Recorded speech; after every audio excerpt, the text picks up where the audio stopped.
You are listening to PastThink.com audiobook. Please like and subscribe, thank you. Jane Eyre Part 3. Chapter 21. Presentiments are strange things. And so are sympathies, and so are signs, and the three combined make one mystery to which humanity has not yet found the key. I never laughed at presentiments in my life, because I have had strange ones of my own.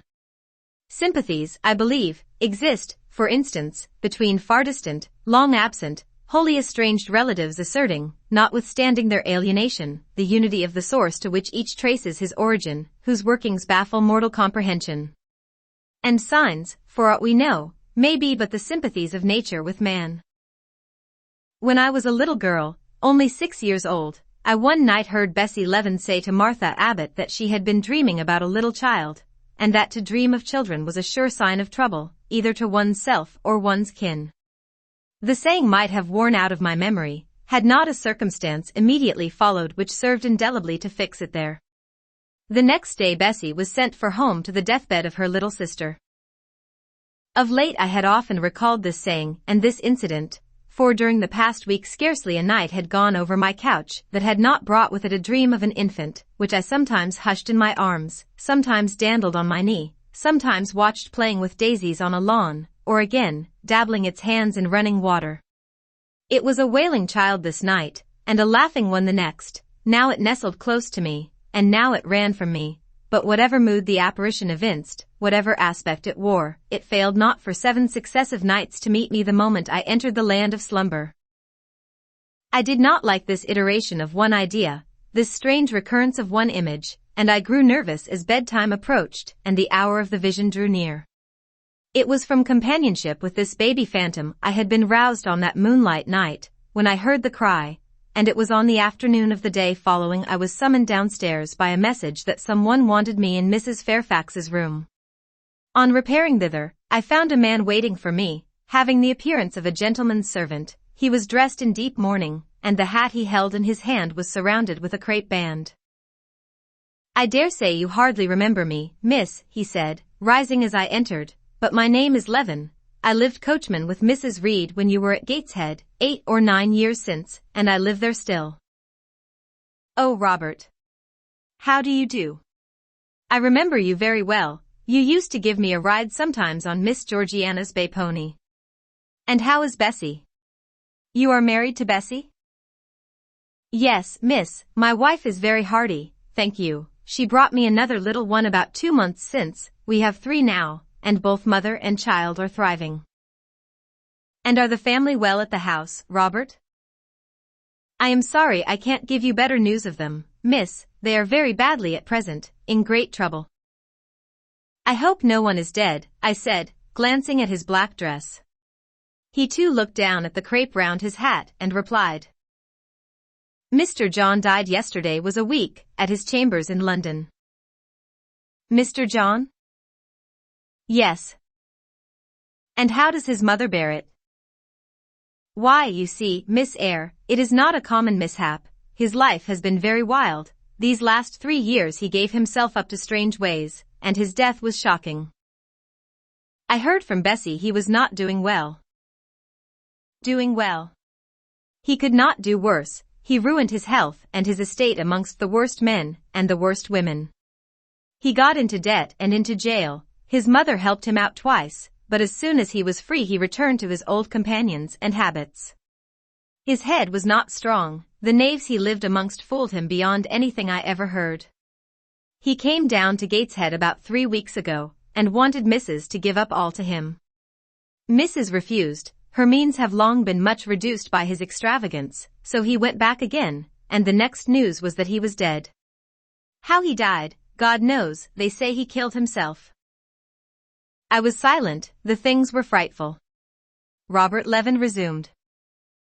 "Mrs. had been out of health herself for some time. She had got very stout, but was not strong with it, and the loss of money and fear of poverty were quite breaking her down. The information about Mr. John's death, and the manner of it came too suddenly. It brought on a stroke. She was 3 days without speaking, but last Tuesday she seemed rather better. She appeared as if she wanted to say something, and kept making signs to my wife and mumbling. It was only yesterday morning, however, that Bessie understood she was pronouncing your name, and at last she made out the words, "Bring Jane, fetch Jane Eyre, I want to speak to her." Bessie is not sure whether she is in her right mind, or means anything by the words, but she told Miss Reed and Miss Georgiana, and advised them to send for you. The young ladies put it off at first, but their mother grew so restless, and said, "Jane, Jane," so many times, that at last they consented. I left Gateshead yesterday, and if you can get ready, miss, I should like to take you back with me early tomorrow morning. Yes, Robert, I shall be ready. It seems to me that I ought to go. I think so too, Mississippi Bessie said she was sure you would not refuse, but I suppose you will have to ask leave before you can get off? Yes, and I will do it now, and having directed him to the servants' hall, and recommended him to the care of John's wife, and the attentions of John himself, I went in search of Mr. Rochester. He was not in any of the lower rooms, he was not in the yard, the stables, or the grounds. I asked Mrs. Fairfax if she had seen him. Yes, she believed he was playing billiards with Miss Ingram. To the billiard room I hastened, the click of balls and the hum of voices resounded thence. Mr. Rochester, Miss Ingram, the two Misses Eshton, and their admirers, were all busied in the game. It required some courage to disturb so interesting a party. My errand, however, was one I could not defer, so I approached the master where he stood at Miss Ingram's side. She turned as I drew near, and looked at me haughtily. Her eyes seemed to demand, "What can the creeping creature want now?" And when I said, in a low voice, "Mr. Rochester," she made a movement as if tempted to order me away. I remember her appearance at the moment. It was very graceful and very striking. She wore a morning robe of sky-blue crepe, a gauzy azure scarf was twisted in her hair. She had been all animation with the game, and irritated pride did not lower the expression of her haughty lineaments. "Does that person want you?" she inquired of Mr. Rochester, and Mr. Rochester turned to see who the person was.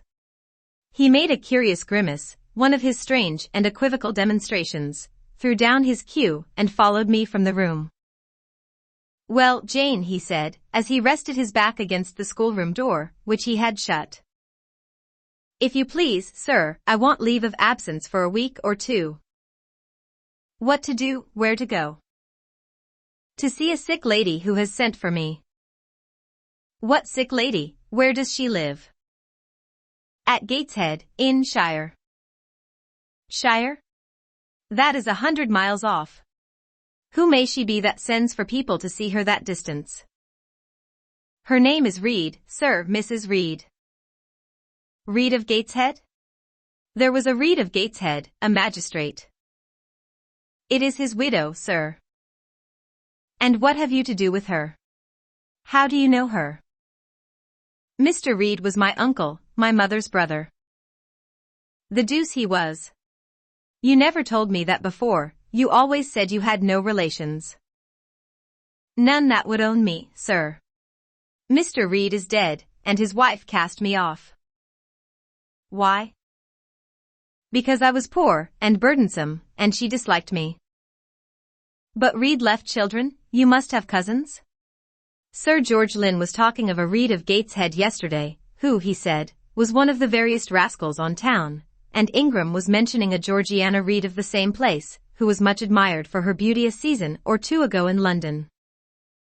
"John Reed is dead too, sir. He ruined himself and half ruined his family, and is supposed to have committed suicide. The news so shocked his mother that it brought on an apoplectic attack." "And what good can you do her?" "Nonsense, Jane. I would never think of running 100 miles to see an old lady who will, perhaps, be dead before you reach her. Besides, you say she cast you off." "Yes, sir, but that is long ago, and when her circumstances were very different, I could not be easy to neglect her wishes now." "How long will you stay?" "As short a time as possible, sir." "Promise me only to stay a week." "I had better not pass my word. I might be obliged to break it." "At all events you will come back. You will not be induced under any pretext to take up a permanent residence with her?" "Oh no. I shall certainly return if all be well." "And who goes with you? You don't travel 100 miles alone." No, sir, she has sent her coachman. A person to be trusted? Yes, sir, he has lived 10 years in the family. Mr. Rochester meditated. When do you wish to go? Early tomorrow morning, sir. Well, you must have some money. You can't travel without money, and I dare say you have not much. I have given you no salary yet. How much have you in the world, Jane? He asked, smiling. I drew out my purse, a meager thing it was. 5 shillings, sir. He took the purse, poured the hoard into his palm, and chuckled over it as if its scantiness amused him. Soon he produced his pocketbook. Here, said he, offering me a note. It was £50, and he owed me but 15. I told him I had no change. I don't want change, you know that. Take your wages. I declined accepting more than was my due. He scowled at first, then, as if recollecting something, he said. Right. Better not give you all now. You would, perhaps, stay away 3 months if you had £50. There are 10, is it not plenty? Yes, sir, but now you owe me 5. Come back for it, then. I am your banker for £40. Mr. Rochester, I may as well mention another matter of business to you while I have the opportunity. Matter of business? I'm curious to hear it. You have as good as informed me, sir, that you are going shortly to be married? Yes, what then? In that case, sir, Adele ought to go to school. I am sure you will perceive the necessity of it. To get her out of my bride's way, who might otherwise walk over her rather too emphatically. There's sense in the suggestion, not a doubt of it. Adele, as you say, must go to school, and you, of course, must march straight to the devil? I hope not, sir, but I must seek another situation somewhere. In course, he exclaimed, with a twang of voice and a distortion of features equally fantastic and ludicrous. He looked at me some minutes. And old Madam Reed, or the Misses, her daughters, will be solicited by you to seek a place, I suppose. No, sir, I am not on such terms with my relatives as would justify me in asking favors of them, but I shall advertise. You shall walk up the pyramids of Egypt, he growled. At your peril you advertise. I wish I had only offered you a sovereign instead of £10. Give me back £9, Jane, I've a use for it. And so have I, sir, I returned, putting my hands and my purse behind me. I could not spare the money on any account. Little niggard, said he, refusing me a pecuniary request. Give me £5, Jane. Not 5 shillings, sir, nor 5 pence. Just let me look at the cash. No, sir, you are not to be trusted. Jane. Sir? Promise me one thing. I'll promise you anything, sir, that I think I am likely to perform. Not to advertise, and to trust this quest of a situation to me. I'll find you one in time. I shall be glad so to do, sir, if you, in your turn, will promise that I and Adele shall be both safe out of the house before your bride enters it. Very well. Very well. I'll pledge my word on it. You go tomorrow, then? Yes, sir, early. Shall you come down to the drawing-room after dinner? No, sir, I must prepare for the journey. Then you and I must bid goodbye for a little while? I suppose so, sir. And how do people perform that ceremony of parting, Jane? Teach me, I'm not quite up to it. They say, farewell, or any other form they prefer. Then say it. Farewell, Mr. Rochester, for the present. What must I say? The same, if you like, sir. Farewell, Miss Eyre, for the present. Is that all? Yes. It seems stingy, to my notions, and dry, and unfriendly.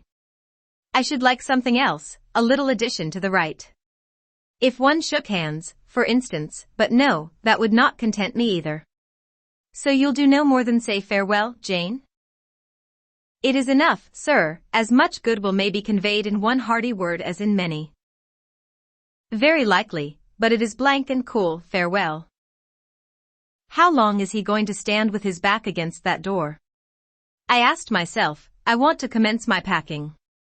The dinner bell rang, and suddenly away he bolted, without another syllable. I saw him no more during the day, and was off before he had risen in the morning. I reached the lodge at Gateshead about 5 o'clock in the afternoon of the 1st of May. I stepped in there before going up to the hall. It was very clean and neat. The ornamental windows were hung with little white curtains, the floor was spotless, the grate and fire irons were burnished bright, and the fire burnt clear. Bessie sat on the hearth, nursing her last-born, and Robert and his sister played quietly in a corner. "Bless you, I knew you would come," exclaimed Mrs. Levin, as I entered. "Yes, Bessie," said I, after I had kissed her, "and I trust one am not too late. How is Mrs. Reed, alive still, I hope?" "Yes, she is alive, and more sensible and collected than she was. The doctor says she may linger a week or two yet, but he hardly thinks she will finally recover." "Has she mentioned me lately?" "She was talking of you only this morning, and wishing you would come, but she is sleeping now, or was 10 minutes ago, when I was up at the house. She generally lies in a kind of lethargy all the afternoon, and wakes up about 6 or 7. Will you rest yourself here an hour, miss, and then I will go up with you?" Robert here entered, and Bessie laid her sleeping child in the cradle, and went to welcome him. Afterwards she insisted on my taking off my bonnet, and having some tea, for she said I looked pale and tired. I was glad to accept her hospitality, and I submitted to be relieved of my traveling garb just as passively as I used to let her undress me when a child. Old times crowded fast back on me as I watched her bustling about, setting out the tea tray with her best china, cutting bread and butter, toasting a tea cake, and, between whiles, giving little Robert or Jane an occasional tap or push, just as she used to give me in former days. Bessie had retained her quick temper, as well as her light foot and good looks. Tea ready, I was going to approach the table, but she desired me to sit still, quite in her old peremptory tones. "I must be served at the fireside," she said, and she placed before me a little round stand with my cup and a plate of toast, absolutely as she used to accommodate me with some privately purloined dainty on a nursery chair, and I smiled and obeyed her as in bygone days. She wanted to know if I was happy at Thornfield Hall, and what sort of a person the mistress was, and when I told her there was only a master, whether he was a nice gentleman, and if I liked him. I told her he was rather an ugly man, but quite a gentleman, and that he treated me kindly, and I was content. Then I went on to describe to her the gay company that had lately been staying at the house, and to these details Bessie listened with interest. They were precisely of the kind she relished. In such conversation an hour was soon gone. Bessie restored to me my bonnet, and, accompanied by her, I quitted the lodge for the hall. It was also accompanied by her that I had, nearly 9 years ago, walked down the path I was now ascending. On a dark, misty, raw morning in January, I had left a hostel roof with a desperate and embittered heart, a sense of outlawry, and almost of reprobation, to seek the chilly harbourage of Lowood, that bourne so far away and unexplored. The same hostel roof now again rose before me. My prospects were doubtful yet, and I had yet an aching heart. I still felt as a wanderer on the face of the earth, but I experienced firmer trust in myself and my own powers, and less withering dread of oppression. The gaping wound of my wrongs, too, was now quite healed, and the flame of resentment extinguished. "You shall go into the breakfast-room first," said Bessie, as she preceded me through the hall. "The young ladies will be there." In another moment I was within that apartment. There was every article of furniture looking just as it did on the morning I was first introduced to Mr. Brocklehurst. The very rug he had stood upon still covered the hearth. Glancing at the bookcases, I thought I could distinguish the 2 volumes of Buick's British Birds occupying their old place on the 3rd shelf, and Gulliver's Travels, and the Arabian Nights ranged just above. The inanimate objects were not changed, but the living things had altered past recognition. 2 young ladies appeared before me, one very tall, almost as tall as Miss Ingram, very thin too, with a sallow face and severe mien. There was something ascetic in her look, which was augmented by the extreme plainness of a straight-skirted, black, stuff dress, a starched linen collar, hair combed away from the temples, and the nun-like ornament of a string of ebony beads and a crucifix. This I felt sure was Eliza, though I could trace little resemblance to her former self in that elongated and colorless visage. The other was as certainly Georgiana, but not the Georgiana I remembered, the slim and fairy-like girl of 11. This was a full-blown, very plump damsel, fair as waxwork, with handsome and regular features, languishing blue eyes, and ringlet yellow hair. The hue of her dress was black too, but its fashion was so different from her sister's, so much more flowing and becoming, it looked as stylish as the others looked puritanical. In each of the sisters there was one trait of the mother, and only one. The thin and pallid elder daughter had her parents' cairngorm eye, the blooming and luxuriant younger girl had her contour of jaw and chin, perhaps a little softened, but still imparting an indescribable hardness to the countenance otherwise so voluptuous and buxom. Both ladies, as I advanced, rose to welcome me, and both addressed me by the name of Miss Eyre. Eliza's greeting was delivered in a short, abrupt voice, without a smile, and then she sat down again, fixed her eyes on the fire, and seemed to forget me. Georgiana added to her how d'ye do, several commonplaces about my journey, the weather, and so on, uttered in rather a drawling tone, and accompanied by sundry side glances that measured me from head to foot, now traversing the folds of my drab merino pelisse, and now lingering on the plain trimming of my cottage bonnet. Young ladies have a remarkable way of letting you know that they think you a quiz without actually saying the words. A certain superciliousness of look, coolness of manner, nonchalance of tone, express fully their sentiments on the point, without committing them by any positive rudeness in word or deed. A sneer, however, whether covert or open, had now no longer that power over me it once possessed. As I sat between my cousins, I was surprised to find how easy I felt under the total neglect of the one and the semi-sarcastic attentions of the other. Eliza did not mortify, nor Georgiana ruffle me.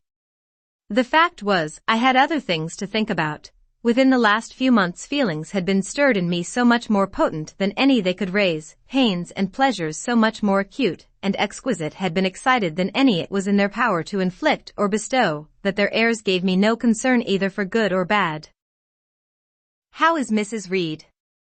I asked soon, looking calmly at Georgiana, who thought fit to bridle at the direct address, as if it were an unexpected liberty. "Mrs. Reed? Ah. Mamma, you mean, she is extremely poorly. I doubt if you can see her tonight."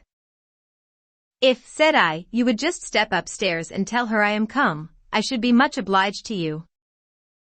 Georgiana almost started, and she opened her blue eyes wild and wide.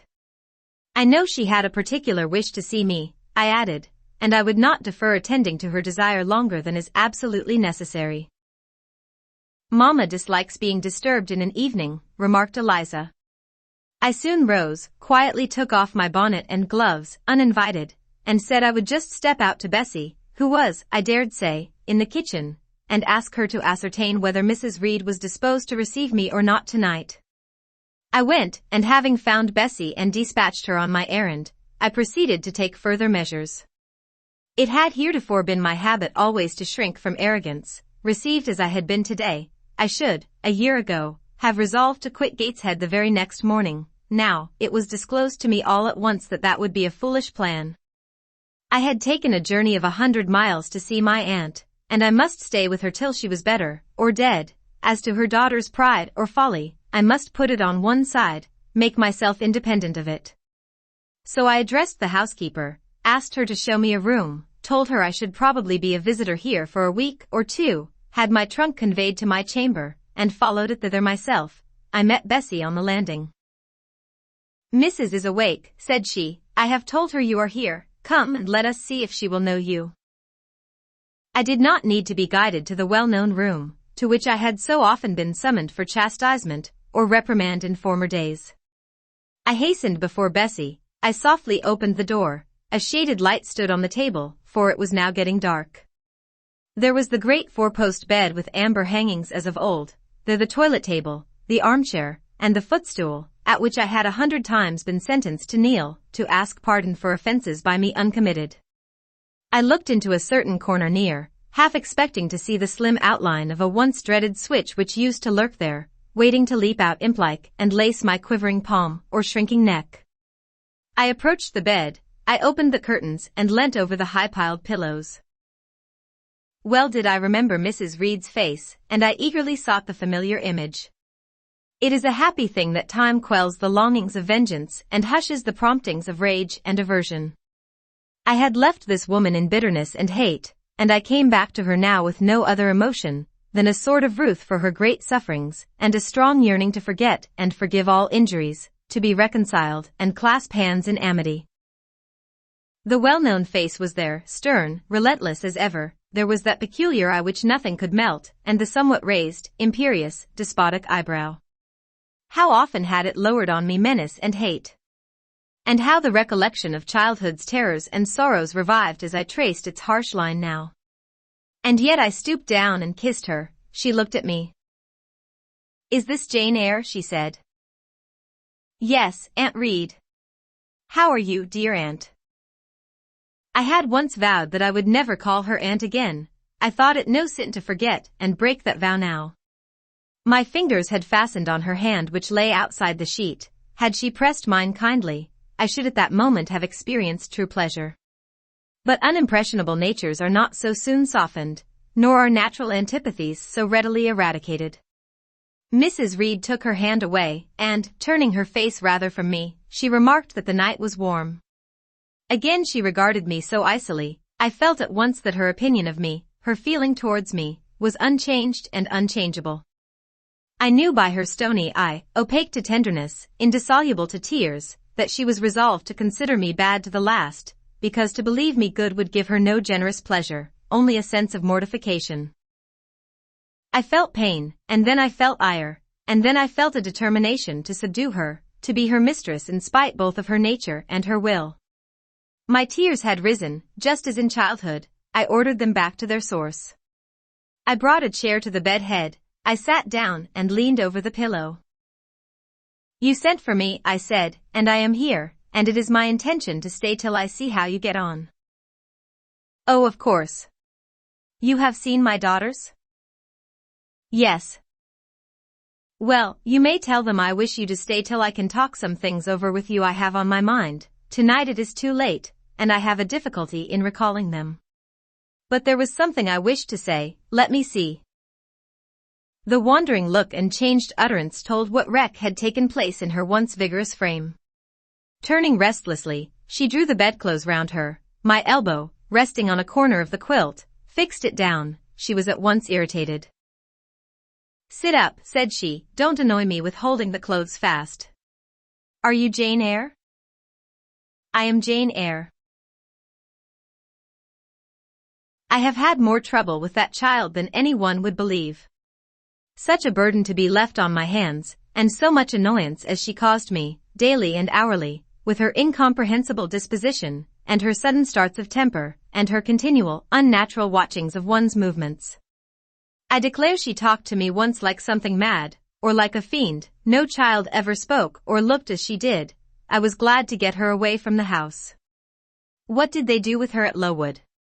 "The fever broke out there, and many of the pupils died.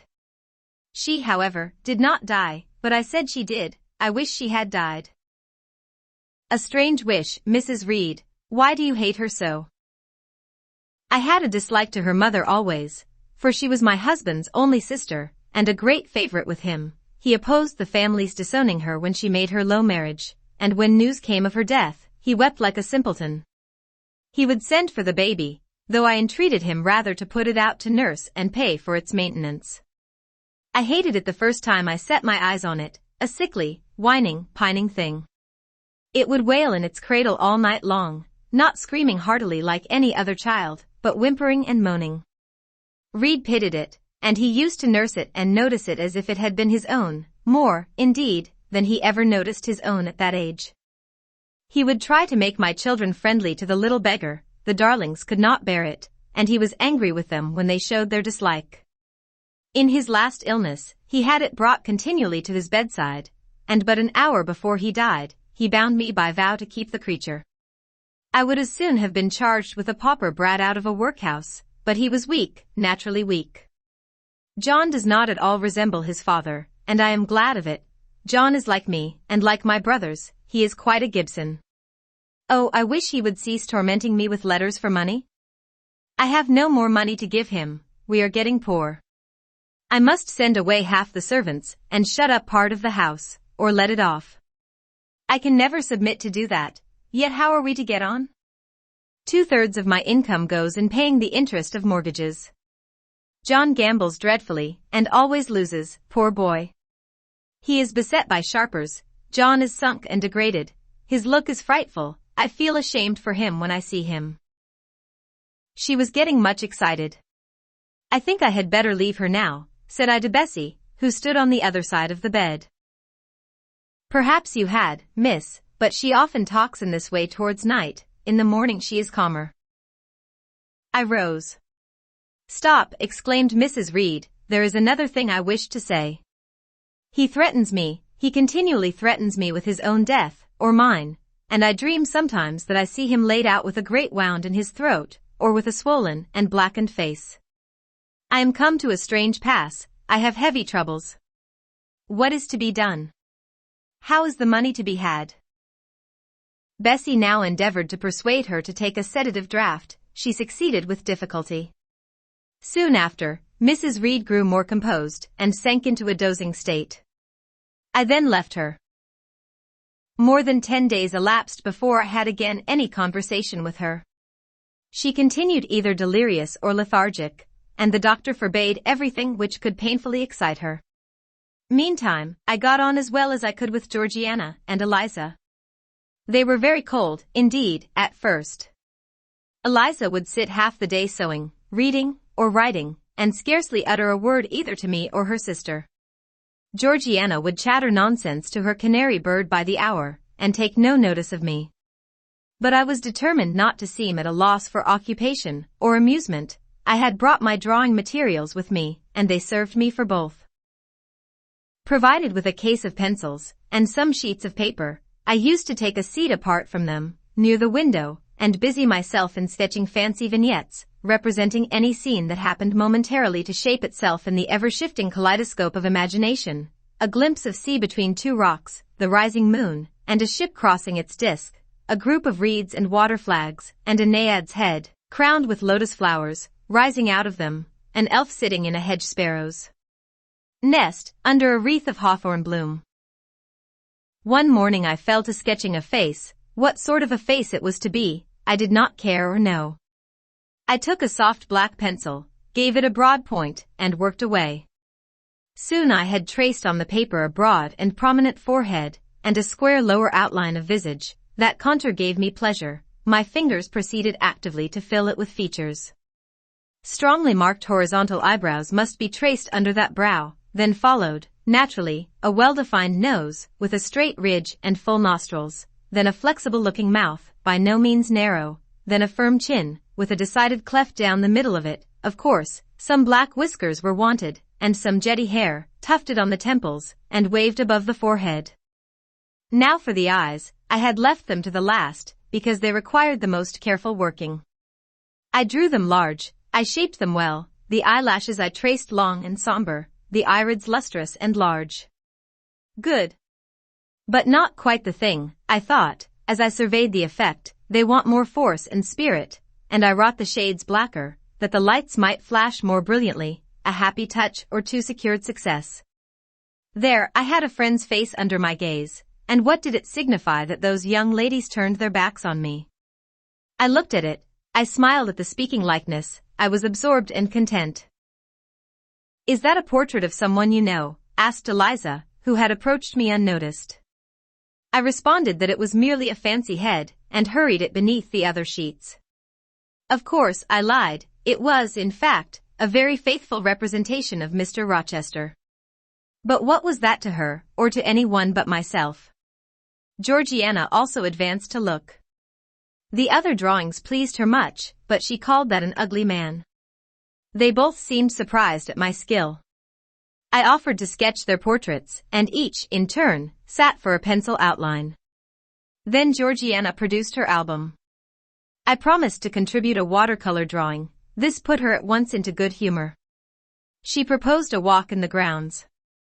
Before we had been out 2 hours, we were deep in a confidential conversation. She had favored me with a description of the brilliant winter she had spent in London 2 seasons ago, of the admiration she had there excited, the attention she had received, and I even got hints of the titled conquest she had made.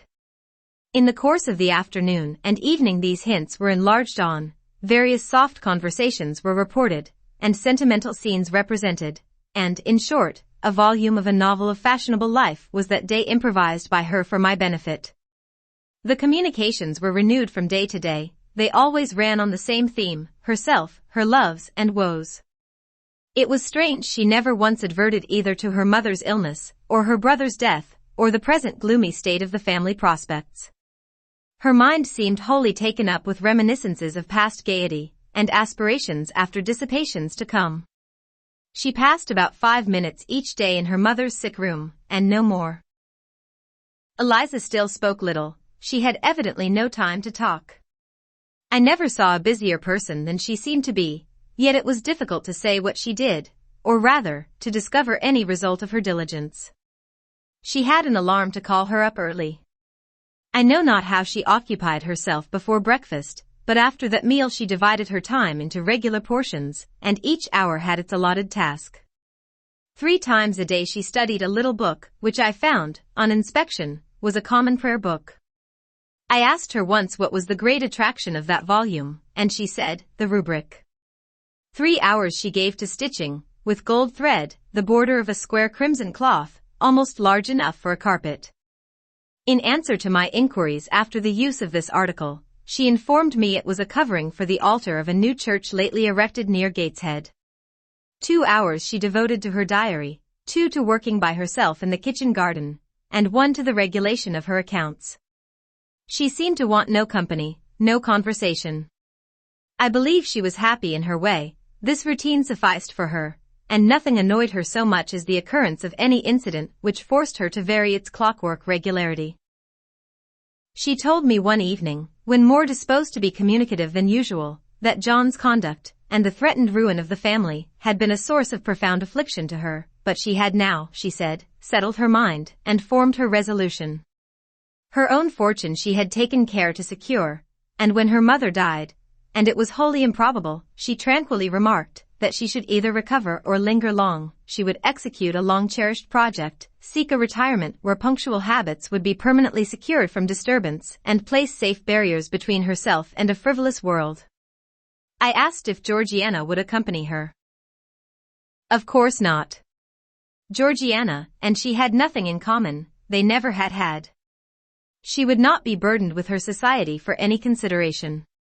Georgiana should take her own course, and she, Eliza, would take hers. Georgiana, when not unburdening her heart to me, spent most of her time in lying on the sofa, fretting about the dullness of the house, and wishing over and over again that her Aunt Gibson would send her an invitation up to town. It would be so much better, she said, if she could only get out of the way for a month or 2, till all was over. I did not ask what she meant by all being over, but I suppose she referred to the expected decease of her mother, and the gloomy sequel of funeral rites. Eliza generally took no more notice of her sister's indolence and complaints than if no such murmuring, lounging object had been before her. One day, however, as she put away her account book and unfolded her embroidery, she suddenly took her up thus. Georgiana, a more vain and absurd animal than you was certainly never allowed to cumber the earth.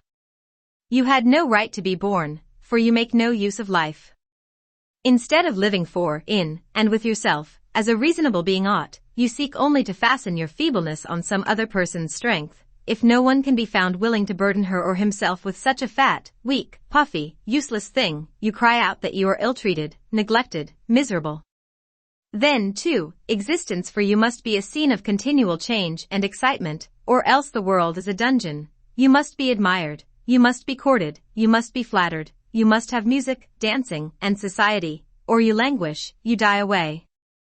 Have you no sense to devise a system which will make you independent of all efforts, and all wills, but your own? Take one day, share it into sections, to each section apportion its task, leave no stray unemployed quarters of an hour, 10 minutes, 5 minutes, include all, do each piece of business in its turn with method, with rigid regularity. The day will close almost before you are aware it has begun, and you are indebted to no one for helping you to get rid of one vacant moment. You have had to seek no one's company, conversation, sympathy, forbearance. You have lived, in short, as an independent being ought to do. Take this advice, the first and last I shall offer you, then you will not want me or anyone else, happen what may. Neglect it, go on as heretofore, craving, whining, and idling, and suffer the results of your idiocy, however bad and insuperable they may be. I tell you this plainly, and listen, for though I shall no more repeat what I am now about to say, I shall steadily act on it. After my mother's death, I wash my hands of you. From the day her coffin is carried to the vault in Gateshead Church, you and I will be as separate as if we had never known each other. You need not think that because we chance to be born of the same parents, I shall suffer you to fasten me down by even the feeblest claim.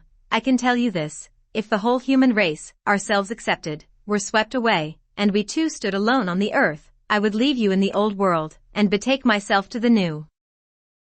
She closed her lips.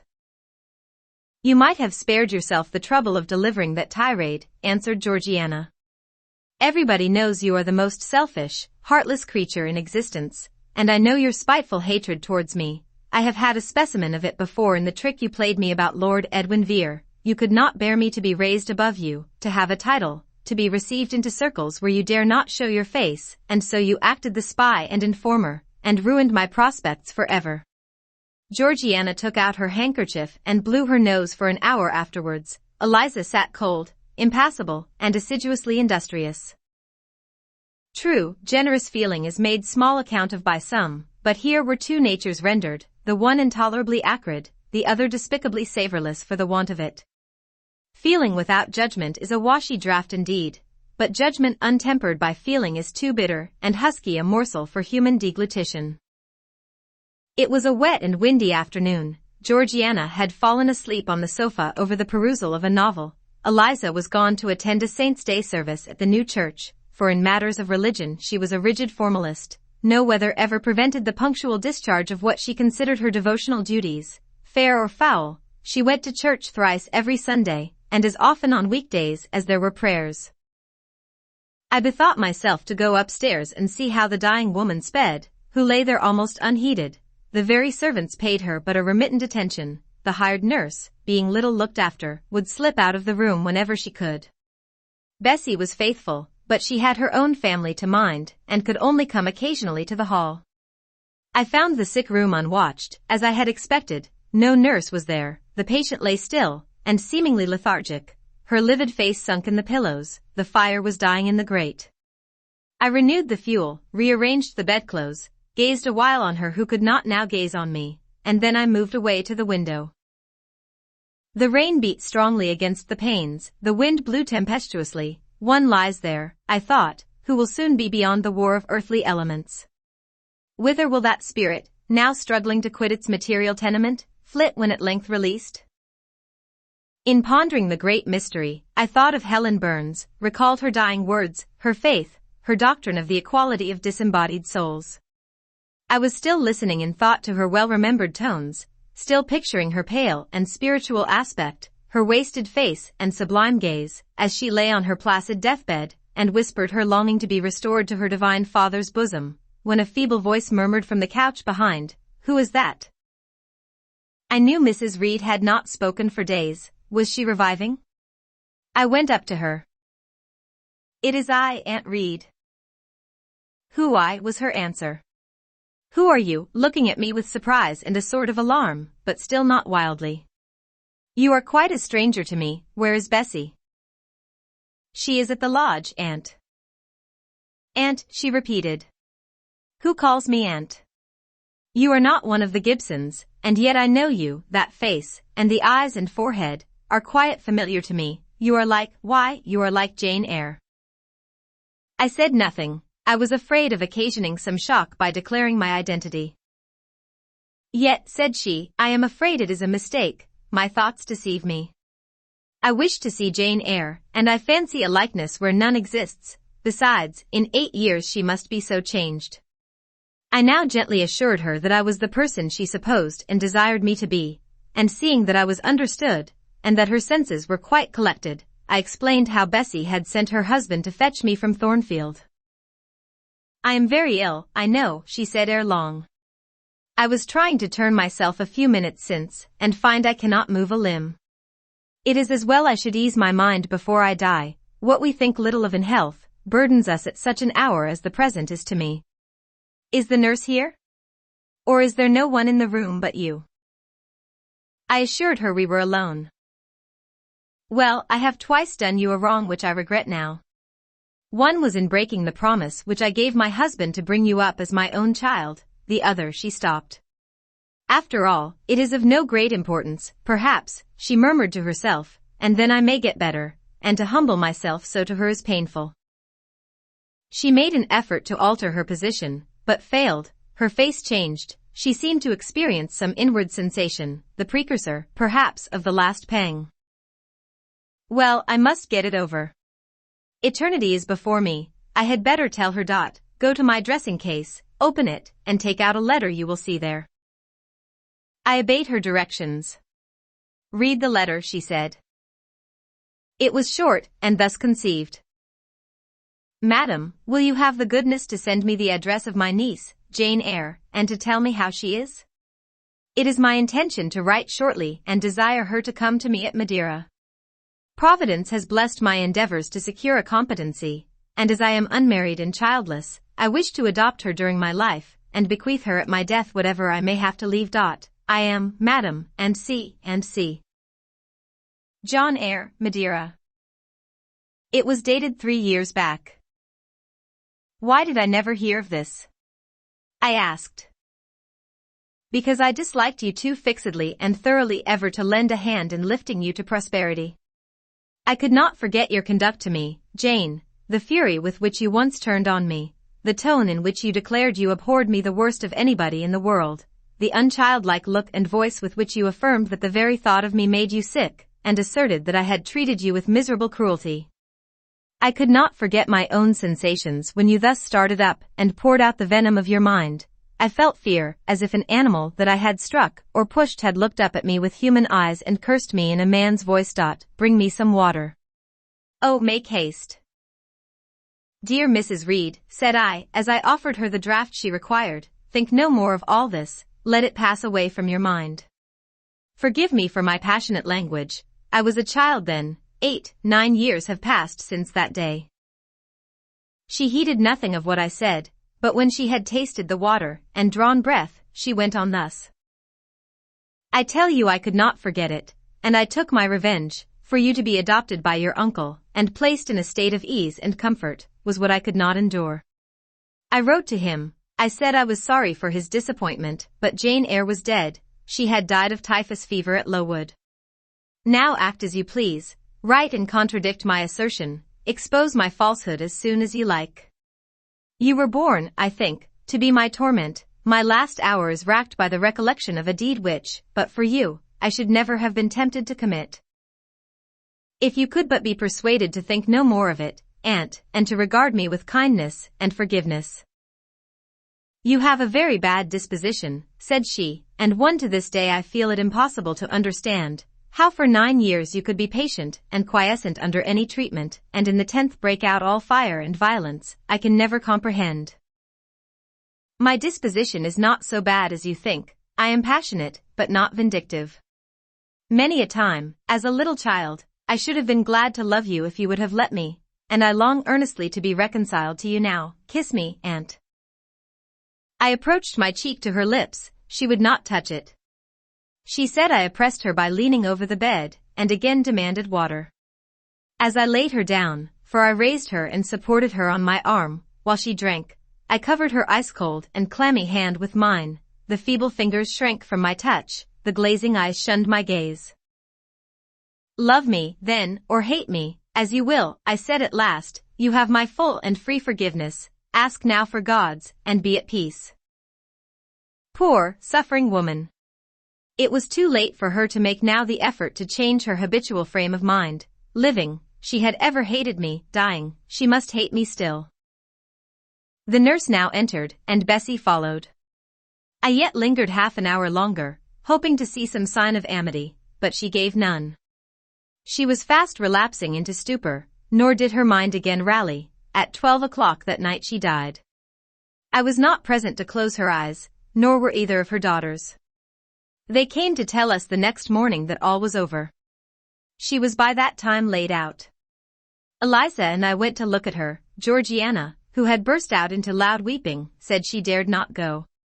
There was stretched Sarah Reed's once robust and active frame, rigid and still. Her eye of flint was covered with its cold lid. Her brow and strong traits wore yet the impress of her inexorable soul.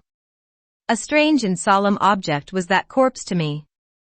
I gazed on it with gloom and pain, nothing soft, nothing sweet, nothing pitying, or hopeful, or subduing did it inspire, only a grating anguish for her woes, not my loss, and a somber tearless dismay at the fearfulness of death in such a form.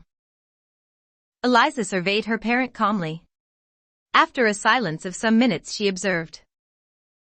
With her constitution, she should have lived to a good old age. Her life was shortened by trouble.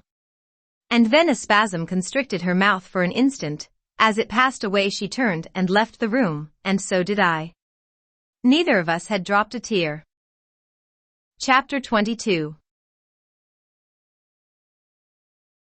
Mr. Rochester had given me but 1 week's leave of absence, yet a month elapsed before I quitted Gateshead.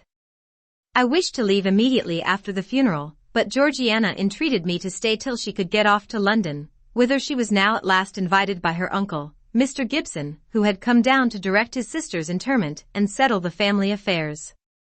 Georgiana said she dreaded being left alone with Eliza. From her she got neither sympathy in her dejection, support in her fears, nor aid in her preparations, so I bore with her feeble-minded wailings and selfish lamentations as well as I could, and did my best in sewing for her and packing her dresses. It is true that while I worked, she would idle, and I thought to myself, if you and I were destined to live always together, cousin, we would commence matters on a different footing. I should not settle tamely down into being the forbearing party. I should assign you your share of labor, and compel you to accomplish it, or else it should be left undone. I should insist, also, on your keeping some of those drawling, half-insincere complaints hushed in your own breast.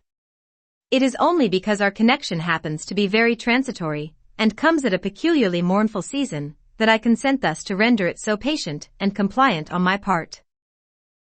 At last I saw Georgiana off, but now it was Eliza's turn to request me to stay another week. Her plans required all her time and attention, she said. She was about to depart for some unknown bourne, and all day long she stayed in her own room, her door bolted within, filling trunks, emptying drawers, burning papers, and holding no communication with any one. She wished me to look after the house, to see callers, and answer notes of condolence. One morning she told me I was at liberty. And, she added, I am obliged to you for your valuable services and discreet conduct. There is some difference between living with such an one as you and with Georgiana. You perform your own part in life and burden no one. Tomorrow, she continued, I set out for the continent. I shall take up my abode in a religious house near Lisle, a nunnery you would call it. There I shall be quiet and unmolested.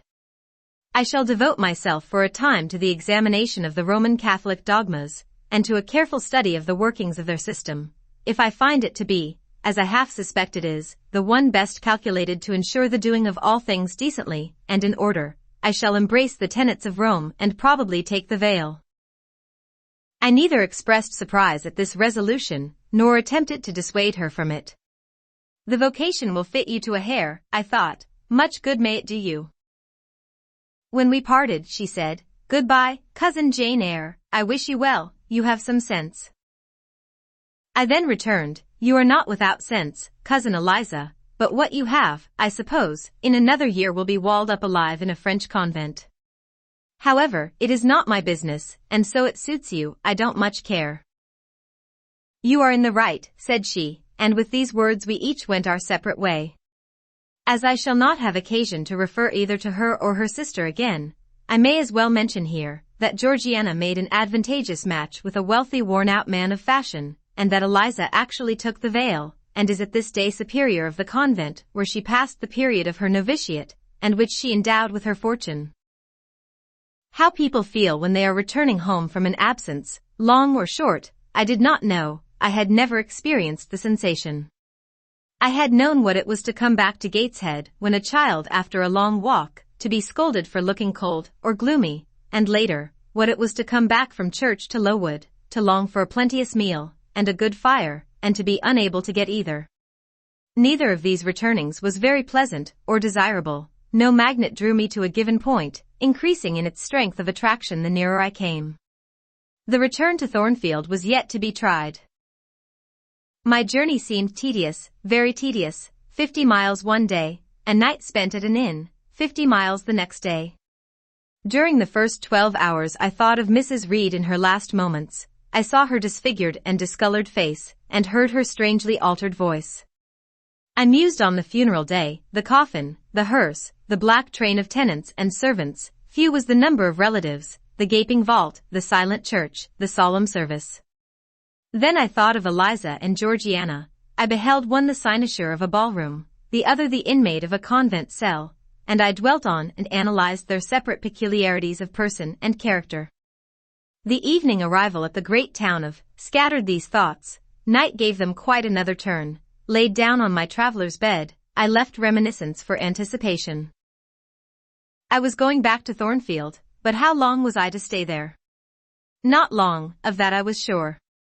I had heard from Mrs. Fairfax in the interim of my absence. The party at the Hall was dispersed. Mr. Rochester had left for London 3 weeks ago, but he was then expected to return in a fortnight. Mrs. Fairfax surmised that he was gone to make arrangements for his wedding. As he had talked of purchasing a new carriage, she said the idea of his marrying Miss Ingram still seemed strange to her, but from what everybody said, and from what she had herself seen, she could no longer doubt that the event would shortly take place. You would be strangely incredulous if you did doubt it, was my mental comment. I don't doubt it. The question followed, where was I to go? I dreamt of Miss Ingram all the night. In a vivid morning dream I saw her closing the gates of Thornfield against me and pointing me out another road, and Mr. Rochester looked on with his arms folded, smiling sardonically, as it seemed, at both her and me. I had not notified to Mrs. Fairfax the exact day of my return, for I did not wish either car or carriage to meet me at Millcote. I proposed to walk the distance quietly by myself, and very quietly, after leaving my box in the ostler's care, did I slip away from the George Inn, about 6 o'clock of a June evening, and take the old road to Thornfield, a road which lay chiefly through fields, and was now little frequented. It was not a bright or splendid summer evening, though fair and soft. The haymakers were at work all along the road, and the sky, though far from cloudless, was such as promised well for the future. Its blue, where blue was visible, was mild and settled, and its clouds straight high and thin. The west, too, was warm. No watery gleam chilled it. It seemed as if there was a fire lit, an altar burning behind its screen of marbled vapor, and out of apertures shone a golden redness. I felt glad as the road shortened before me, so glad that I stopped once to ask myself what that joy meant, and to remind reason that it was not to my home I was going, or to a permanent resting place, or to a place where fond friends looked out for me and waited my arrival. Mrs. Fairfax will smile you a calm welcome, to be sure, said I, and little Adele will clap her hands, and jump to see you, but you know very well you are thinking of another than they, and that he is not thinking of you. But what is so headstrong as youth? What so blind as inexperience? These affirmed that it was pleasure enough to have the privilege of again looking on Mr. Rochester, whether he looked on me or not, and they added, hasten. Hasten. Be with him while you may, but a few more days or weeks at most, and you are parted from him forever. And then I strangled a newborn agony, a deformed thing which I could not persuade myself to own and rear, and ran on.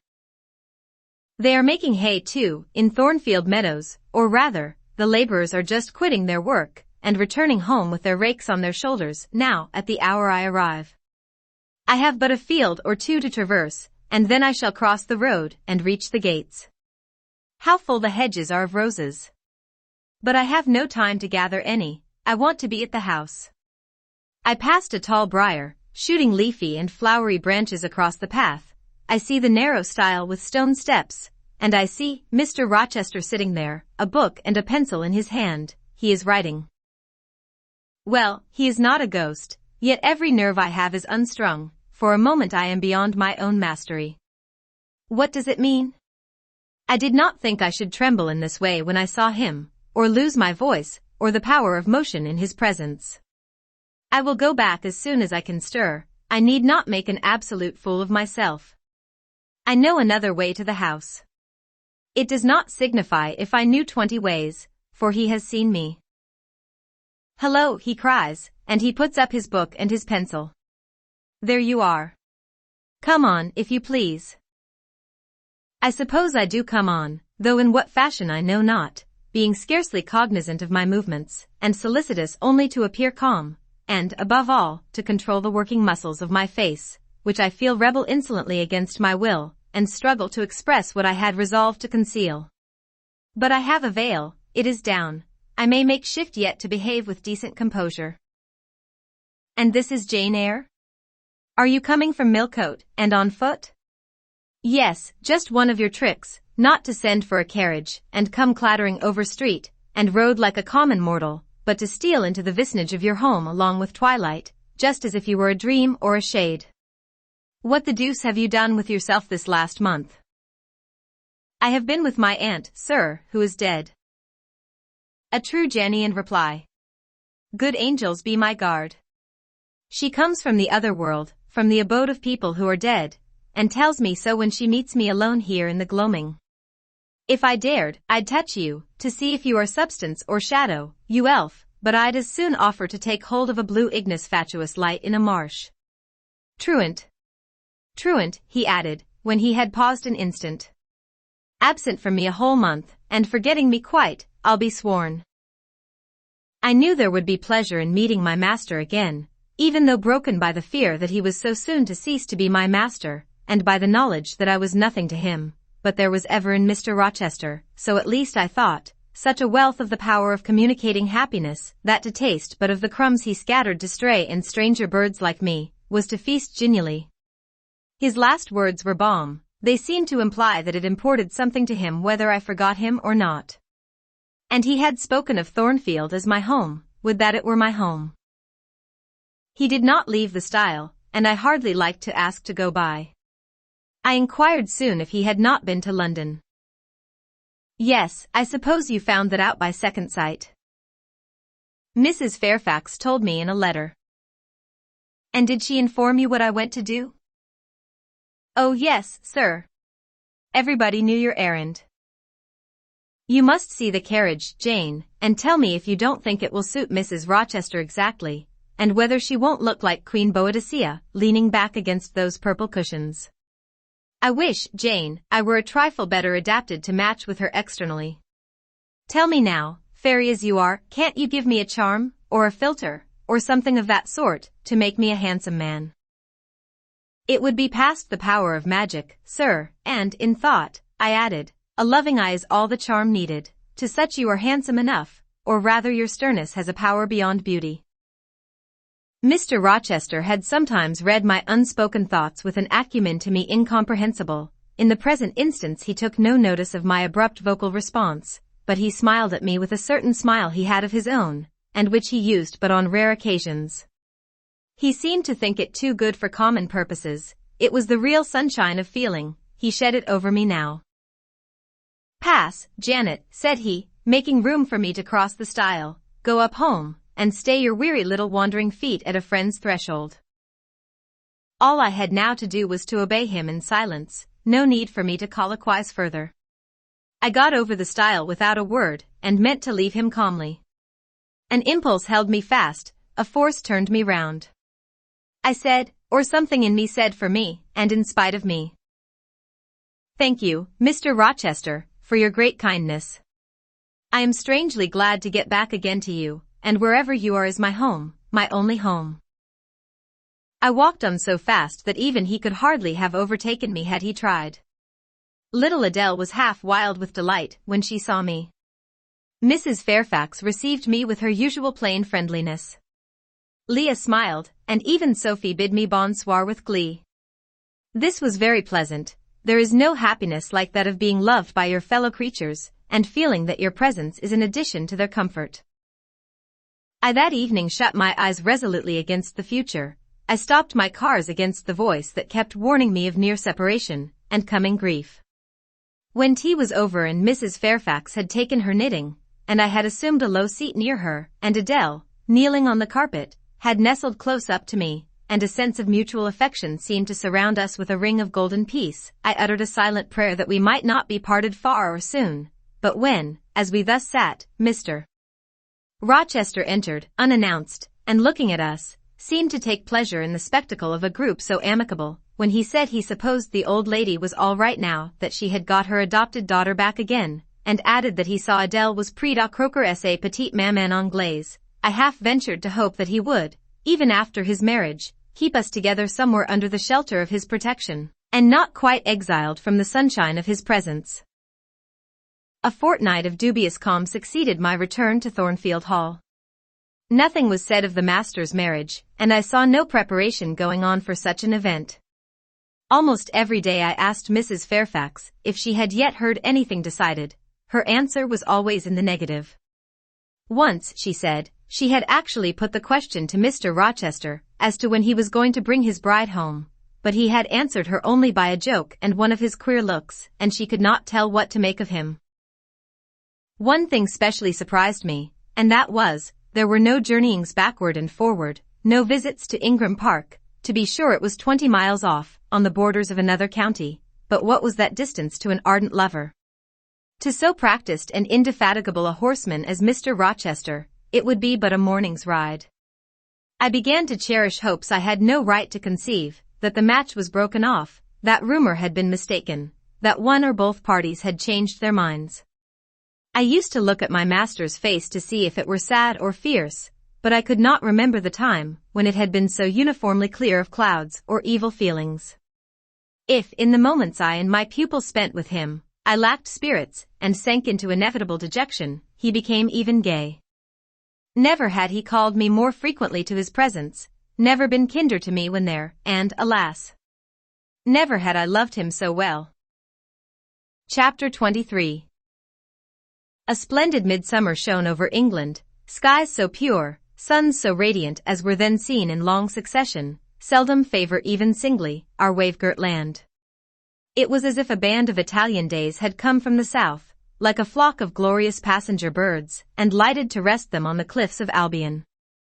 The hay was all got in, the fields round Thornfield were green and shorn, the roads white and baked, the trees were in their dark prime, hedge and wood, full-leaved and deeply tinted, contrasted well with the sunny hue of the cleared meadows between.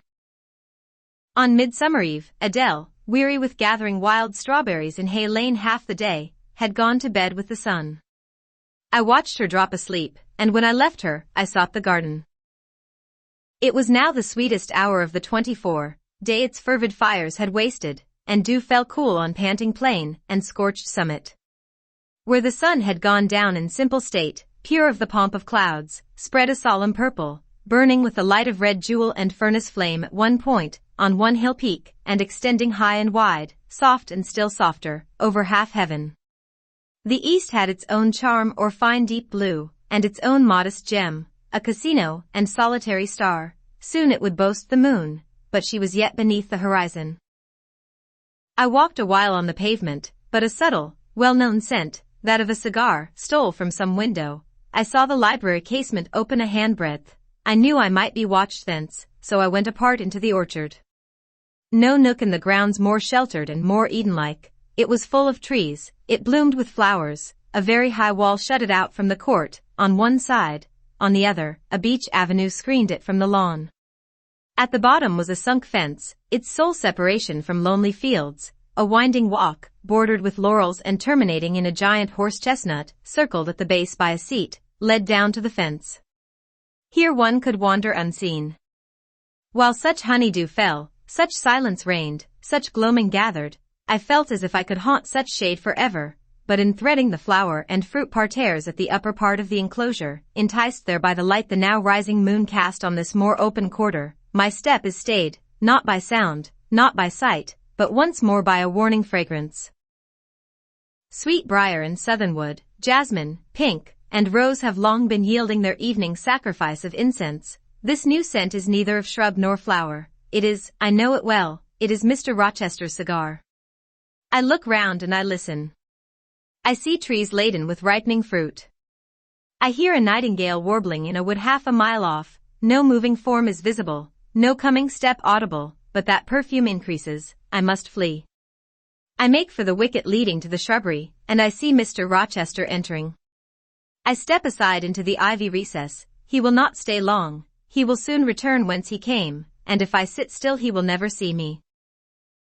But no, eventide is as pleasant to him as to me, and this antique garden as attractive, and he strolls on, now lifting the gooseberry tree branches to look at the fruit, large as plums, with which they are laden, now taking a ripe cherry from the wall, now stooping towards a knot of flowers, either to inhale their fragrance or to admire the dew beads on their petals. A great moth goes humming by me. It alights on a plant at Mr. Rochester's foot, he sees it, and bends to examine it.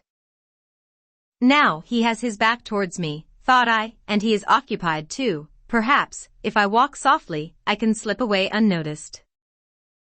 I trode on an edging of turf that the crackle of the pebbly gravel might not betray me. He was standing among the beds at a yard or two distant from where I had to pass. The moth apparently engaged him. I shall get by very well, I meditated. As I crossed his shadow, thrown long over the garden by the moon, not yet risen high, he said quietly, without turning, "Jane, come and look at this fellow." I had made no noise, he had not eyes behind, could his shadow feel? I started at first, and then I approached him. "Look at his wings," said he reminds me rather of a West Indian insect, one does not often see so large and gay a night rover in England, there. He is flown. The moth roamed away. I was sheepishly retreating also, but Mr. Rochester followed me, and when we reached the wicket he said, "Turn back, on so lovely a night it is a shame to sit in the house, and surely no one can wish to go to bed while sunset is thus at meeting with moonrise. It is one of my faults, that though my tongue is sometimes prompt enough at an answer, there are times when it sadly fails me in framing an excuse, and always the lapse occurs at some crisis, when a facile word or plausible pretext is specially wanted to get me out of painful embarrassment. I did not like to walk at this hour alone with Mr. Rochester in the shadowy orchard, but I could not find a reason to allege for leaving him. I followed with lagging step, and thoughts busily bent on discovering a means of extrication, but he himself looked so composed and so grave also, I became ashamed of feeling any confusion. The evil, if evil existent or prospective there was, seemed to lie with me only. His mind was unconscious and quiet. "Jane," he recommenced as we entered the laurel walk, and slowly strayed down in the direction of the sunk fence and the horse chestnut. "Thornfield is a pleasant place in summer, is it not?" "Yes, sir."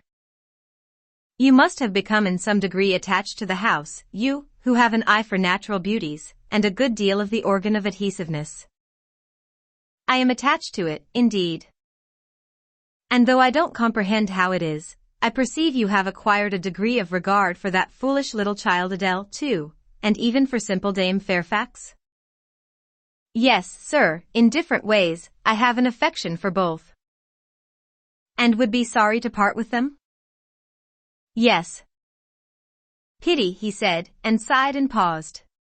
"It is always the way of events in this life," he continued presently. "No sooner have you got settled in a pleasant resting place, than a voice calls out to you to rise and move on, for the hour of repose is expired." "Must I move on, sir?" I asked. "Must I leave Thornfield?" "I believe you must, Jane." "I am sorry, Janet, but I believe indeed you must." This was a blow, but I did not let it prostrate me. "Well, sir, I shall be ready when the order to march comes." "It is come now, I must give it tonight." "Then you are going to be married, sir?" "Exact precise ly, with your usual acuteness, you have hit the nail straight on the head." "Soon, sir?" "Very soon, that is, Miss Eyre, and you'll remember, Jane, the first time rumor, plainly intimated to you that it was my intention to put my old bachelor's neck into the sacred noose, to enter into the holy estate of matrimony, to take Miss Ingram to my bosom. In short, she's an extensive armful, but that's not to the point. one can't have too much of such a very excellent thing as my beautiful Blanche. Well, as I was saying, listen to me, Jane. You're not turning your head to look after more moths, are you? That was only a lady clock, child, flying away home.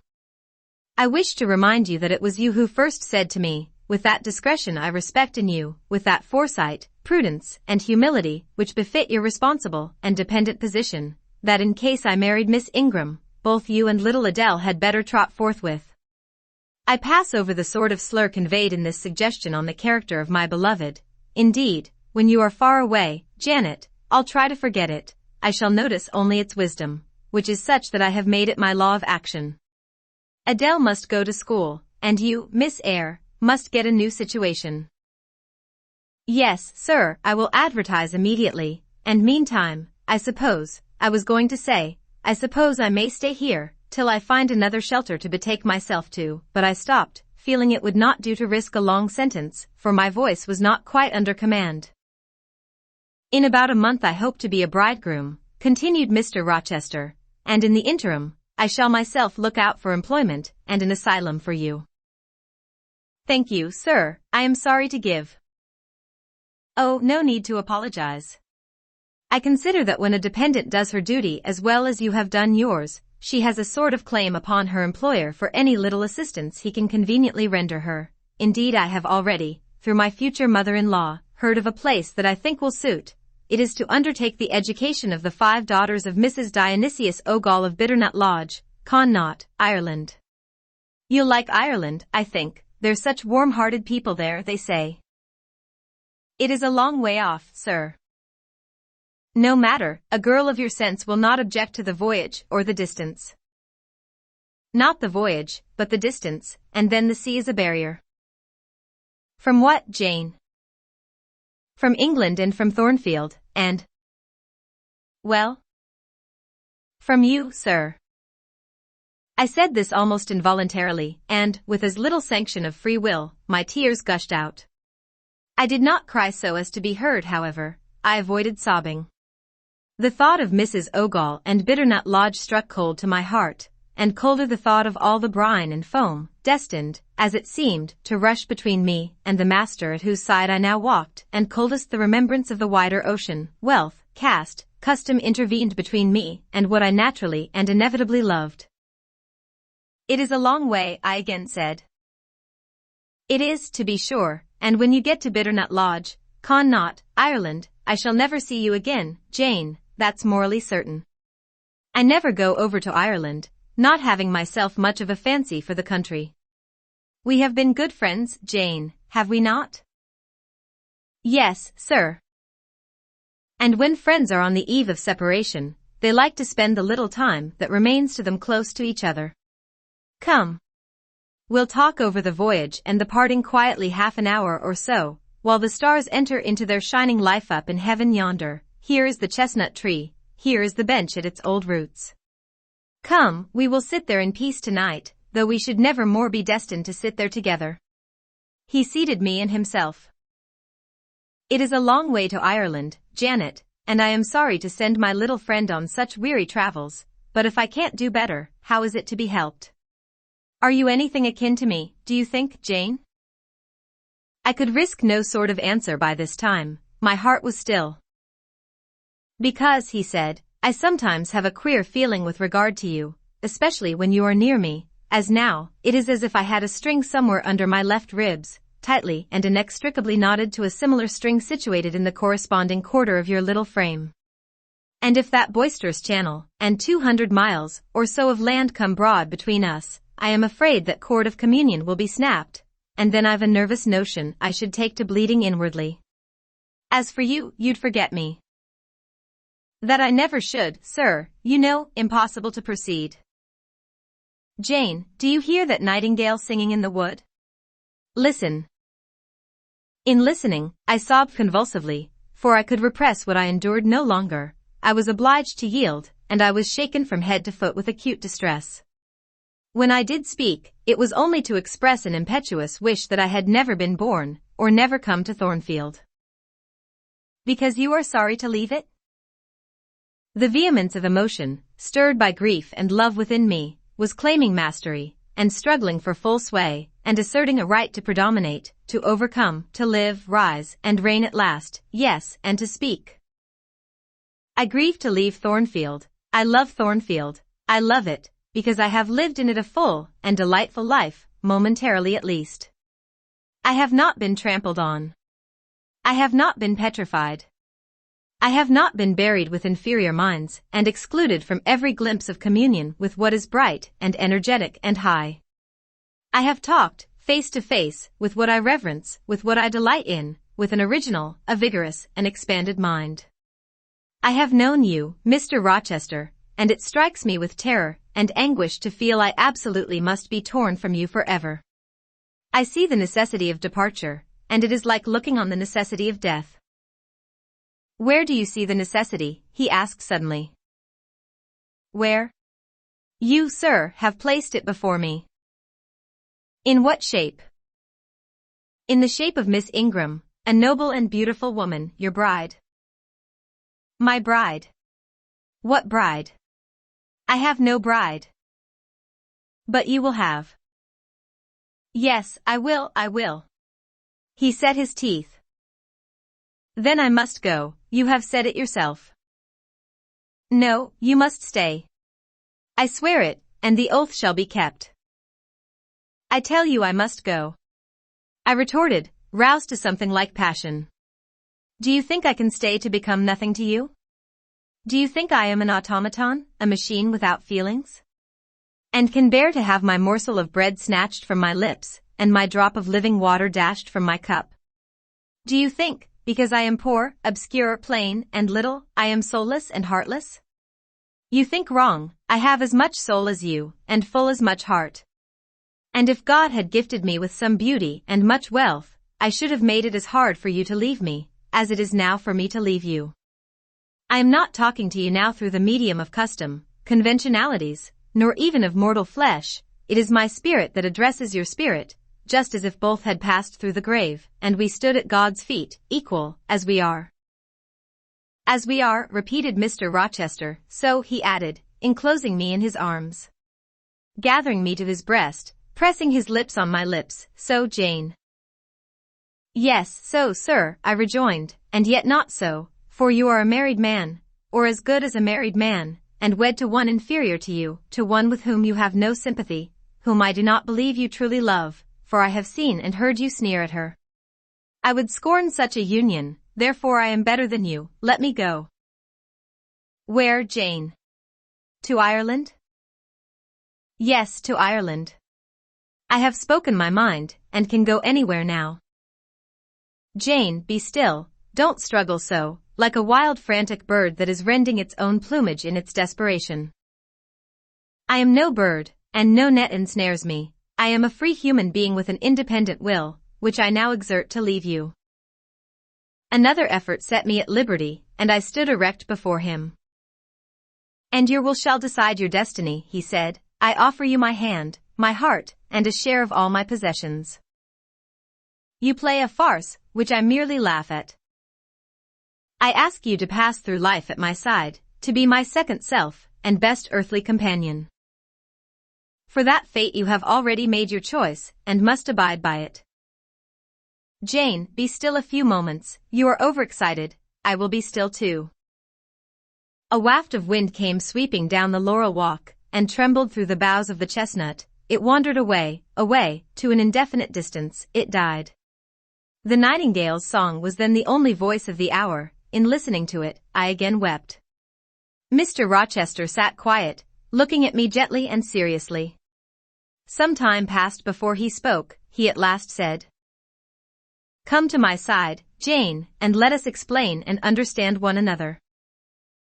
I will never again come to your side. I am torn away now, and cannot return. But, Jane, I summon you as my wife. It is you only I intend to marry. I was silent. I thought he mocked me. Come, Jane, come hither. Your bride stands between us. He rose, and with a stride reached me. My bride is here, he said, again drawing me to him, because my equal is here, and my likeness. Jane, will you marry me? Still I did not answer, and still I writhed myself from his grasp, for I was still incredulous. "Do you doubt me, Jane?" "Entirely." "You have no faith in me?" "Not a whit." "Am I a liar in your eyes?" he asked passionately. "Little skeptic, you shall be convinced. What love have I for Miss Ingram?" "None, and that you know." "What love has she for me?" "None, as I have taken pains to prove. I caused a rumor to reach her that my fortune was not a third of what was supposed, and after that I presented myself to see the result. It was coldness both from her and her mother. I could not, marry Miss Ingram. You strange, you almost unearthly thing, I love as my own flesh. You poor and obscure, and small and plain as you are, I entreat to accept me as a husband." "What me?"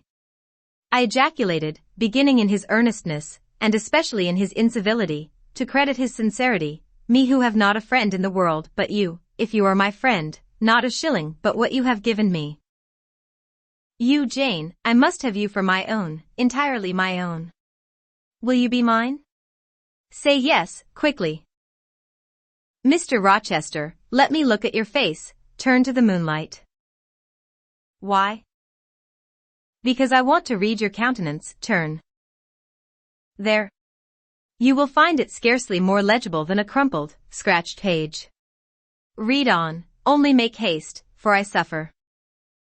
His face was very much agitated and very much flushed, and there were strong workings in the features, and strange gleams in the eyes. "Oh, Jane, you torture me," he exclaimed. "With that searching and yet faithful and generous look, you torture me."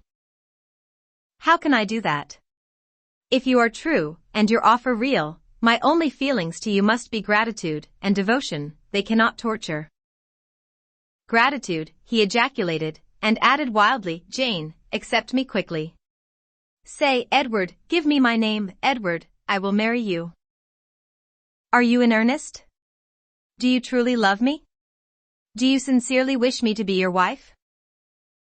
"I do, and if an oath is necessary to satisfy you, I swear it." "Then, sir, I will marry you." "Edward, my little wife." "Dear Edward." Come to me entirely now," said he, and added, in his deepest tone, speaking in my ear as his cheek was laid on mine, "Make my happiness, I will make yours."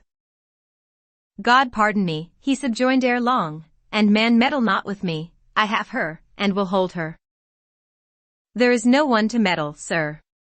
I have no kindred to interfere." "No, that is the best of it," he said. And if I had loved him less I should have thought his accent and look of exultation savage, but, sitting by him, roused from the nightmare of parting, called to the paradise of union, I thought only of the bliss given me to drink in so abundant a flow. Again and again he said, "Are you happy, Jane?" And again I answered, "Yes." After which he murmured, "It will atone, it will atone. Have I not found her friendless and cold and comfortless? Will I not guard and cherish and solace her? Is there not love in my heart and constancy in my resolves? It will expiate at God's tribunal. I know my Maker sanctions what I do. For the world's judgment, I wash my hands thereof.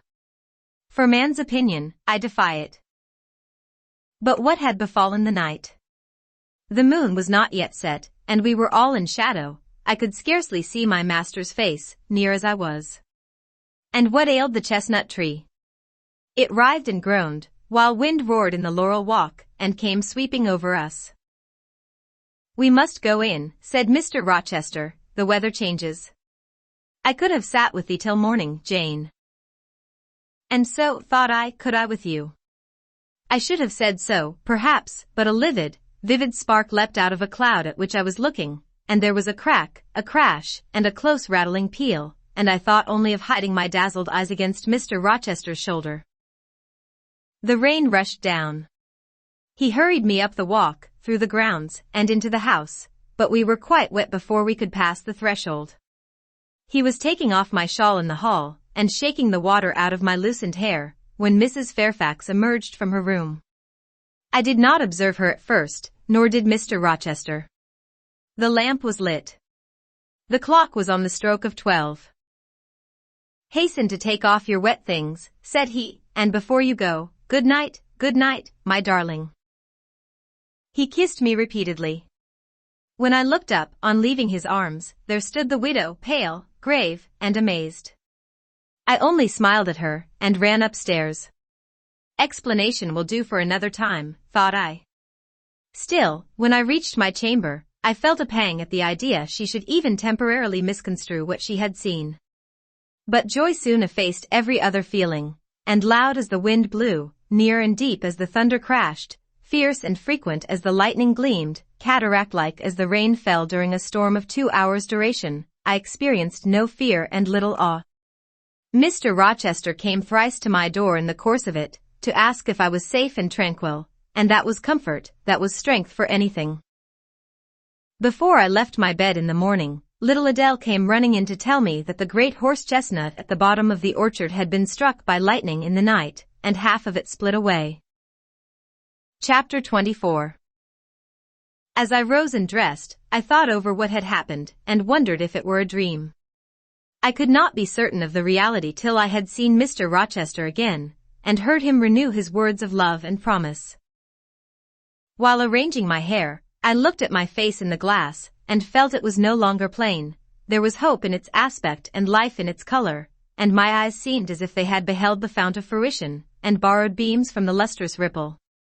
I had often been unwilling to look at my master, because I feared he could not be pleased at my look, but I was sure I might lift my face to his now, and not cool his affection by its expression.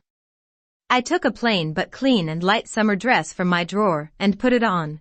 It seemed no attire had ever so well become me, because none had I ever worn in so blissful a mood. I was not surprised, when I ran down into the hall, to see that a brilliant June morning had succeeded to the tempest of the night, and to feel, through the open glass door, the breathing of a fresh and fragrant breeze. Nature must be gladsome when I was so happy. A beggar woman and her little boy, pale, ragged objects both, were coming up the walk, and I ran down and gave them all the money I happened to have in my purse, some 3 or 4 shillings, good or bad, they must partake of my jubilee. The rooks cawed and blithe birds sang, but nothing was so merry or so musical as my own rejoicing heart. Mrs. Fairfax surprised me by looking out of the window with a sad countenance, and saying gravely, "Miss Eyre, will you come to breakfast?" During the meal she was quiet and cool, but I could not undeceive her then. I must wait for my master to give explanations, and so must she. I ate what I could, and then I hastened upstairs. I met Adele leaving the schoolroom. "Where are you going?" "It is time for lessons. Mr. Rochester has sent me away to the nursery." "Where is he?" "In there," pointing to the apartment she had left, and I went in, and there he stood. "Come and bid me good morning," said he. I gladly advanced, and it was not merely a cold word now, or even a shake of the hand that I received, but an embrace and a kiss. It seemed natural, it seemed genial to be so well loved, so caressed by him. "Jane, you look blooming, and smiling, and pretty," said he, "truly pretty this morning. Is this my pale, little elf? Is this my mustard seed? This little sunny-faced girl with the dimpled cheek and rosy lips, the satin-smooth hazel hair, and the radiant hazel eyes? I had green eyes, reader, but you must excuse the mistake, for him they were new-dyed, I suppose. It is Jane Eyre, sir. Soon to be Jane Rochester," he added, "in 4 weeks, Janet, not a day more. Do you hear that?" I did, and I could not quite comprehend it. It made me giddy. The feeling, the announcement sent through me, was something stronger than was consistent with joy, something that smote and stunned. It was, I think, almost fear. "You blushed, and now you are white, Jane. What is that for?" "Because you gave me a new name, Jane Rochester, and it seems so strange." "Yes, Mrs. Rochester," said he, "young Mrs. Rochester, Fairfax Rochester's girl bride." "It can never be, sir, it does not sound likely. Human beings never enjoy complete happiness in this world. I was not born for a different destiny to the rest of my species, to imagine such a lot befalling me is a fairy tale, a daydream, which I can and will realize. I shall begin today. This morning I wrote to my banker in London to send me certain jewels he has in his keeping, heirlooms for the ladies of Thornfield.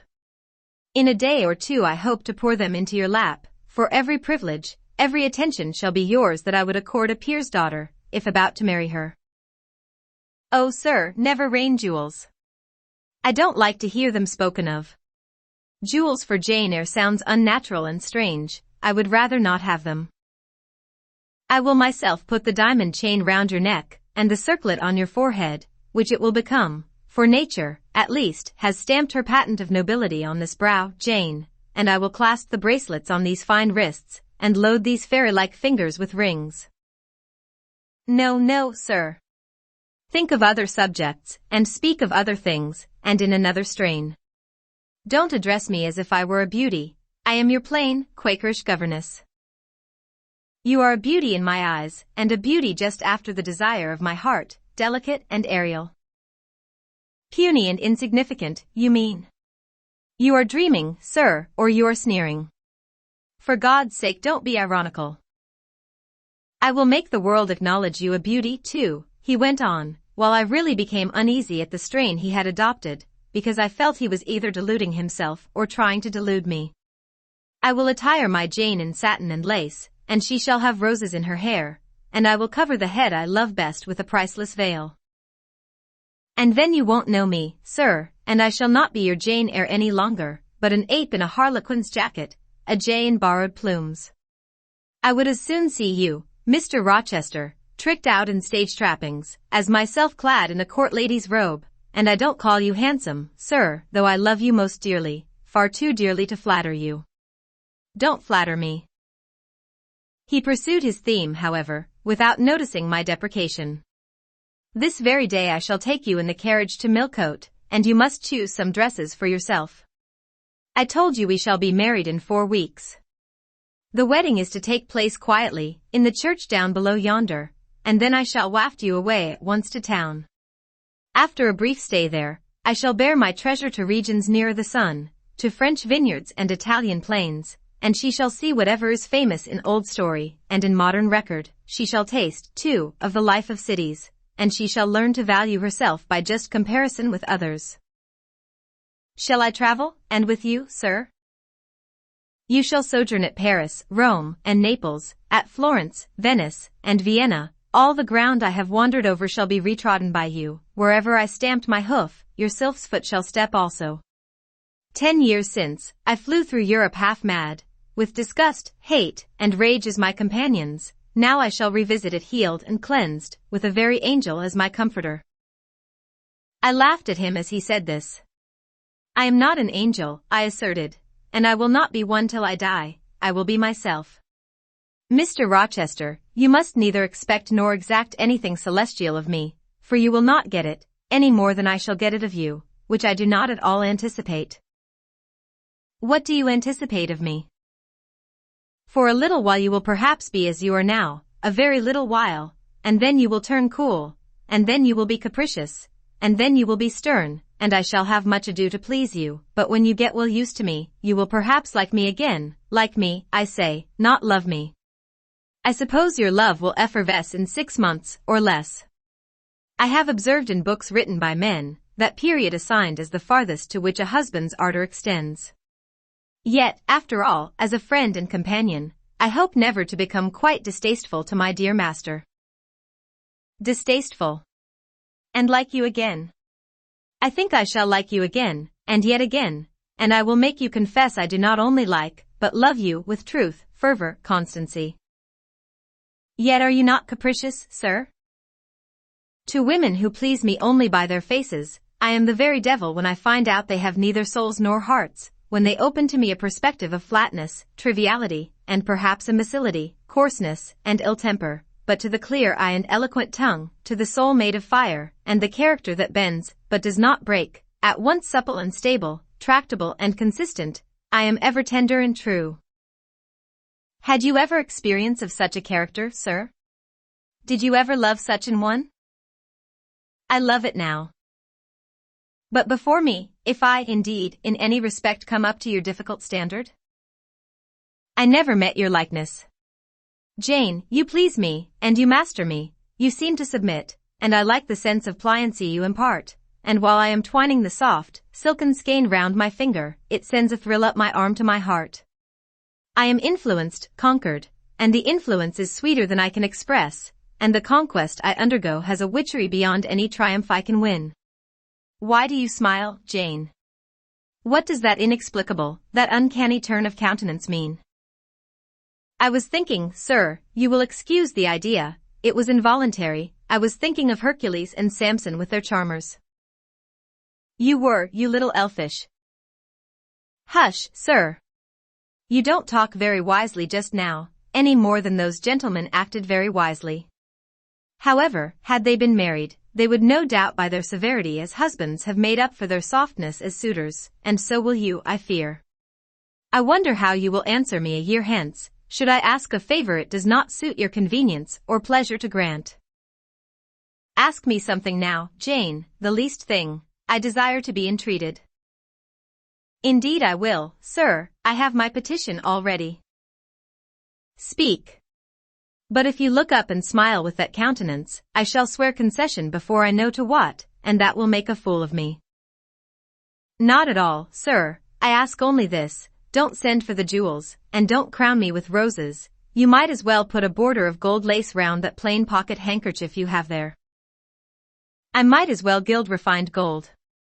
I know it, your request is granted then, for the time. I will remand the order I dispatched to my banker. But you have not yet asked for anything, you have prayed a gift to be withdrawn, try again. Well then, sir, have the goodness to gratify my curiosity, which is much piqued on one point. He looked disturbed. What? What, he said hastily. Curiosity is a dangerous petition, it is well I have not taken a vow to accord every request. But there can be no danger in complying with this, sir. Utter it, Jane, but I wish that instead of a mere inquiry into, perhaps, a secret, it was a wish for half my estate. Now, King Ahasuerus. What do I want with half your estate? Do you think I am a Jew usurer, seeking good investment in land? I would much rather have all your confidence. You will not exclude me from your confidence if you admit me to your heart? You are welcome to all my confidence that is worth having, Jane, but for God's sake, don't desire a useless burden. Don't long for poison, don't turn out a downright Eve on my hands. Why not, sir? You have just been telling me how much you like to be conquered, and how pleasant over-persuasion is to you. Don't you think I had better take advantage of the confession, and begin and coax and entreat, even cry and be sulky if necessary, for the sake of a mere essay of my power? I dare you to any such experiment. Encroach, presume, and the game is up. Is it, sir? You soon give in. How stern you look now. Your eyebrows have become as thick as my finger, and your forehead resembles what, in some very astonishing poetry, I once saw styled, a blue-piled thunder loft. That will be your married look, sir, I suppose? If that will be your married look, I, as a Christian, will soon give up the notion of consorting with a mere sprite, or salamander. But what had you to ask, thing, out with it. There, you are less than civil now, and I like rudeness a great deal better than flattery. I had rather be a thing than an angel. This is what I have to ask, why did you take such pains to make me believe you wished to marry Miss Ingram? Is that all? Thank God it is no worse. And now he unknit his black brows, looked down, smiling at me, and stroked my hair, as if well pleased at seeing a danger averted. I think I may confess, he continued, even although I should make you a little indignant, Jane, and I have seen what a fire spirit you can be when you are indignant. You glowed in the cool moonlight last night, when you mutinied against fate, and claimed your rank as my equal. Janet, by the by, it was you who made me the offer. Of course I did. But to the point if you please, sir, Miss Ingram. Well, I feigned courtship of Miss Ingram, because I wished to render you as madly in love with me as I was with you, and I knew jealousy would be the best ally I could call in for the furtherance of that end. Excellent. Now you are small, not one whit bigger than the end of my little finger. It was a burning shame and a scandalous disgrace to act in that way. Did you think nothing of Miss Ingram's feelings, sir? Her feelings are concentrated in one, pride, and that needs humbling. Were you jealous, Jane? Never mind, Mr. Rochester, it is in no way interesting to you to know that. Answer me truly once more. Do you think Miss Ingram will not suffer from your dishonest coquetry? Won't she feel forsaken and deserted? Impossible, when I told you how she, on the contrary, deserted me, the idea of my insolvency cooled, or rather extinguished, her flame in a moment. You have a curious, designing mind, Mr. Rochester. I am afraid your principles on some points are eccentric. My principles were never trained, Jane, they may have grown a little awry for want of attention. Once again, seriously, may I enjoy the great good that has been vouchsafed to me, without fearing that anyone else is suffering the bitter pain I myself felt a while ago? That you may, my good little girl, there is not another being in the world has the same pure love for me as yourself, for I lay that pleasant unction to my soul, Jane, a belief in your affection. I turned my lips to the hand that lay on my shoulder. I loved him very much, more than I could trust myself to say, more than words had power to express. Ask something more, he said presently, it is my delight to be entreated, and to yield. I was again ready with my request. Communicate your intentions to Mrs. Fairfax, sir, she saw me with you last night in the hall, and she was shocked. Give her some explanation before I see her again. It pains me to be misjudged by so good a woman. Go to your room, and put on your bonnet, he replied. I mean you to accompany me to Millcote this morning, and while you prepare for the drive, I will enlighten the old lady's understanding. Did she think, Janet, you had given the world for love, and considered it well lost? I believe she thought I had forgotten my station, and yours, sir. Station. Station, your station is in my heart, and on the necks of those who would insult you, now or hereafter. Go. I was soon dressed, and when I heard Mr. Rochester quit Mrs. Fairfax's parlor, I hurried down to it. The old lady had been reading her morning portion of Scripture, the lesson for the day. Her Bible lay open before her, and her spectacles were upon it. Her occupation, suspended by Mr. Rochester's announcement, seemed now forgotten. Her eyes, fixed on the blank wall opposite, expressed the surprise of a quiet mind stirred by unwonted tidings. Seeing me, she roused herself. She made a sort of effort to smile, and framed a few words of congratulation, but the smile expired, and the sentence was abandoned unfinished. She put up her spectacles, shut the Bible, and pushed her chair back from the table. I feel so astonished, she began, I hardly know what to say to you, Miss Eyre. I have surely not been dreaming, have I? Sometimes I half fall asleep when I am sitting alone and fancy things that have never happened. It has seemed to me more than once when I have been in a doze, that my dear husband, who died 15 years since, has come in and sat down beside me, and that I have even heard him call me by my name, Alice, as he used to do. Now, can you tell me whether it is actually true that Mr. Rochester has asked you to marry him? Don't laugh at me. But I really thought he came in here 5 minutes ago, and said that in a month you would be his wife. He has said the same thing to me, I replied. He has. Do you believe him? Have you accepted him? Yes. She looked at me bewildered. I could never have thought it. He is a proud man, all the Rochesters were proud, and his father, at least, liked money. He too, has always been called careful. He means to marry you? He tells me so. She surveyed my whole person. In her eyes I read that they had there found no charm powerful enough to solve the enigma. It passes me, she continued, but no doubt, it is true since you say so. How it will answer, I cannot tell, I really don't know. Equality of position and fortune is often advisable in such cases, and there are 20 years of difference in your ages. He might almost be your father. No, indeed, Mrs. Fairfax, exclaimed I, nettled, he is nothing like my father. No one, who saw us together, would suppose it for an instant. Mr. Rochester looks as young, and is as young, as some men at 25.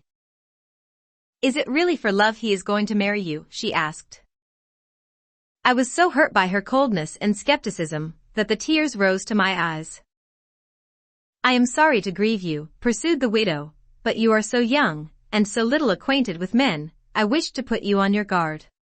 It is an old saying that all is not gold that glitters, and in this case I do fear there will be something found to be different to what either you or I expect. Why am I a monster? I said, is it impossible that Mr. Rochester should have a sincere affection for me? No, you are very well, and much improved of late, and Mr. Rochester, I dare say, is fond of you. I have always noticed that you were a sort of pet of his. There are times when, for your sake, I have been a little uneasy at his marked preference, and have wished to put you on your guard, but I did not like to suggest even the possibility of wrong. I knew such an idea would shock, perhaps offend you, and you were so discreet, and so thoroughly modest and sensible, I hoped you might be trusted to protect yourself. Last night I cannot tell you what I suffered when I sought all over the house, and could find you nowhere, nor the master either, and then, at 12 o'clock, saw you come in with him. Well, never mind that now, I interrupted impatiently, it is enough that all was right. I hope all will be right in the end, she said, but believe me, you cannot be too careful. Try and keep Mr. Rochester at a distance, distrust yourself as well as him. Gentlemen in his station are not accustomed to marry their governesses. I was growing truly irritated. Happily, Adele ran in. Let me go to Millcote too, she cried. Mr. Rochester won't, though there is so much room in the new carriage. Beg him to let me go, mademoiselle. That I will, Adele, and I hastened away with her, glad to quit my gloomy monitress. The carriage was ready, they were bringing it round to the front, and my master was pacing the pavement, Pilot following him backwards and forwards. Adele may accompany us, may she not, sir? I told her no. I'll have no brats, I'll have only you. Do let her go, Mr. Rochester, if you please, it would be better. Not it, she will be a restraint. He was quite peremptory, both in look and voice. The chill of Mrs. Fairfax's warnings, and the damp of her doubts were upon me, something of unsubstantiality and uncertainty had beset my hopes. I half lost the sense of power over him. I was about mechanically to obey him, without further remonstrance, but as he helped me into the carriage, he looked at my face. What is the matter? He asked. All the sunshine is gone. Do you really wish the bairn to go? Will it annoy you if she is left behind? I would far rather she went, sir. Then off for your bonnet, and back like a flash of lightning, cried he to Adele. She obeyed him with what speed she might. After all, a single morning's interruption will not matter much, said he, when I mean shortly to claim you, your thoughts, conversation, and company, for life.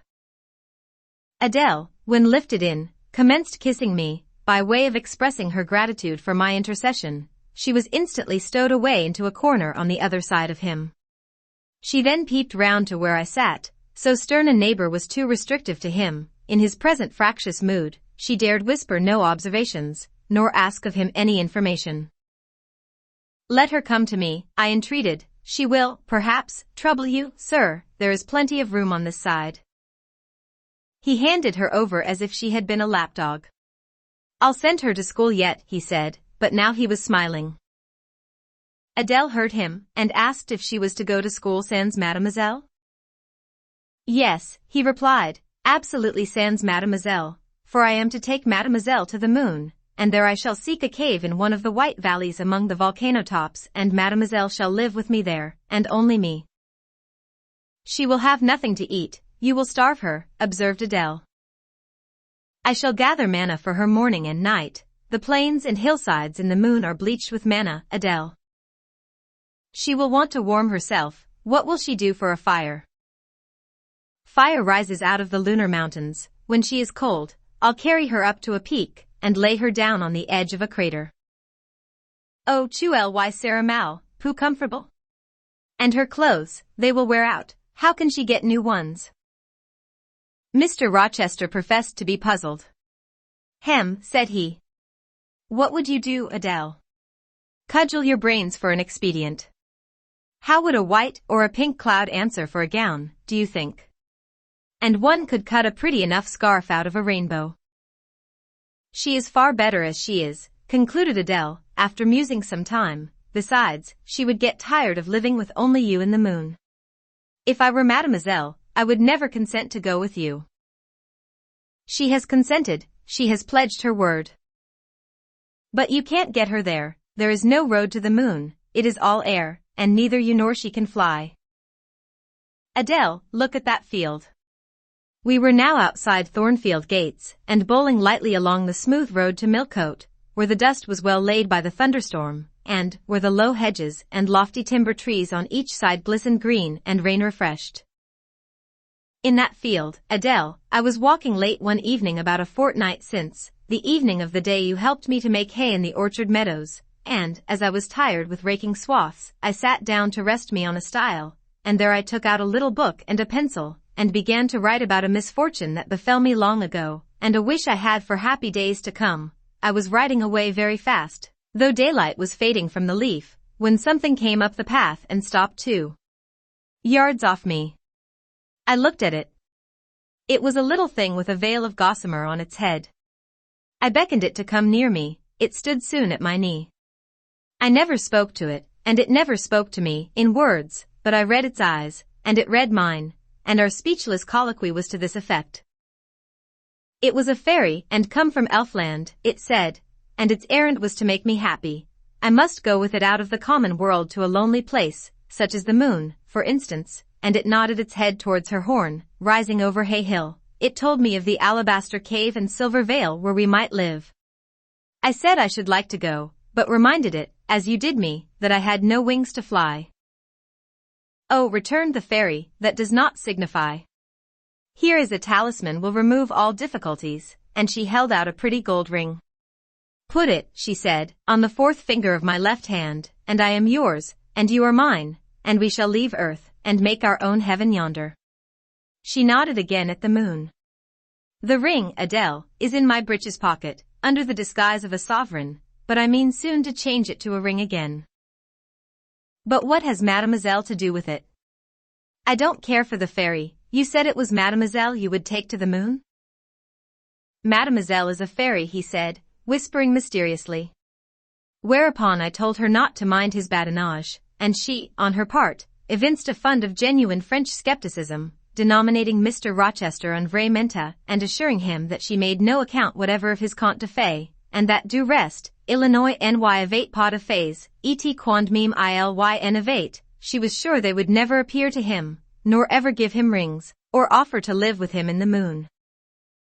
The hour spent at Millcote was a somewhat harassing one to me. Mr. Rochester obliged me to go to a certain silk warehouse. There I was ordered to choose half a dozen dresses.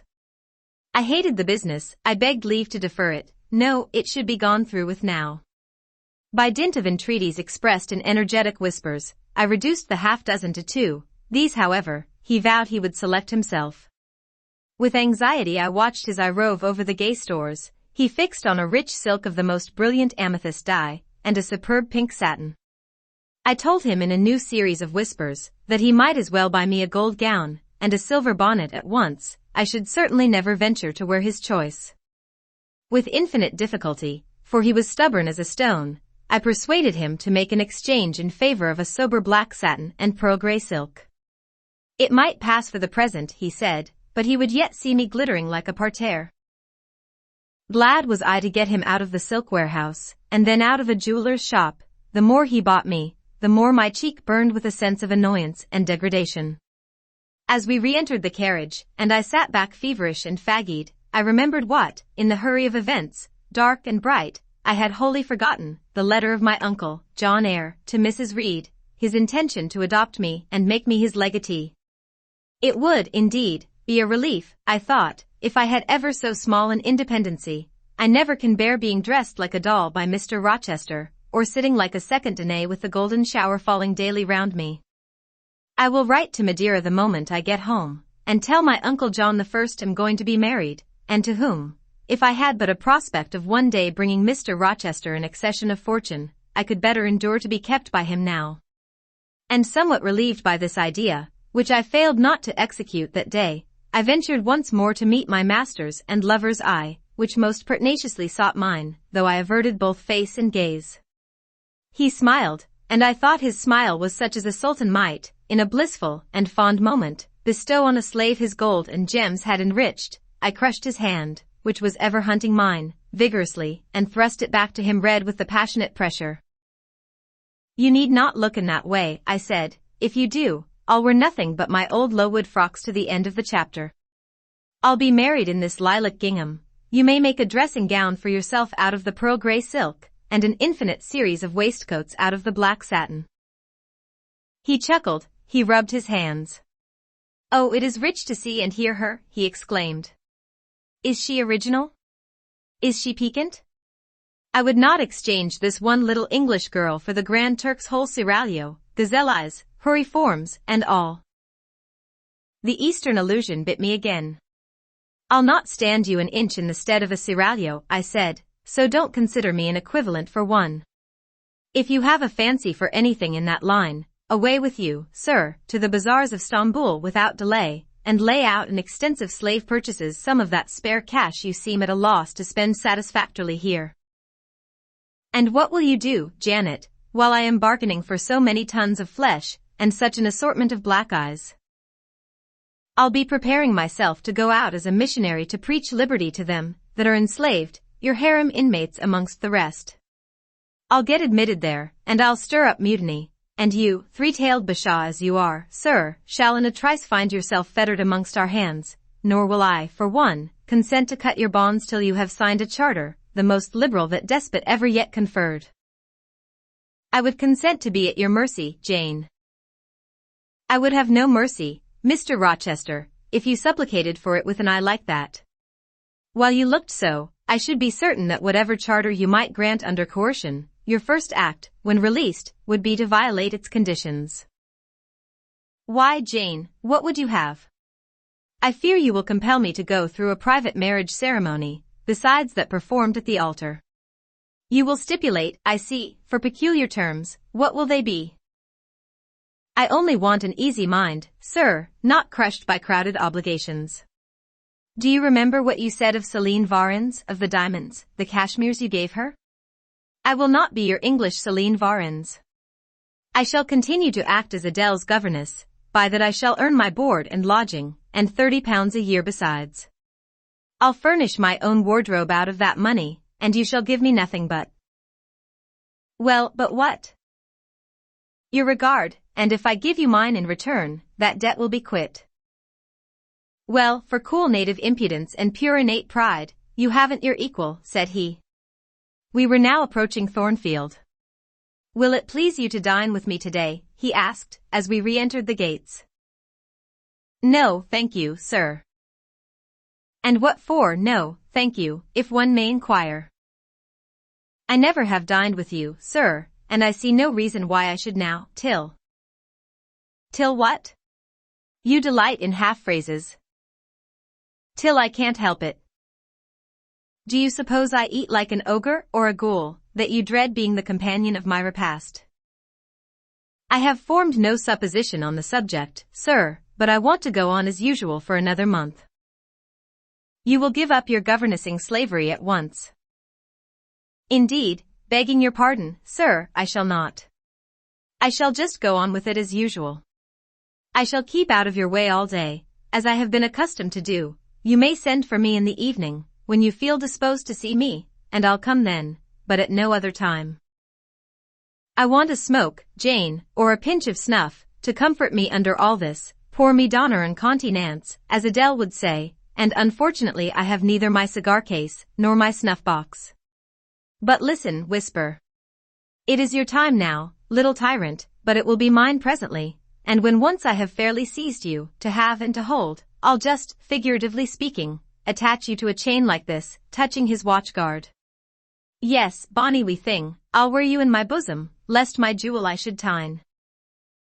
He said this as he helped me to alight from the carriage, and while he afterwards lifted out Adele, I entered the house, and made good my retreat upstairs. He duly summoned me to his presence in the evening. I had prepared an occupation for him, for I was determined not to spend the whole time in a tête-à-tête conversation. I remembered his fine voice. I knew he liked to sing, good singers generally do. I was no vocalist myself, and, in his fastidious judgment, no musician, either, but I delighted in listening when the performance was good. No sooner had twilight, that hour of romance, began to lower her blue and starry banner over the lattice, than I rose, opened the piano, and entreated him, for the love of heaven, to give me a song. He said I was a capricious witch, and that he would rather sing another time, but I averred that no time was like the present. Did I like his voice, he asked. Very much. I was not fond of pampering that susceptible vanity of his, but for once, and from motives of expediency, I would e'en soothe and stimulate it. Then, Jane, you must play the accompaniment. Very well, sir, I will try. I did try, but was presently swept off the stool, and denominated a little bungler. Being pushed unceremoniously to one side, which was precisely what I wished, he usurped my place, and proceeded to accompany himself, for he could play as well as sing. I hied me to the window recess. And while I sat there and looked out on the still trees and dim lawn, to a sweet air was sung in mellow tones the following strain. The truest love that ever heart felt at its kindled core, did through each vein, in quickened start, the tide of being pour. Her coming was my hope each day. Her parting was my pain. The chance that did her steps delay was ice in every vein. I dreamed it would be nameless bliss, as I loved to be. And to this object did I press, as blind as eagerly. But wide as pathless was the space that lay our lives between, and dangerous as the foamy race of ocean surges green, and haunted as a robber path through wilderness or wood. For might and right, and woe and wrath, between our spirits stood. I dangers dared, I hindrance scorned, I omens did defy. Whatever menaced, harassed, warned, I passed impetuous by. On sped my rainbow, fast as light. I flew as in a dream. For glorious rose upon my sight that child of shower and gleam. Still bright on clouds of suffering dim shines that soft, solemn joy. Nor care I now, how dense and grim disasters gather nigh. I care not in this moment sweet, though all I have rushed o'er should come on pinion, strong and fleet, proclaiming vengeance sore. Though haughty hate should strike me down, right bar approach to me, and grinding might, with furious frown, swear endless enmity. My love has placed her little hand with noble faith in mine, and vowed that wedlock's sacred band our nature shall entwine. My love has sworn, with sealing kiss, with me to live, to die. I have at last my nameless bliss, as I loved am I. He rose and came towards me, and I saw his face all kindled, and his full falcon eye flashing, and tenderness and passion in every lineament. I quailed momentarily, then I rallied. Soft scene, daring demonstration, I would not have, and I stood in peril of both. A weapon of defense must be prepared. I wetted my tongue. As he reached me, I asked with asperity, whom he was going to marry now. That was a strange question to be put by his darling Jane. Indeed, I considered it a very natural and necessary one. He had talked of his future wife dying with him. What did he mean by such a pagan idea? I had no intention of dying with him, he might depend on that. Oh, all he longed, all he prayed for, was that I might live with him. Death was not for such as I. Indeed it was. I had as good a right to die when my time came as he had, but I should bide that time, and not be hurried away in a suttee. Would I forgive him for the selfish idea, and prove my pardon by a reconciling kiss? No, I would rather be excused. Here I heard myself apostrophized as a hard little thing, and it was added, any other woman would have been melted to marrow at hearing such stanzas crooned in her praise. I assured him I was naturally hard, very flinty, and that he would often find me so, and that, moreover, I was determined to show him divers rugged points in my character before the ensuing 4 weeks elapsed. He should know fully what sort of a bargain he had made, while there was yet time to rescind it. Would I be quiet and talk rationally? I would be quiet if he liked, and as to talking rationally, I flattered myself I was doing that now. He fretted, pished, and pshawed. Very good, I thought, you may fume and fidget as you please, but this is the best plan to pursue with you, I am certain. I like you more than I can say, but I'll not sink into a bathos of sentiment, and with this needle of repartee I'll keep you from the edge of the gulf too, and, moreover, maintain by its pungent aid that distance between you and myself most conducive to our real mutual advantage. From less to more, I worked him up to considerable irritation. Then, after he had retired, in dudgeon, quite to the other end of the room, I got up, and saying, I wish you good night, sir, in my natural and wonted respectful manner, I slipped out by the side door, and got away. The system thus entered on, I pursued during the whole season of probation, and with the best success. He was kept, to be sure, rather cross and crusty, but on the whole I could see he was excellently entertained, and that a lamb-like submission and turtle-dove sensibility, while fostering his despotism more, would have pleased his judgment, satisfied his common sense, and even suited his taste less. In other people's presence I was, as formerly, deferential and quiet, any other line of conduct being uncalled for. It was only in the evening conferences I thus thwarted and afflicted him. He continued to send for me punctually the moment the clock struck 7, though when I appeared before him now, he had no such honeyed terms as love and darling on his lips. The best words at my service were provoking puppet, malicious elf, sprite, changeling, and sea. For caresses, too, I now got grimaces, for a pressure of the hand, a pinch on the arm, for a kiss on the cheek, a severe tweak of the ear. It was all right. At present I decidedly preferred these fierce favors to anything more tender. Mrs. Fairfax, I saw, approved me, her anxiety on my account vanished, therefore I was certain I did well. Meantime, Mr. Rochester affirmed I was wearing him to skin and bone, and threatened awful vengeance for my present conduct at some period fast coming. I laughed in my sleeve at his menaces. I can keep you in reasonable check now, I reflected, and I don't doubt to be able to do it hereafter. If one expedient loses its virtue, another must be devised. Yet after all my task was not an easy one. Often I would rather have pleased than teased him. My future husband was becoming to me my whole world, and more than the world, almost my hope of heaven. He stood between me and every thought of religion, as an eclipse intervenes between man and the broad sun. I could not, in those days, see God for his creature, of whom I had made an idol. You are listening to PastThink.com audiobook. Please like and subscribe, thank you. Chapter 25. The month of courtship had wasted, its very last hours were being numbered. There was no putting off the day that advanced, the bridal day, and all preparations for its arrival were complete. I at least had nothing more to do. There were my trunks, packed, locked, corded, ranged in a row along the wall of my little chamber. Tomorrow, at this time, they would be far on their road to London, and so should I, or rather, not I, but one Jane Rochester, a person whom as yet I knew not. The cards of address alone remained to nail on. They lay, for little squares, in the drawer. Mr. Rochester had himself written the direction, Mrs. Rochester, Hotel, London, on each. I could not persuade myself to affix them, or to have them affixed. Mrs. Rochester.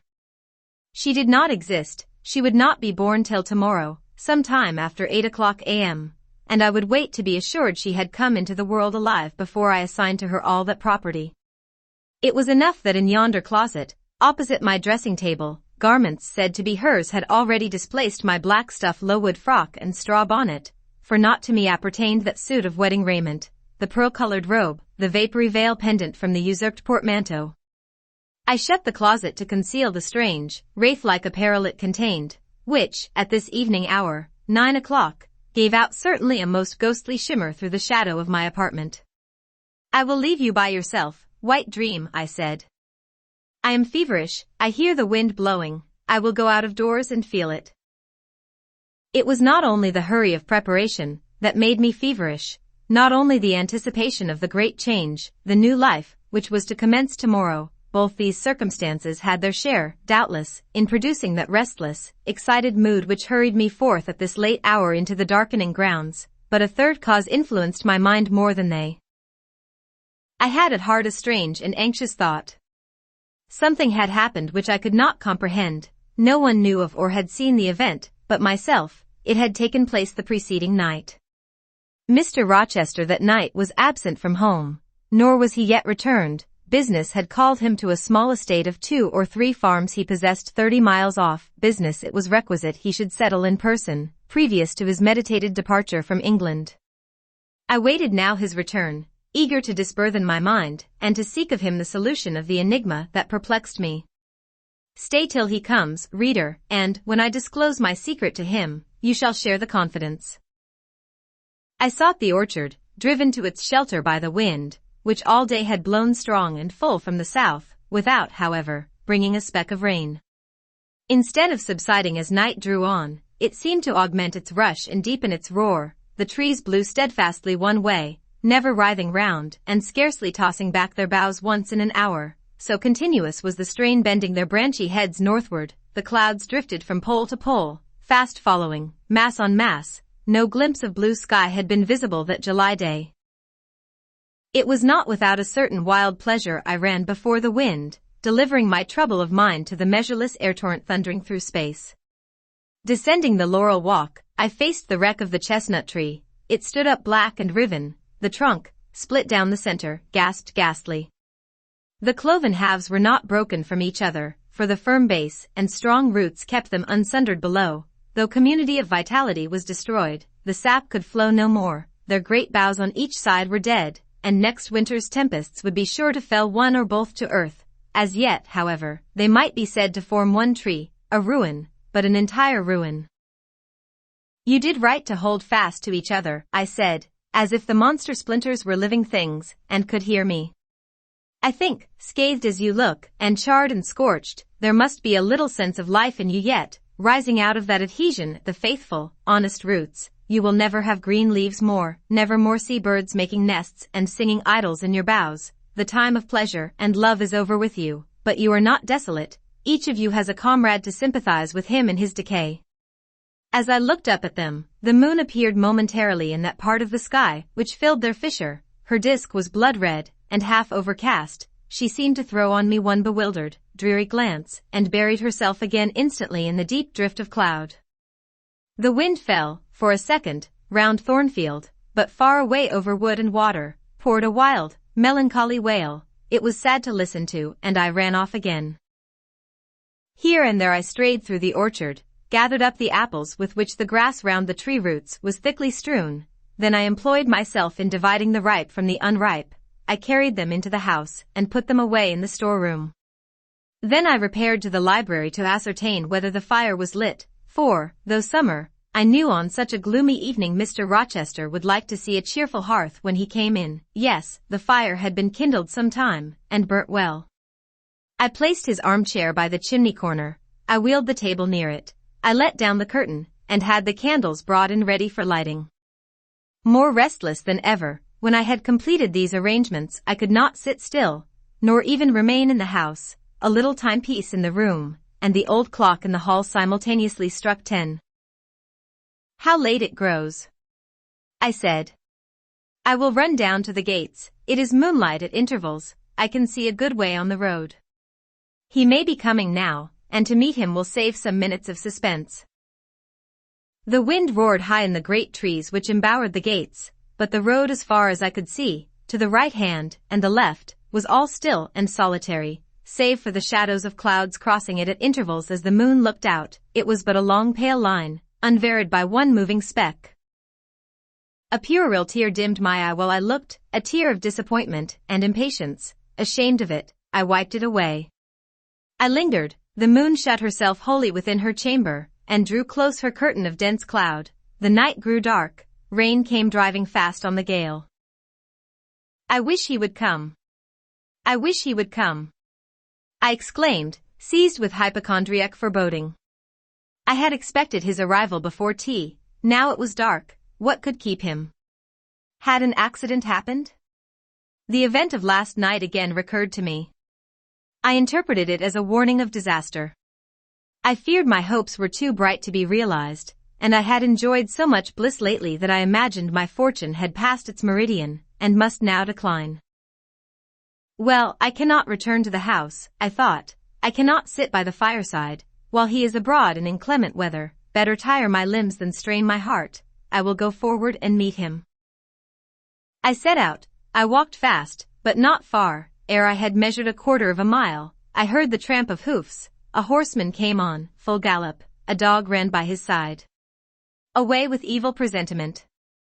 It was he. Here he was, mounted on Messer, followed by Pilot. He saw me, for the moon had opened a blue field in the sky, and rode in it watery bright. He took his hat off, and waved it round his head. I now ran to meet him. There, he exclaimed, as he stretched out his hand and bent from the saddle, you can't do without me, that is evident. Step on my boot toe, give me both hands, mount. I obeyed, joy made me agile, I sprang up before him. A hearty kissing I got for a welcome, and some boastful triumph, which I swallowed as well as I could. He checked himself in his exultation to demand, but is there anything the matter, Janet, that you come to meet me at such an hour? Is there anything wrong? No, but I thought you would never come. I could not bear to wait in the house for you, especially with this rain and wind. Rain and wind, indeed. Yes, you are dripping like a mermaid. Pull my cloak round you, but I think you are feverish, Jane. Both your cheek and hand are burning hot. I ask again, is there anything the matter? Nothing now, I am neither afraid nor unhappy. Then you have been both.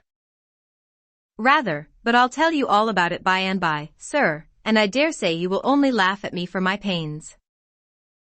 I'll laugh at you heartily when tomorrow is past, till then I dare not, my prize is not certain.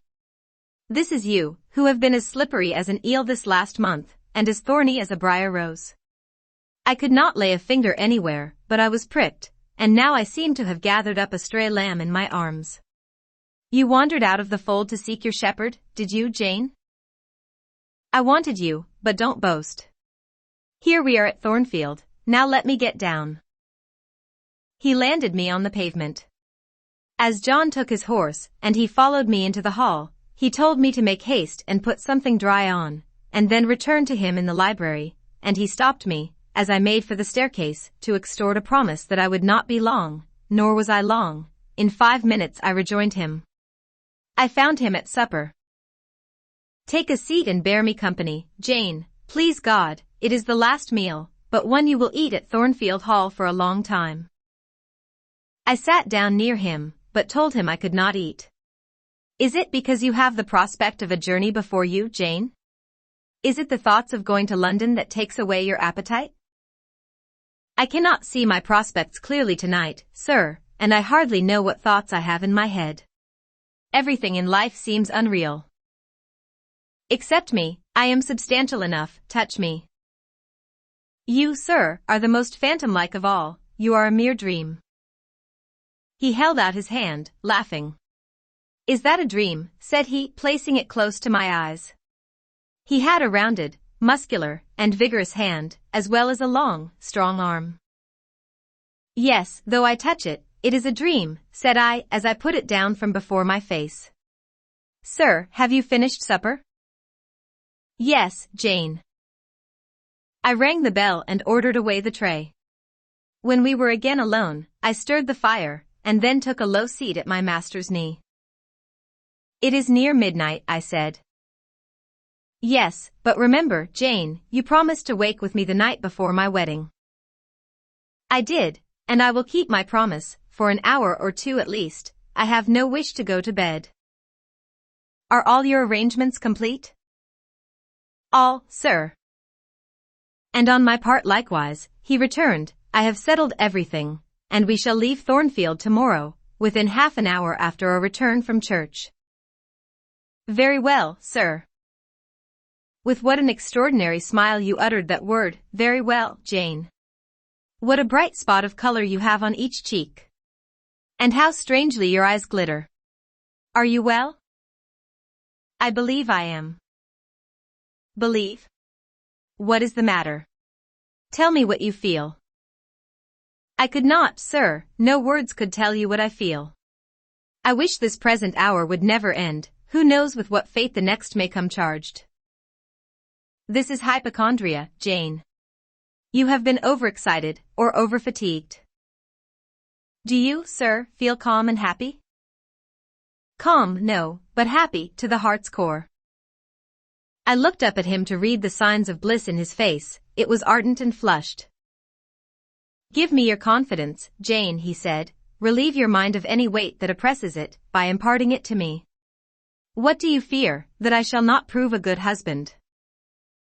It is the idea farthest from my thoughts. Are you apprehensive of the new sphere you are about to enter, of the new life into which you are passing? No. You puzzle me, Jane. Your look and tone of sorrowful audacity perplex and pain me. I want an explanation. Then, sir, listen. You were from home last night? I was, I know that, and you hinted a while ago at something which had happened in my absence, nothing, probably, of consequence, but, in short, it has disturbed you. Let me hear it. Mrs. Fairfax has said something, perhaps? Or you have overheard the servants' talk, your sensitive self-respect has been wounded. No, sir.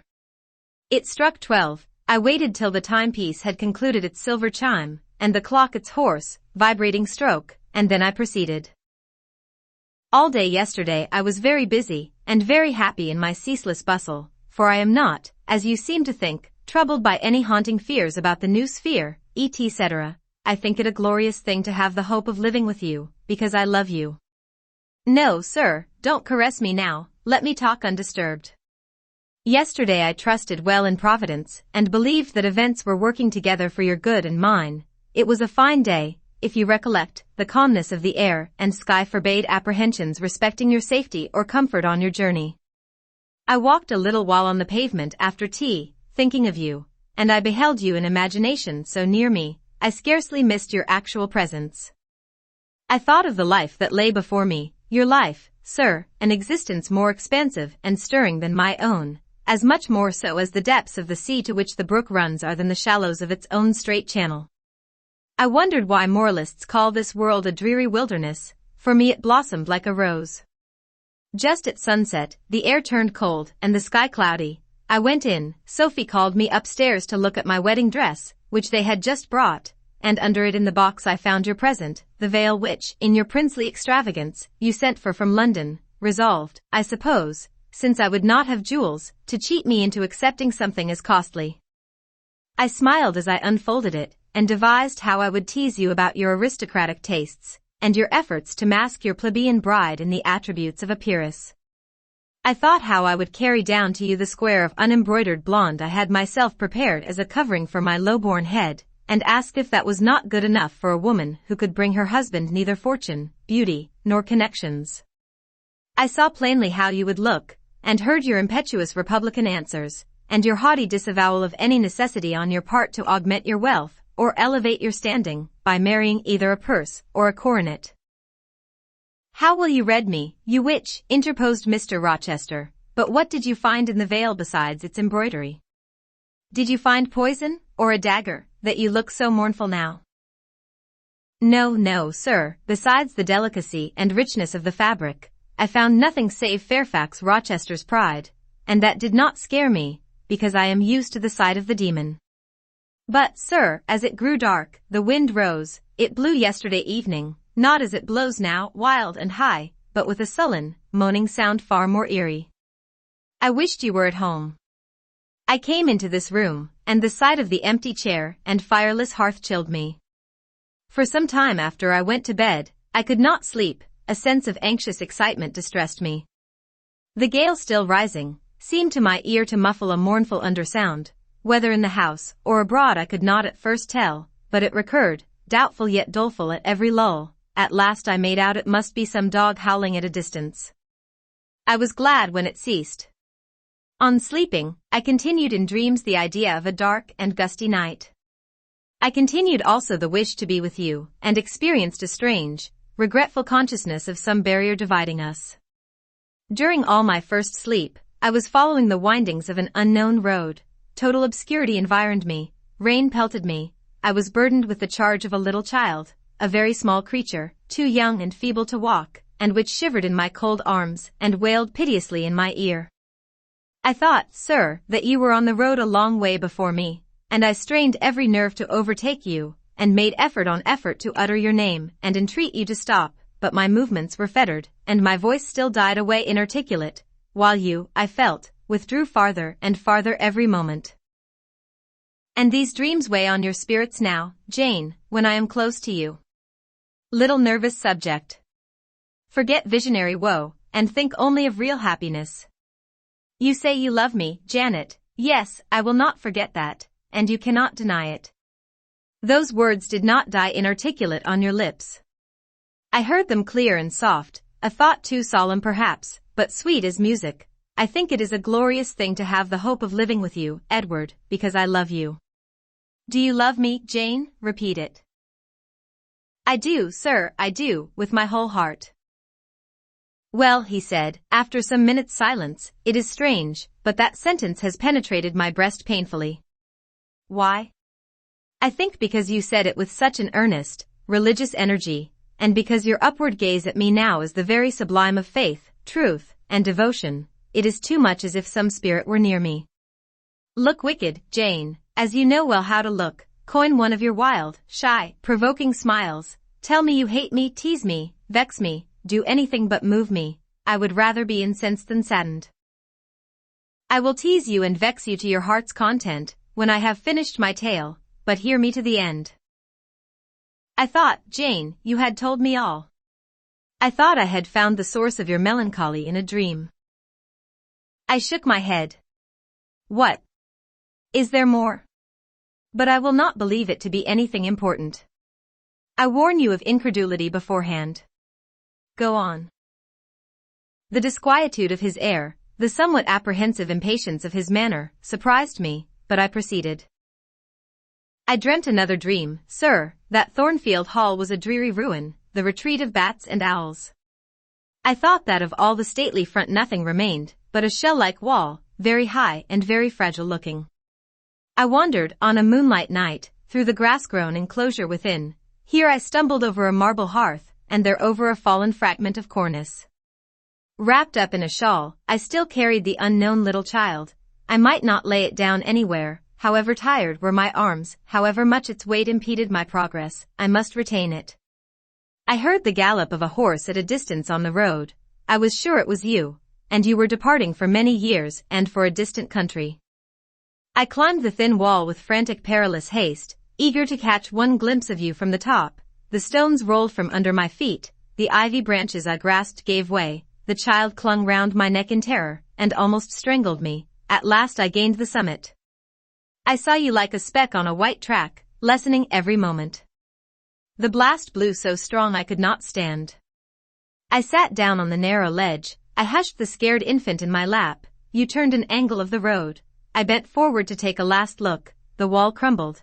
I was shaken. The child rolled from my knee. I lost my balance, fell, and woke. Now, Jane, that is all. All the preface, sir, the tale is yet to come. On waking, a gleam dazzled my eyes. I thought, oh, it is daylight. But I was mistaken, it was only candlelight. Sophie, I supposed, had come in. There was a light in the dressing table, and the door of the closet, where, before going to bed, I had hung my wedding dress and veil, stood open. I heard a rustling there. I asked, Sophie, what are you doing? No one answered, but a form emerged from the closet. It took the light, held it aloft, and surveyed the garments pendant from the portmanteau. Sophie! Sophie! I again cried, and still it was silent. I had risen up in bed. I bent forward. First surprise, then bewilderment, came over me, and then my blood crept cold through my veins. Mr. Rochester, this was not Sophie, it was not Leah, it was not Mrs. Fairfax, it was not, no, I was sure of it, and am still, it was not even that strange woman, Grace Poole. It must have been one of them, interrupted my master. No, sir, I solemnly assure you to the contrary. The shape standing before me had never crossed my eyes within the precincts of Thornfield Hall before. The height, the contour were new to me. Describe it, Jane. It seemed, sir, a woman, tall and large, with thick and dark hair hanging long down her back. I know not what dress she had on, it was white and straight, but whether gown, sheet, or shroud, I cannot tell. Did you see her face? Not at first. But presently she took my veil from its place, she held it up, gazed at it long, and then she threw it over her own head and turned to the mirror. At that moment I saw the reflection of the visage and features quite distinctly in the dark oblong glass. And how were they? Fearful and ghastly to me. Oh, sir, I never saw a face like it. It was a discolored face, it was a savage face. I wish I could forget the roll of the red eyes and the fearful blackened inflation of the lineaments. Ghosts are usually pale, Jane. This, sir, was purple, the lips were swelled and dark, the brow furrowed, the black eyebrows widely raised over the bloodshot eyes. Shall I tell you of what it reminded me? You may. Of the foul German spectre, the vampire. Ah, what did it do? Sir, it removed my veil from its gaunt head, rent it in two parts, and flinging both on the floor, trampled on them. Afterwards? It drew aside the window curtain and looked out. Perhaps it saw dawn approaching, for, taking the candle, it retreated to the door. Just at my bedside, the figure stopped, the fiery eyes glared upon me, she thrust up her candle close to my face and extinguished it under my eyes. I was aware her lurid visage flamed over mine, and I lost consciousness. For the second time in my life, only the second time, I became insensible from terror. Who was with you when you revived? No one, sir, but the broad day. I rose, bathed my head and face in water, drank a long draught, felt that though enfeebled I was not ill, and determined that to none but you would I impart this vision. Now, sir, tell me who and what that woman was. The creature of an overstimulated brain, that is certain. I must be careful of you, my treasure, nerves like yours were not made for rough handling. Sir, depend on it, my nerves were not in fault, the thing was real, the transaction actually took place. And your previous dreams, were they real too? Is Thornfield Hall a ruin? Am I severed from you by insuperable obstacles? Am I leaving you without a tear, without a kiss, without a word? Not yet. Am I about to do it? Why, the day is already commenced which is to bind us indissolubly, and when we are once united, there shall be no recurrence of these mental terrors, I guarantee that. Mental terrors, sir. I wish I could believe them to be only such, I wish it more now than ever, since even you cannot explain to me the mystery of that awful visitant. And since I cannot do it, Jane, it must have been unreal. But, sir, when I said so to myself on rising this morning, and when I looked round the room to gather courage and comfort from the cheerful aspect of each familiar object in full daylight, there, on the carpet, I saw what gave the distinct lie to my hypothesis, the veil, torn from top to bottom in two halves. I felt Mr. Rochester start and shudder, he hastily flung his arms round me. Thank God, he exclaimed, that if anything malignant did come near you last night, it was only the veil that was harmed. Oh, to think what might have happened! He drew his breath short, and strained me so close to him, I could scarcely pant. After some minutes' silence, he continued, cheerily. Now, Janet, I'll explain to you all about it. It was half dream, half reality. A woman did, I doubt not, enter your room, and that woman must have been, Grace Poole. You call her a strange being yourself, from all you know, you have reason so to call her. What did she do to me? What to Mason?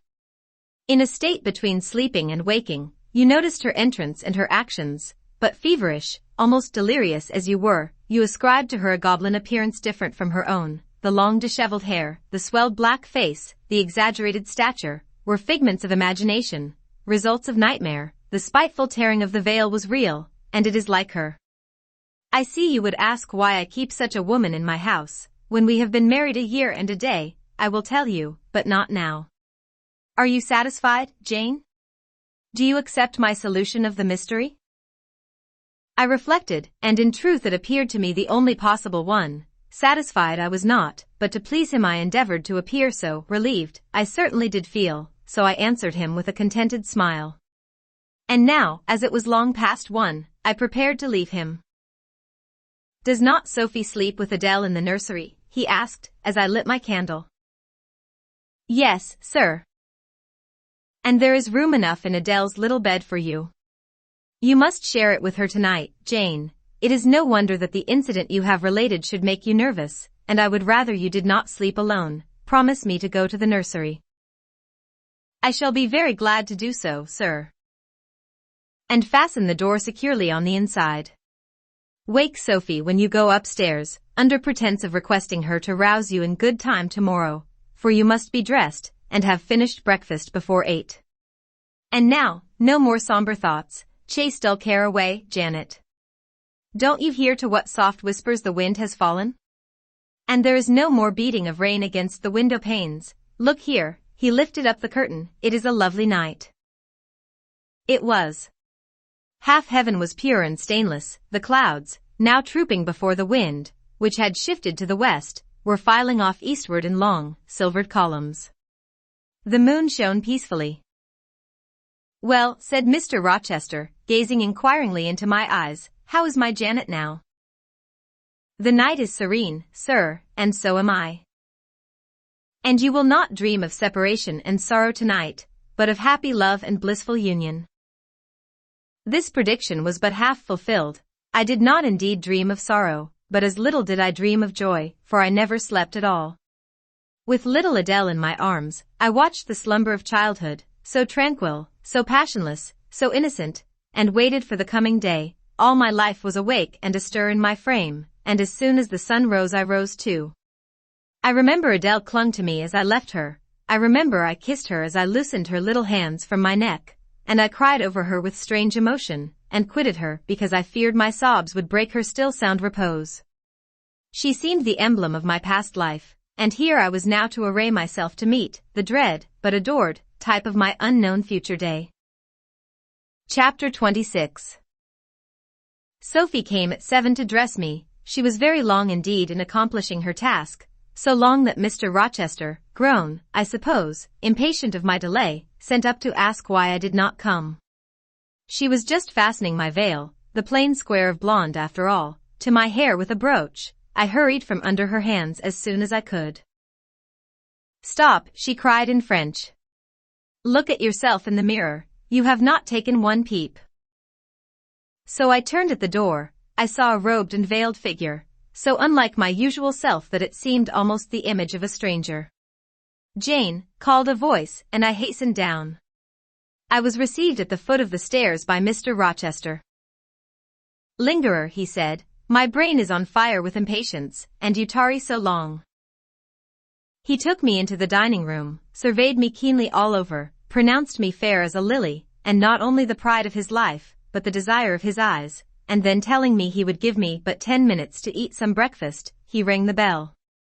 One of his lately hired servants, a footman, answered it. "Is John getting the carriage ready?" "Yes, sir." "Is the luggage brought down?" "They are bringing it down, sir." "Go you to the church, see if Mr. Wood, the clergyman, and the clerk are there, return and tell me." The church, as the reader knows, was but just beyond the gates. The footman soon returned. "Mr. Wood is in the vestry, sir, putting on his surplice." "And the carriage?" "The horses are harnessing." "We shall not want it to go to church, but it must be ready the moment we return, all the boxes and luggage arranged and strapped on, and the coachman in his seat." "Yes, sir." "Jane, are you ready?" I rose. There were no groomsmen, no bridesmaids, no relatives to wait for or marshal. none but Mr. Rochester and I, Mrs. Fairfax, stood in the hall as we passed. I would fain have spoken to her, but my hand was held by a grasp of iron. I was hurried along by a stride I could hardly follow, and to look at Mr. Rochester's face was to feel that not a second of delay would be tolerated for any purpose.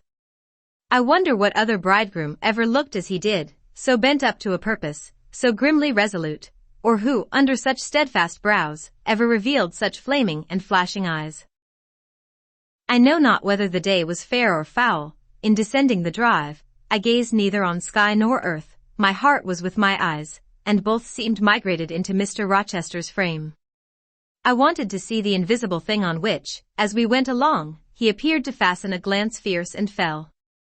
I wanted to feel the thoughts whose force he seemed breasting and resisting. At the churchyard wicket he stopped. He discovered I was quite out of breath. "Am I cruel in my love?" he said. "Delay an instant, lean on me, Jane." And now I can recall the picture of the grey old house of God rising calm before me, of a rook wheeling round the steeple, of a ruddy morning sky beyond. I remember something, too, of the green grave mounds, and I have not forgotten, either, two figures of strangers straying amongst the low hillocks and reading the mementos graven on the few mossy headstones. I noticed them, because, as they saw us, they passed round to the back of the church, and I doubted not they were going to enter by the side aisle door and witness the ceremony. By Mr. Rochester they were not observed. He was earnestly looking at my face from which the blood had, I dare say, momentarily fled, for I felt my forehead dewy, and my cheeks and lips cold. When I rallied, which I soon did, he walked gently with me up the path to the porch. We entered the quiet and humble temple. The priest waited in his white surplice at the lowly altar, the clerk beside him. All was still, two shadows only moved in a remote corner. My conjecture had been correct. The strangers had slipped in before us, and they now stood by the vault of the Rochesters, their backs towards us, viewing through the rails the old time-stained marble tomb, where a kneeling angel guarded the remains of Dame Eyre de Rochester, slain at Marston Moor in the time of the Civil Wars, and of Elizabeth, his wife. Our place was taken at the communion rails. Hearing a cautious step behind me, I glanced over my shoulder. One of the strangers, a gentleman, evidently, was advancing up the chancel. The service began. The explanation of the intent of matrimony was gone through, and then the clergyman came a step further forward and, bending slightly towards Mr. Rochester, went on. "I require and charge you both, as ye will answer at the dreadful day of judgment, when the secrets of all hearts shall be disclosed, that if either of you know any impediment why ye may not lawfully be joined together in matrimony, ye do now confess it, for be ye well assured that so many as are coupled together otherwise than God's word doth allow, are not joined together by God, neither is their matrimony lawful." He paused, as the custom is. When is the pause after that sentence ever broken by reply? Not, perhaps, once in 100 years. And the clergyman, who had not lifted his eyes from his book, and had held his breath, but for a moment, was proceeding. His hand was already stretched towards Mr. Rochester, as his lips unclosed to ask, "Wilt thou have this woman for thy wedded wife?" When a distinct and near voice said, "The marriage cannot go on. I declare the existence of an impediment." The clergyman looked up at the speaker and stood mute. The clerk did the same. Mr. Rochester moved slightly, as if an earthquake had rolled under his feet. Taking a firmer footing, and not turning his head or eyes, he said, "Proceed." Profound silence fell when he had uttered that word, with deep but low intonation. Presently Mr. Wood said, "I cannot proceed without some investigation into what has been asserted, and evidence of its truth or falsehood." "The ceremony is quite broken off," subjoined the voice behind us. "I am in a condition to prove my allegation. An insuperable impediment to this marriage exists." Mr. Rochester heard, but he did not. He stood stubborn and rigid, making no movement, but to possess himself of my hand. What a hot and strong grasp he had! And how like quarried marble was his pale, firm, massive front at this moment! How his eye shone, still watchful, and yet wild beneath!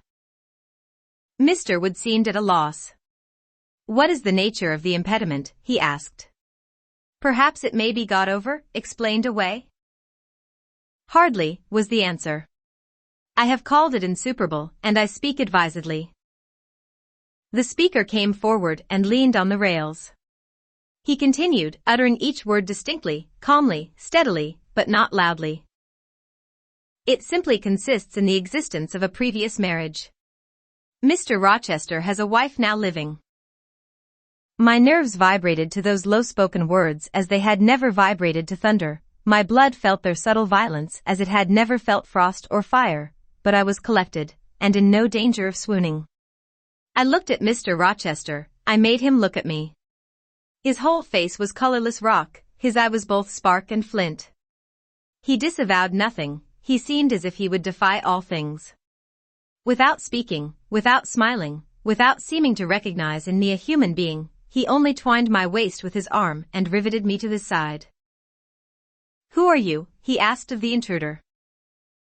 "My name is Briggs, a solicitor of Street, London." "And you would thrust on me a wife?" "I would remind you of your lady's existence, sir, which the law recognizes, if you do not. Favor me with an account of her, with her name, her parentage, her place of abode." "Certainly." Mr. Briggs calmly took a paper from his pocket and read out in a sort of official, nasal voice.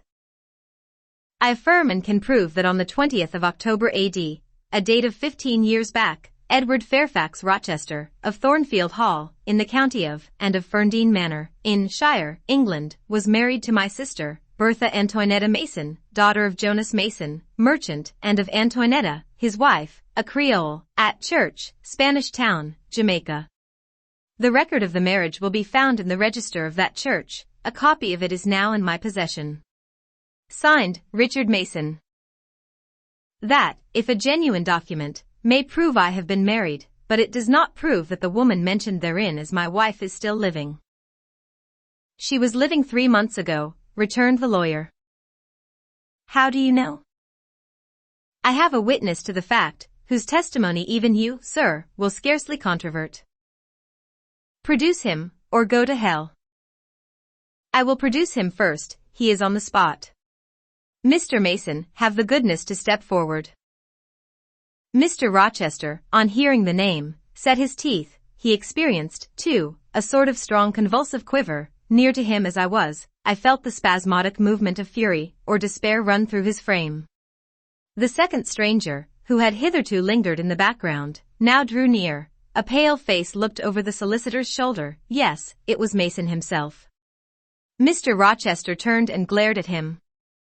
His eye, as I have often said, was a black eye. It had now a tawny, nay, a bloody light in its gloom, and his face flushed, olive cheek and hueless forehead received a glow as from spreading, ascending heart fire, and he stirred, lifted his strong arm. He could have struck Mason, dashed him on the church floor, shocked by ruthless blow the breath from his body. But Mason shrank away, and cried faintly, "Good God!" Contempt fell cool on Mr. Rochester, his passion died as if a blight had shriveled it up. He only asked, "What have you to say?" An inaudible reply escaped Mason's white lips. "The devil is in it if you cannot answer distinctly. I again demand, what have you to say?" Sir, interrupted the clergyman, "do not forget you are in a sacred place." Then addressing Mason, he inquired gently, "Are you aware, sir, whether or not this gentleman's wife is still living?" "Courage," urged the lawyer, "speak out." "She is now living at Thornfield Hall," said Mason, in more articulate tones. "I saw her there last April. I am her brother." "At Thornfield Hall," ejaculated the clergyman. "Impossible. I am an old resident in this neighborhood, sir, and I never heard of a Mrs. Rochester at Thornfield Hall." I saw a grim smile contort Mr. Rochester's lips, and he muttered, "No, by God. I took care that none should hear of it, or of her under that name." He mused. For 10 minutes he held counsel with himself. He formed his resolve, and announced it. "Enough. All shall bolt out at once, like the bullet from the barrel. Wood, close your book and take off your surplice. John Green, to the clerk, leave the church, there will be no wedding today." The man obeyed. Mr. Rochester continued, heartily and recklessly, "Bigamy is an ugly word. I meant, however, to be a bigamist. but fate has outmaneuvered me, or Providence has checked me, perhaps the last. I am little better than a devil at this moment, and, as my pastor there would tell me, deserve no doubt the sternest judgments of God, even to the quenchless fire and deathless worm. Gentlemen, my plan is broken up. What this lawyer and his client say is true. I have been married, and the woman to whom I was married lives. You say you never heard of a Mrs. Rochester at the house up yonder, Wood, but I dare say you have many a time inclined your ear to gossip about the mysterious lunatic kept there under watch and ward. Some have whispered to you that she is my bastard half-sister, some, my cast-off mistress. I now inform you that she is my wife, whom I married 15 years ago, Bertha Mason by name, sister of this resolute personage, who is now, with his quivering limbs and white cheeks, showing you what a stout heart men may bear. Cheer up, Dick, never fear me, I'd almost as soon strike a woman as you. Bertha Mason is mad, and she came of a mad family, idiots and maniacs through 3 generations. Her mother, the Creole, was both a madwoman and a drunkard, as I found out after I had wed the daughter, for they were silent on family secrets before. Bertha, like a dutiful child, copied her parent in both points. I had a charming partner, pure, wise, modest. You can fancy I was a happy man.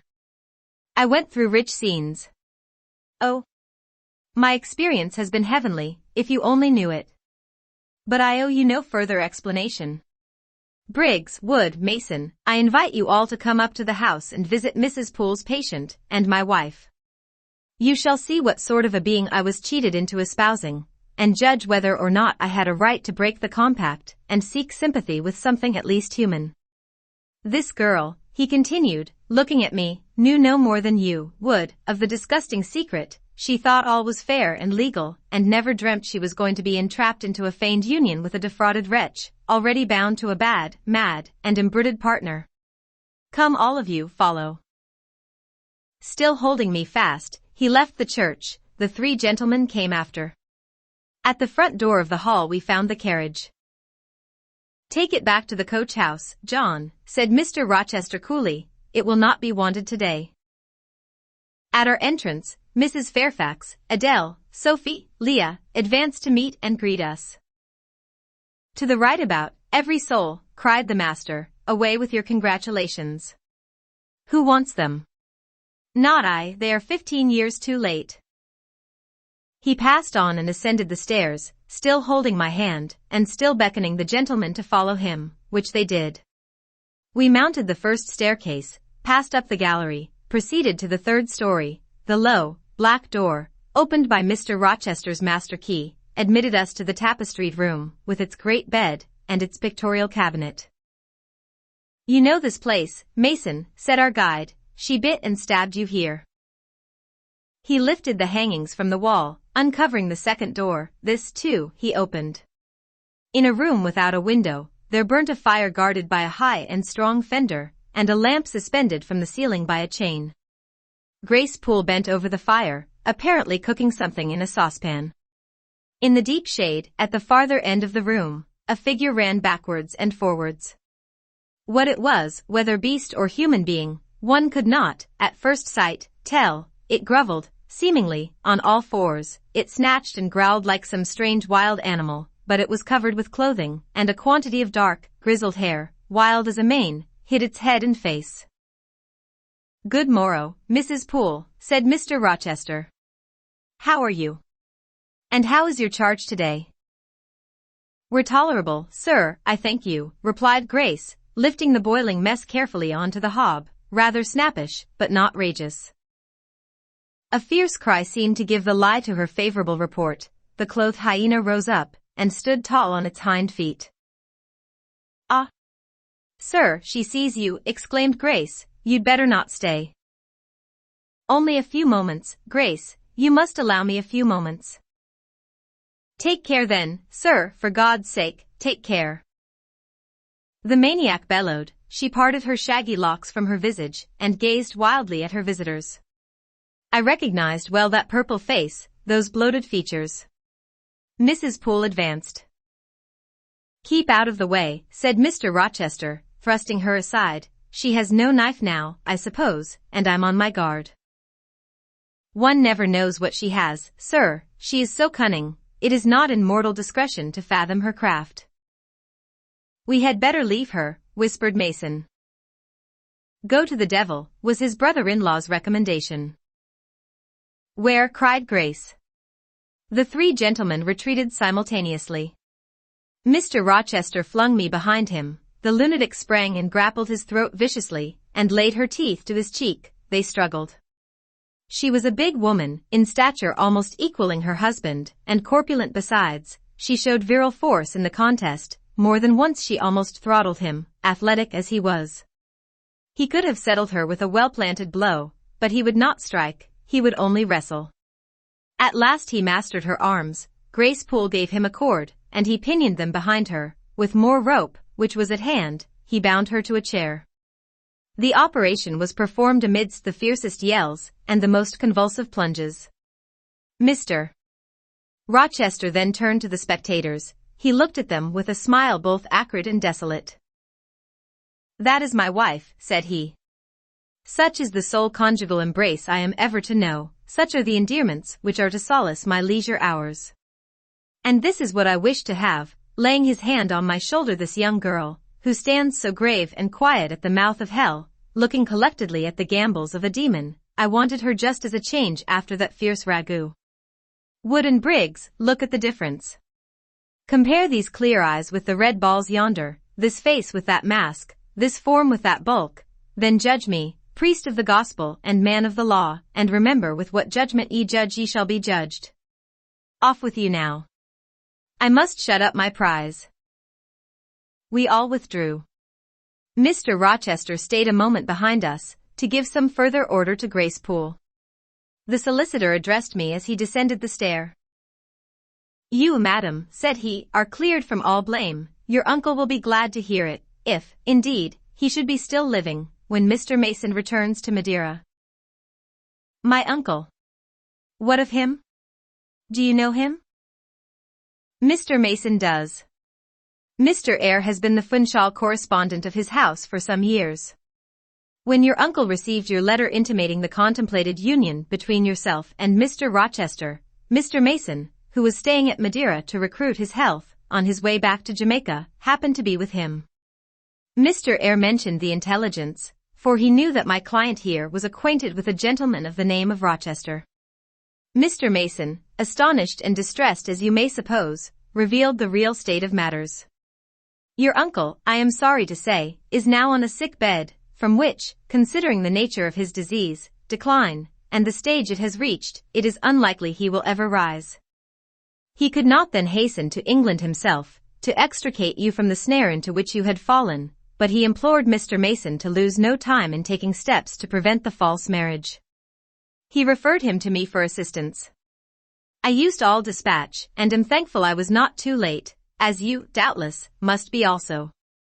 Were I not morally certain that your uncle will be dead ere you reach Madeira, I would advise you to accompany Mr. Mason back, but as it is, I think you had better remain in England till you can hear further, either from or of Mr. Eyre. Have we anything else to stay for? He inquired of Mr. Mason. No, let us be gone, was the anxious reply, and without waiting to take leave of Mr. Rochester, they made their exit at the hall door. The clergyman stayed to exchange a few sentences, either of admonition or reproof, with his haughty parishioner. This duty done, he too departed. I heard him go as I stood at the half-open door of my own room, to which I had now withdrawn. The house cleared, I shut myself in, fastened the bolt that none might intrude, and proceeded, not to weep, not to mourn, I was yet too calm for that, but mechanically to take off the wedding dress and replace it by the stuff gown I had worn yesterday, as I thought, for the last time. I then sat down. I felt weak and tired. I leaned my arms on a table, and my head dropped on them. And now I thought, till now I had only heard, seen, moved, followed up and down where I was led or dragged, watched event rush on event, disclosure open beyond disclosure, but now I thought. The morning had been a quiet morning enough, all except the brief scene with the lunatic. The transaction in the church had not been noisy, there was no explosion of passion, no loud altercation, no dispute, no defiance or challenge, no tears, no sobs. A few words had been spoken, a calmly pronounced objection to the marriage made, some stern, short questions put by Mr. Rochester, answers, explanations given, evidence adduced, an open admission of the truth had been uttered by my master, then. The living proof had been seen, the intruders were gone, and all was over. I was in my own room as usual, just myself, without obvious change. Nothing had smitten me, or scathed me, or maimed me. And yet where was the Jane Eyre of yesterday? Where was her life? Where were her prospects? Jane Eyre, who had been an ardent, expectant woman, almost a bride, was a cold, solitary girl again. Her life was pale, her prospects were desolate. A Christmas frost had come at midsummer, a white December storm had whirled over June, ice glazed the ripe apples, drifts crushed the blowing roses. On hayfield and cornfield lay a frozen shroud. Lanes which last night blushed full of flowers, today were pathless with untrodden snow, and the woods, which 12 hours since waved leafy and flagrant as groves between the tropics, now spread, waste, wild and white as pine forests in wintry Norway. My hopes were all dead, struck with a subtle doom, such as, in one night, fell on all the firstborn in the land of Egypt. I looked on my cherished wishes, yesterday so blooming and glowing. They lay stark, chill, livid corpses that could never revive. I looked at my love, that feeling which was my master's, which he had created. It shivered in my heart, like a suffering child in a cold cradle. Sickness and anguish had seized it. It could not seek Mr. Rochester's arms, it could not derive warmth from his breast. Oh, never more could it turn to him, for faith was blighted, confidence destroyed. Mr. Rochester was not to me what he had been, for he was not what I had thought him.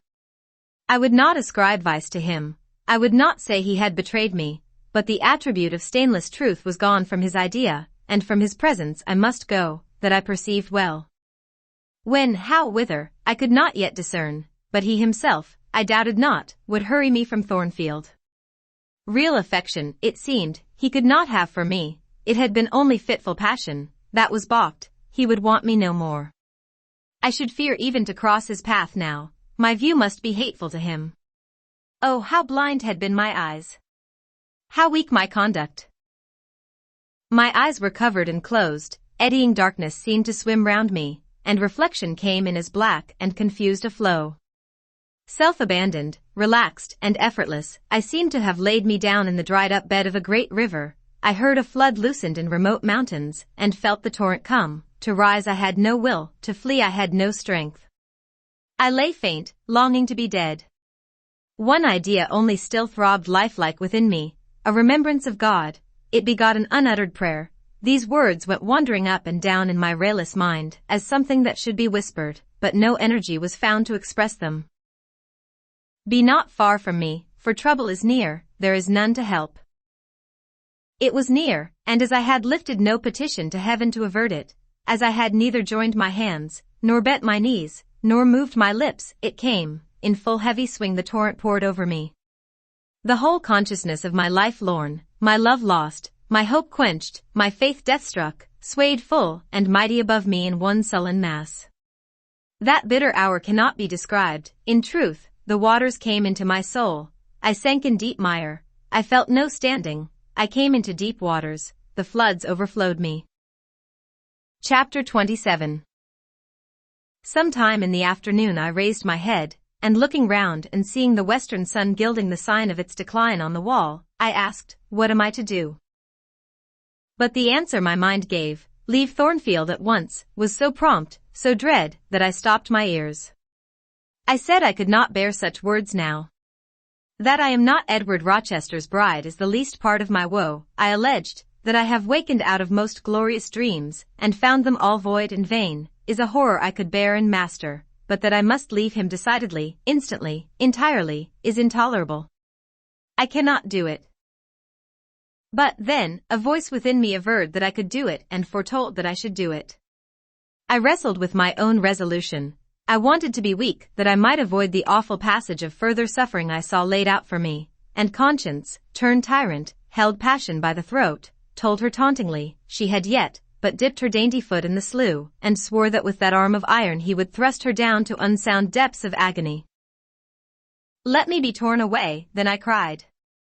Let another help me. No, you shall tear yourself away, none shall help you, you shall yourself pluck out your right eye, yourself cut off your right hand, your heart shall be the victim, and you the priest to transfix it. I rose up suddenly, terror-struck at the solitude which so ruthless a judge haunted, at the silence which so awful a voice filled. My head swam as I stood erect. I perceived that I was sickening from excitement and inanition. Neither meat nor drink had passed my lips that day, for I had taken no breakfast. And, with a strange pang, I now reflected that, long as I had been shut up here, no message had been sent to ask how I was, or to invite me to come down. Not even little Adele had tapped at the door, not even Mrs. Fairfax had sought me. Friends always forget those whom fortune forsakes, I murmured, as I undrew the bolt and passed out. I stumbled over an obstacle, my head was still dizzy, my sight was dim, and my limbs were feeble. I could not soon recover myself. I fell, but not onto the ground, an outstretched arm caught me. I looked up, I was supported by Mr. Rochester, who sat in a chair across my chamber threshold. You come out at last, he said.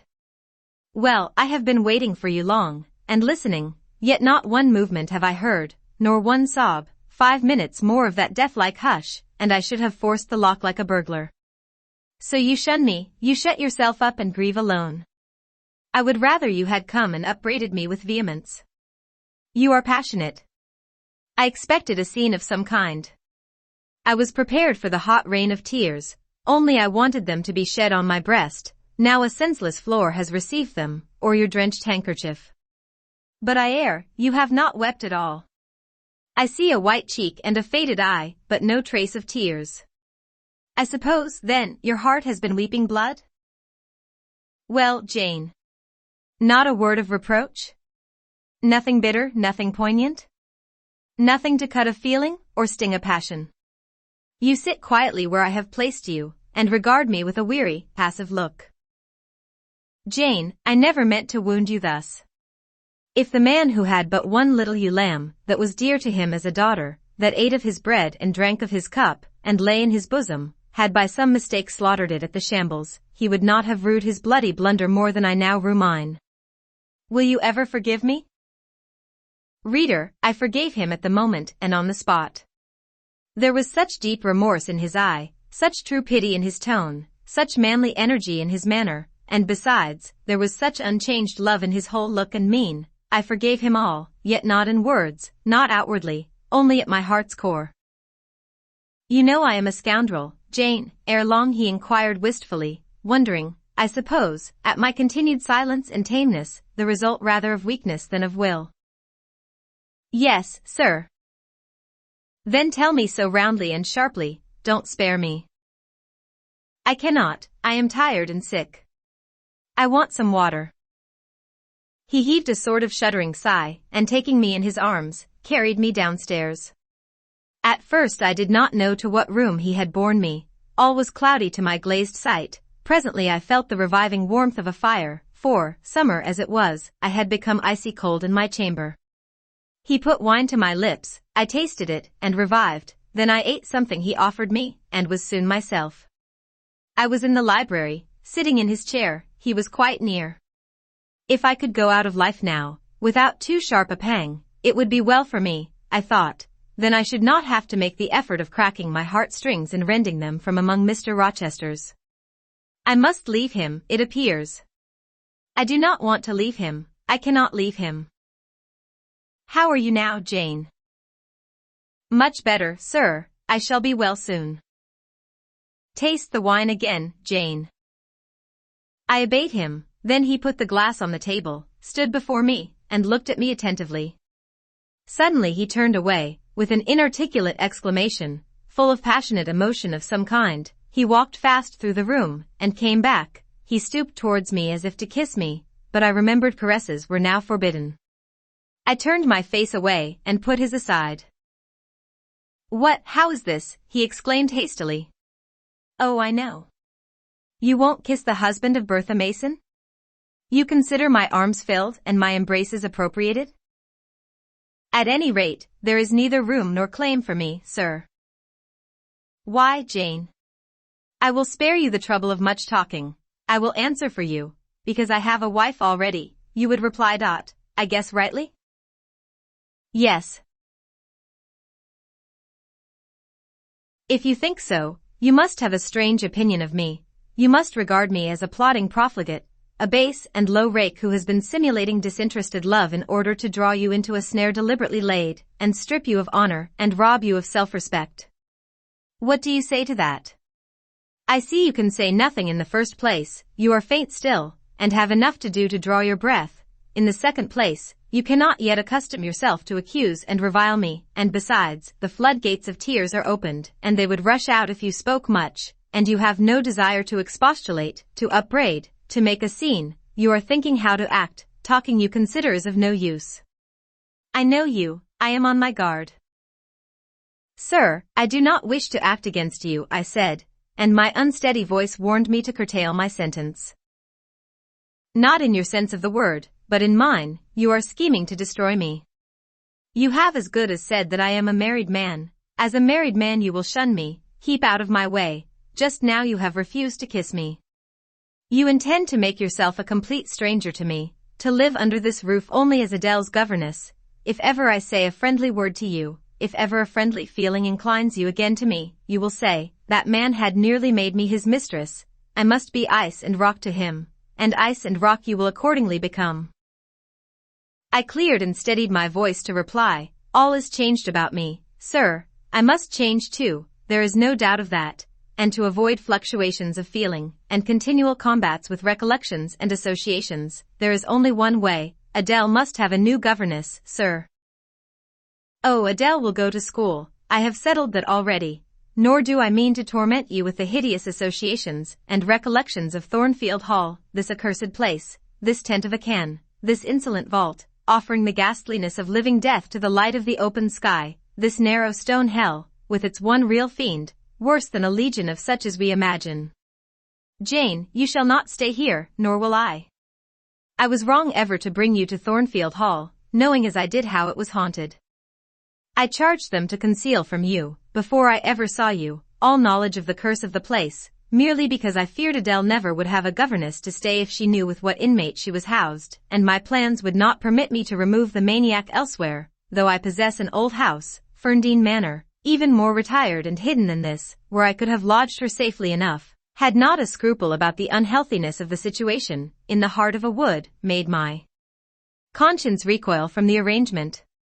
Probably those damp walls would soon have eased me of her charge, but to each villain his own vice, and mine is not a tendency to indirect assassination, even of what I most hate. Concealing the mad woman's neighborhood from you, however, was something like covering a child with a cloak and laying it down near a upas tree. That demon's vicinage is poisoned, and always was. But I'll shut up Thornfield Hall, I'll nail up the front door and board the lower windows, I'll give Mrs. Poole $200 a year to live here with my wife, as you term that fearful hag. Grace will do much for money, and she shall have her son, the keeper at Grimsby Retreat, to bear her company, and be at hand to give her aid in the paroxysms, when my wife is prompted by her familiar to burn people in their beds at night, to stab them, to bite their flesh from their bones, and so on. Sir, I interrupted him, you are inexorable for that unfortunate lady, you speak of her with hate, with vindictive antipathy. It is cruel, she cannot help being mad. Jane, my little darling, so I will call you, for so you are. You don't know what you are talking about, you misjudge me again. It is not because she is mad I hate her. If you were mad, do you think I should hate you? I do indeed, sir. Then you are mistaken, and you know nothing about me, and nothing about the sort of love of which I am capable. Every atom of your flesh is as dear to me as my own. In pain and sickness it would still be dear. Your mind is my treasure, and if it were broken, it would be my treasure still. If you raved, my arms should confine you, and not a strait waistcoat. Your grasp, even in fury, would have a charm for me. If you flew at me as wildly as that woman did this morning, I should receive you in an embrace, at least as fond as it would be restrictive. I should not shrink from you with disgust as I did from her. In your quiet moments you should have no watcher, and no nurse but me, and I could hang over you with untiring tenderness, though you gave me no smile in return, and never weary of gazing into your eyes, though they had no longer a ray of recognition for me. but why do I follow that train of ideas? I was talking of removing you from Thornfield. All, you know, is prepared for prompt departure. Tomorrow you shall go. I only ask you to endure one more night under this roof, Jane, and then, farewell to its miseries and terrors forever. I have a place to repair to, which will be a secure sanctuary from hateful reminiscences, from unwelcome intrusion, even from falsehood and slander. And take Adele with you, sir, I interrupted. She will be a companion for you. What do you mean, Jane? I told you I would send Adele to school, and what do I want with a child for a companion, and not my own child, a French dancer's bastard? Why do you importune me about her? I say, why do you assign Adele to me for a companion? You spoke of a retirement, sir, and retirement and solitude are dull, too dull for you. Solitude. Solitude, he reiterated with irritation. I see I must come to an explanation. I don't know what SPHYNX-like expression is forming in your countenance. You are to share my solitude. Do you understand? I shook my head. It required a degree of courage, excited as he was becoming, even to risk that mute sign of dissent. He had been walking fast about the room, and he stopped, as if suddenly rooted to one spot. He looked at me long and hard. I turned my eyes from him, fixed them on the fire, and tried to assume and maintain a quiet, collected aspect. Now for the hitch in Jane's character, he said at last, speaking more calmly than from his look I had expected him to speak. The reel of silk has run smoothly enough so far, but I always knew there would come a knot and a puzzle. Here it is. Now for vexation, and exasperation, and endless trouble. By God! I long to exert a fraction of Samson's strength, and break the entanglement like tow. He recommenced his walk, but soon again stopped, and this time just before me. Jane. Will you hear reason? He stooped and approached his lips to my ear, because, if you won't, I'll try violence. His voice was hoarse, his look that of a man who is just about to burst an insufferable bond and plunge headlong into wild license. I saw that in another moment, and with one impetus of frenzy more, I should be able to do nothing with him. The present, the passing second of time, was all I had in which to control and restrain him. A movement of repulsion, flight, fear would have sealed my doom, and his. But I was not afraid, not in the least. I felt an inward power, a sense of influence, which supported me.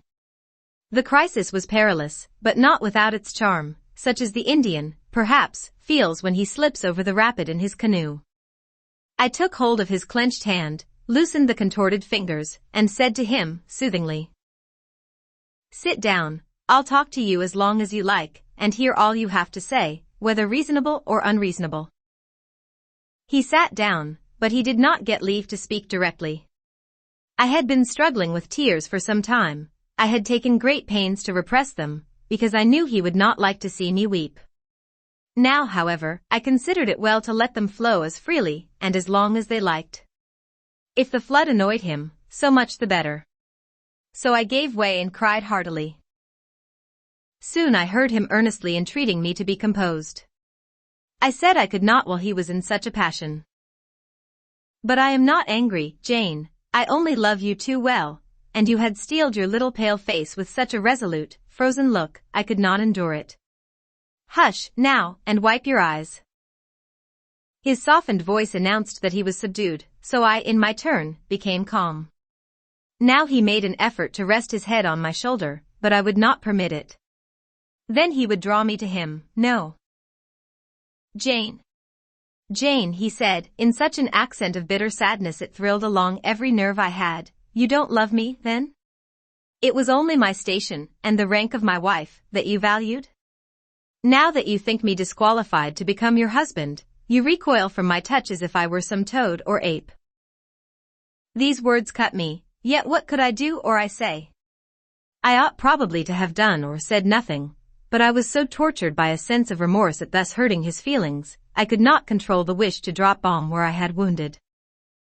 "I do love you," I said, "more than ever, but I must not show or indulge the feeling, and this is the last time I must express it." "The last time, Jane." "What?" Do you think you can live with me, and see me daily, and yet, if you still love me, be always cold and distant? No, sir, that I am certain I could not, and therefore I see there is but one way, but you will be furious if I mention it. Oh, mention it. If I storm, you have the art of weeping. Mr. Rochester, I must leave you. For how long, Jane? For a few minutes, while you smooth your hair, which is somewhat disheveled, and bathe your face, which looks feverish. I must leave Adele and Thornfield. I must part with you for my whole life. I must begin a new existence among strange faces and strange scenes. Of course, I told you you should. I pass over the madness about parting from me. You mean you must become a part of me. As to the new existence, it is all right. You shall yet be my wife. I am not married. You shall be Mrs. Rochester, both virtually and nominally. I shall keep only to you so long as you and I live. You shall go to a place I have in the south of France, a whitewashed villa on the shores of the Mediterranean. There you shall live a happy, and guarded, and most innocent life. Never fear that I wish to lure you into error, to make you my mistress. Why did you shake your head? Jane, you must be reasonable, or in truth I shall again become frantic. His voice and hand quivered, his large nostrils dilated, his eye blazed, still I dared to speak. Sir, your wife is living, that is a fact acknowledged this morning by yourself. If I lived with you as you desire, I should then be your mistress. To say otherwise is sophistical, is false. Jane, I am not a gentle-tempered man, you forget that. I am not long-enduring, I am not cool and dispassionate. Out of pity to me and yourself, put your finger on my pulse, feel how it throbs, and beware.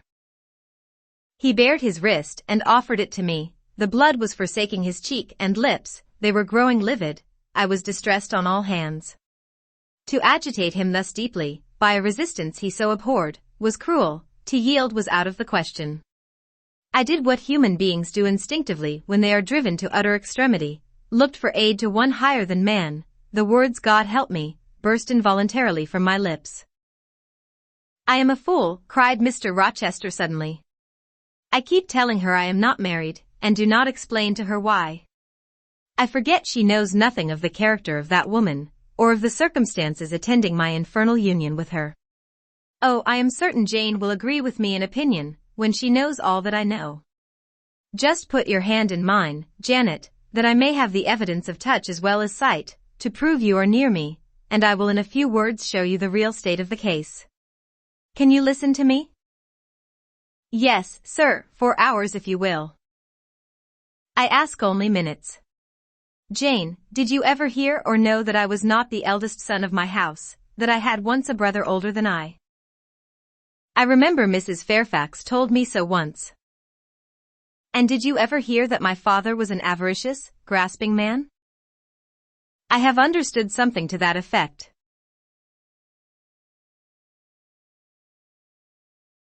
Well, Jane, being so, it was his resolution to keep the property together. He could not bear the idea of dividing his estate and leaving me a fair portion. All, he resolved, should go to my brother, Roland. Yet as little could he endure that a son of his should be a poor man.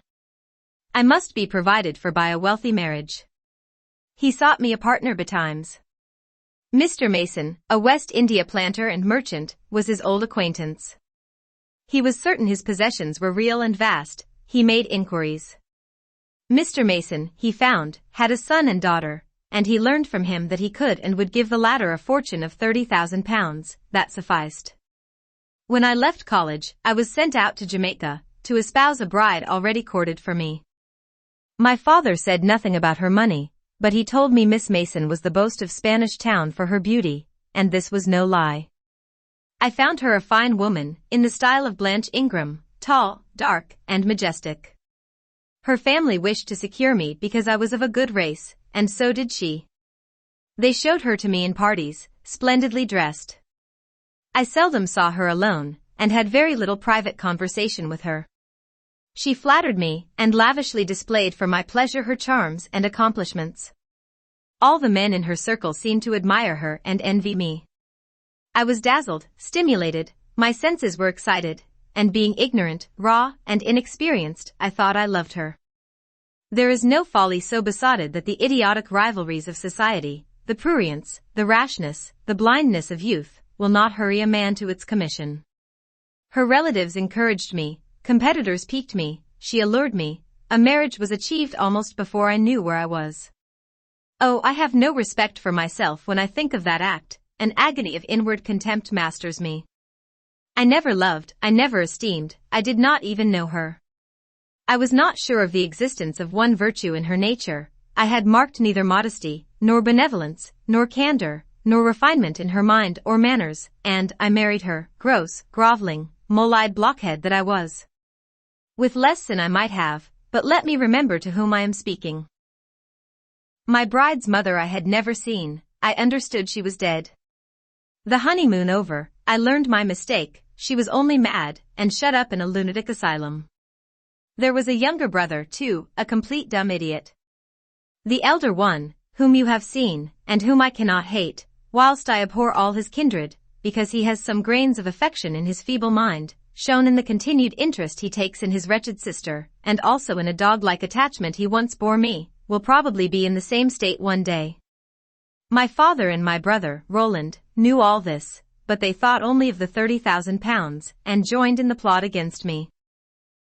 These were vile discoveries, but except for the treachery of concealment, I should have made them no subject of reproach to my wife, even when I found her nature wholly alien to mine, her tastes obnoxious to me, her cast of mind common, low, narrow, and singularly incapable of being led to anything higher, expanded to anything larger, when I found that I could not pass a single evening, nor even a single hour of the day with her in comfort, that kindly conversation could not be sustained between us, because whatever topic I started, immediately received from her a turn at once coarse and trite, perverse and imbecile, when I perceived that I should never have a quiet or settled household, because no servant would bear the continued outbreaks of her violent and unreasonable temper, or the vexations of her absurd, contradictory, exacting orders. Even then I restrained myself, I eschewed upbraiding, I curtailed remonstrance, I tried to devour my repentance and disgust in secret, I repressed the deep antipathy I felt. Jane, I will not trouble you with abominable details, some strong words shall express what I have to say. I lived with that woman upstairs 4 years, and before that time she had tried me indeed. Her character ripened and developed with frightful rapidity, her vices sprang up fast and rank, they were so strong, only cruelty could check them, and I would not use cruelty. What a pygmy intellect she had, and what giant propensities! How fearful were the curses those propensities entailed on me! Bertha Mason, the true daughter of an infamous mother, dragged me through all the hideous and degrading agonies which must attend a man bound to a wife at once intemperate and unchaste. My brother in the interval was dead, and at the end of the 4 years my father died too. I was rich enough now, yet poor to hideous indigence, and nature the most gross, impure, depraved I ever saw, was associated with mine, and called by the law and by society a part of me. And I could not rid myself of it by any legal proceedings, for the doctors now discovered that my wife was mad, her excesses had prematurely developed the germs of insanity. Jane, you don't like my narrative, you look almost sick, shall I defer the rest to another day? No, sir, finish it now, I pity you, I do earnestly pity you. Pity, Jane, from some people is a noxious and insulting sort of tribute, which one is justified in hurling back in the teeth of those who offer it, but that is the sort of pity native to callous, selfish hearts. It is a hybrid, egotistical pain at hearing of woes, crossed with ignorant contempt for those who have endured them. But that is not your pity, Jane, it is not the feeling of which your whole face is full at this moment, with which your eyes are now almost overflowing, with which your heart is heaving, with which your hand is trembling in mine. Your pity, my darling, is the suffering mother of love, its anguish is the very natal pang of the divine passion. I accept it, Jane, let the daughter have free advent, my arms wait to receive her. Now, sir, proceed, what did you do when you found she was mad? Jane, I approached the verge of despair, a remnant of self-respect was all that intervened between me and the gulf. In the eyes of the world, I was doubtless covered with grimy dishonor, but I resolved to be clean in my own sight, and to the last I repudiated the contamination of her crimes and wrenched myself from connection with her mental defects. Still, society associated my name and person with hers. I yet saw her and heard her daily, something of her breath, mixed with the air I breathed, and besides, I remembered I had once been her husband. That recollection was then, and is now, inexpressibly odious to me. Moreover, I knew that while she lived I could never be the husband of another and better wife, and, though 5 years my senior, her family and her father had lied to me even in the particular of her age, she was likely to live as long as I, being as robust in frame as she was infirm in mind. Thus, at the age of 26, I was hopeless. One night I had been awakened by her yells. Since the medical men had pronounced her mad, she had, of course, been shut up. It was a fiery West Indian night, one of the description that frequently precede the hurricanes of those climates. Being unable to sleep in bed, I got up and opened the window. The air was like sulfur steams. I could find no refreshment anywhere. Mosquitoes came buzzing in and hummed sullenly round the room. The sea, which I could hear from thence, rumbled dull like an earthquake. Black clouds were casting up over it. The moon was setting in the waves, broad and red, like a hot cannonball. She threw her last bloody glance over a world quivering with the ferment of tempest.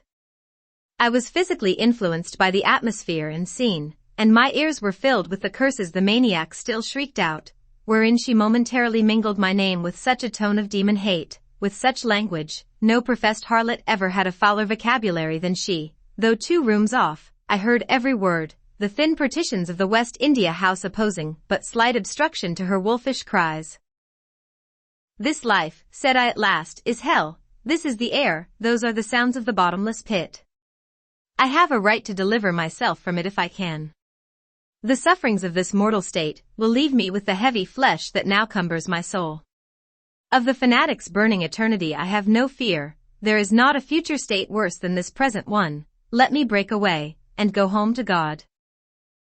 I said this whilst I knelt down at, and unlocked a trunk which contained a brace of loaded pistols. I mean to shoot myself.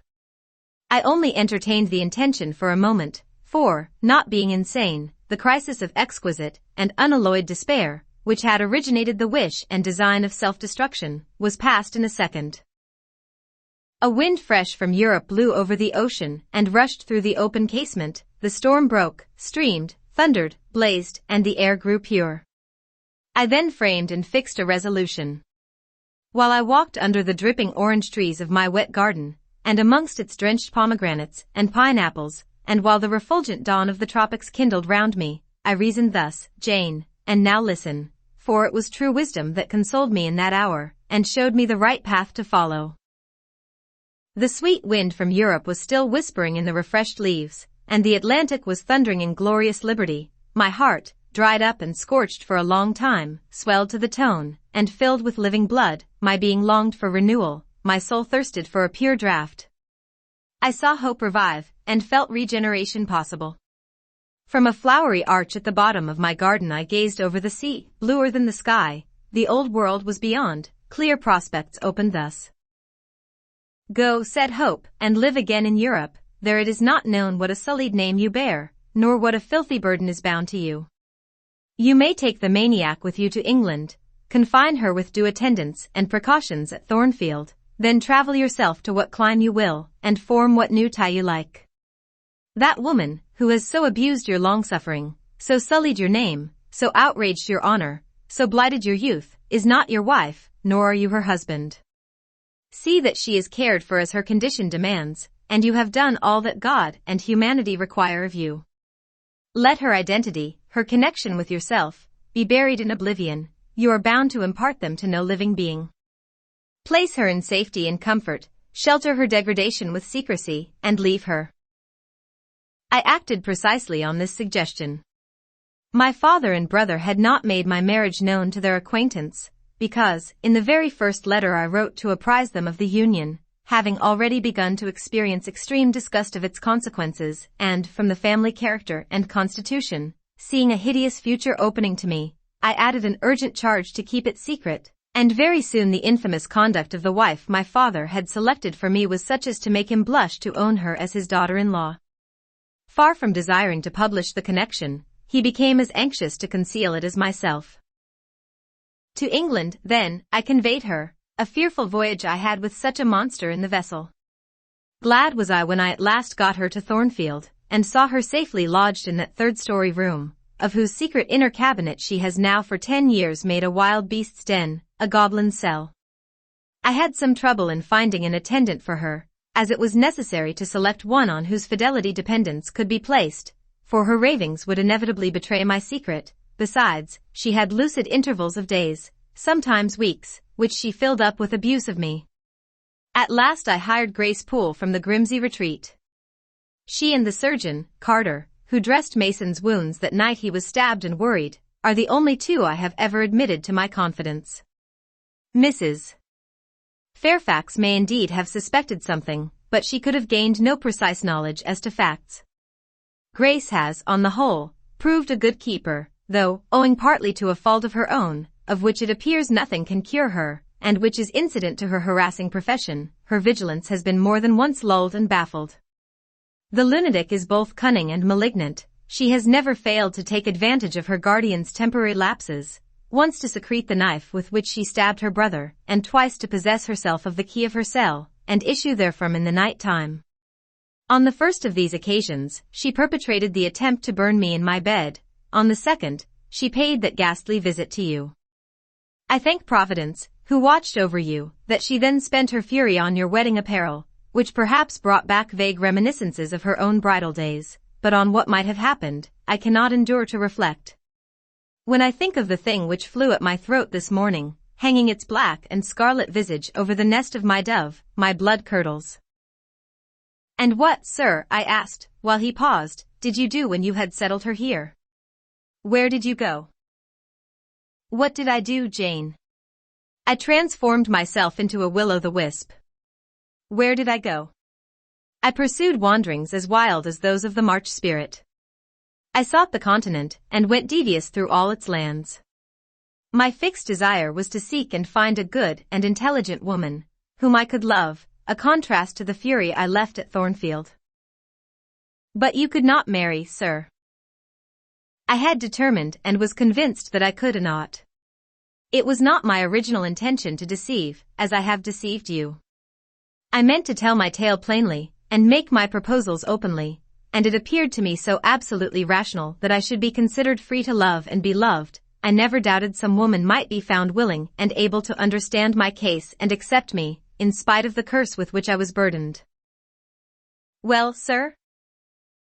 When you are inquisitive, Jane, you always make me smile. You open your eyes like an eager bird, and make every now and then a restless movement, as if answers in speech did not flow fast enough for you, and you wanted to read the tablet of one's heart. But before I go on, tell me what you mean by your well, sir. It is a small phrase very frequent with you, and which many a time has drawn me on and on through interminable talk. I don't very well know why. I mean, what next? How did you proceed?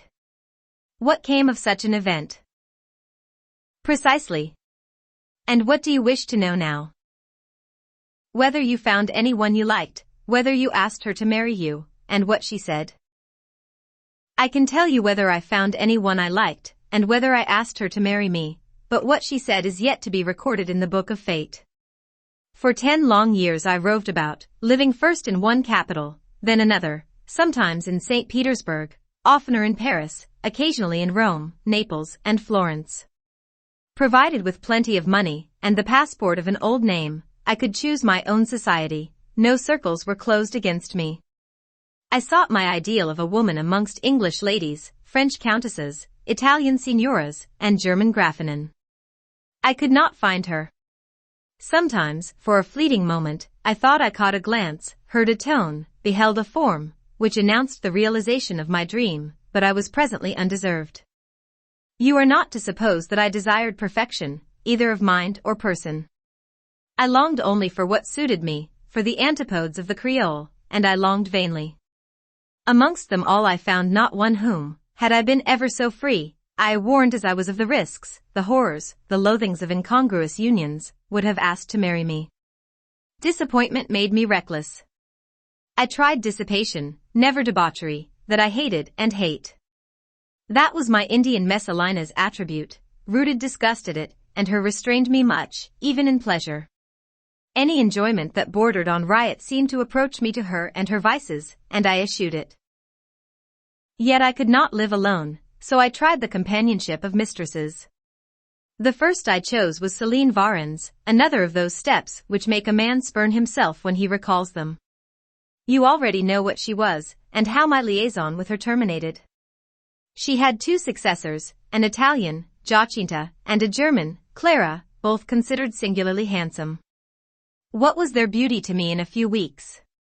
Giacinta was unprincipled and violent. I tired of her in 3 months. Clara was honest and quiet, but heavy, mindless, and unimpressible, not one whit to my taste. I was glad to give her a sufficient sum to set her up in a good line of business, and so get decently rid of her. But, Jane, I see by your face you are not forming a very favorable opinion of me just now. You think me an unfeeling, loose-principled rake, don't you? I don't like you so well as I have done sometimes, indeed, sir. Did it not seem to you in the least wrong to live in that way, first with one mistress, and then another? You talk of it as a mere matter of course. It was with me, and I did not like it. It was a groveling fashion of existence. I should never like to return to it. Hiring a mistress is the next worst thing to buying a slave. Both are often by nature, and always by position, inferior, and to live familiarly with inferiors is degrading. I now hate the recollection of the time I passed with Céline, Giacinta, and Clara. I felt the truth of these words, and I drew from them the certain inference that if I were so far to forget myself and all the teaching that had ever been instilled into me, as under any pretext, with any justification, through any temptation, to become the successor of these poor girls, he would one day regard me with the same feeling which now in his mind desecrated their memory. I did not give utterance to this conviction. It was enough to feel it. I impressed it on my heart, that it might remain there to serve me as aid in the time of trial. Now, Jane, why don't you say, well, sir? I have not done. You are looking grave. You disapprove of me still, I see. But let me come to the point. Last January, rid of all mistresses, in a harsh, bitter frame of mind, the result of a useless, roving, lonely life, corroded with disappointment, sourly disposed against all men, and especially against all womankind, for I began to regard the notion of an intellectual, faithful, loving woman as a mere dream. Recalled by business, I came back to England. On a frosty winter afternoon, I rode in sight of Thornfield Hall. Abhorred spot. I expected no peace, no pleasure there. On a stile in Hay Lane I saw a quiet little figure sitting by itself. I passed it as negligently as I did the pollard willow opposite to it. I had no presentiment of what it would be to me, no inward warning that the arbitress of my life, my genius for good or evil, waited there in humble guise. I did not know it, even when, on the occasion of Messer's accident, it came up and gravely offered me help. Childish and slender creature. It seemed as if a linnet had hopped to my foot and proposed to bear me on its tiny wing. I was surly, but the thing would not go. It stood by me with strange perseverance, and looked and spoke with a sort of authority. I must be aided, and by that hand, and aided I was. When once I had pressed the frail shoulder, something new, a fresh sap and sense, stole into my frame. It was well I had learnt that this elf must return to me, that it belonged to my house down below, or I could not have felt it pass away from under my hand, and seen it vanish behind the dim hedge, without singular regret. I heard you come home that night, Jane, though probably you were not aware that I thought of you or watched for you. The next day I observed you, myself unseen, for half an hour, while you played with Adele in the gallery. It was a snowy day, I recollect, and you could not go out of doors. I was in my room, the door was ajar, I could both listen and watch. Adele claimed your outward attention for a while, yet I fancied your thoughts were elsewhere, but you were very patient with her, my little Jane. You talked to her and amused her a long time. When at last she left you, you lapsed at once into deep reverie. You betook yourself slowly to pace the gallery.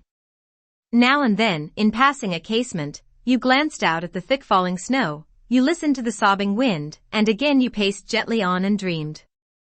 I think those day visions were not dark. There was a pleasurable illumination in your eye occasionally, a soft excitement in your aspect, which told of no bitter, bilious, hypochondriac brooding. Your look revealed rather the sweet musings of youth when its spirit follows on willing wings the flight of hope up and on to an ideal heaven.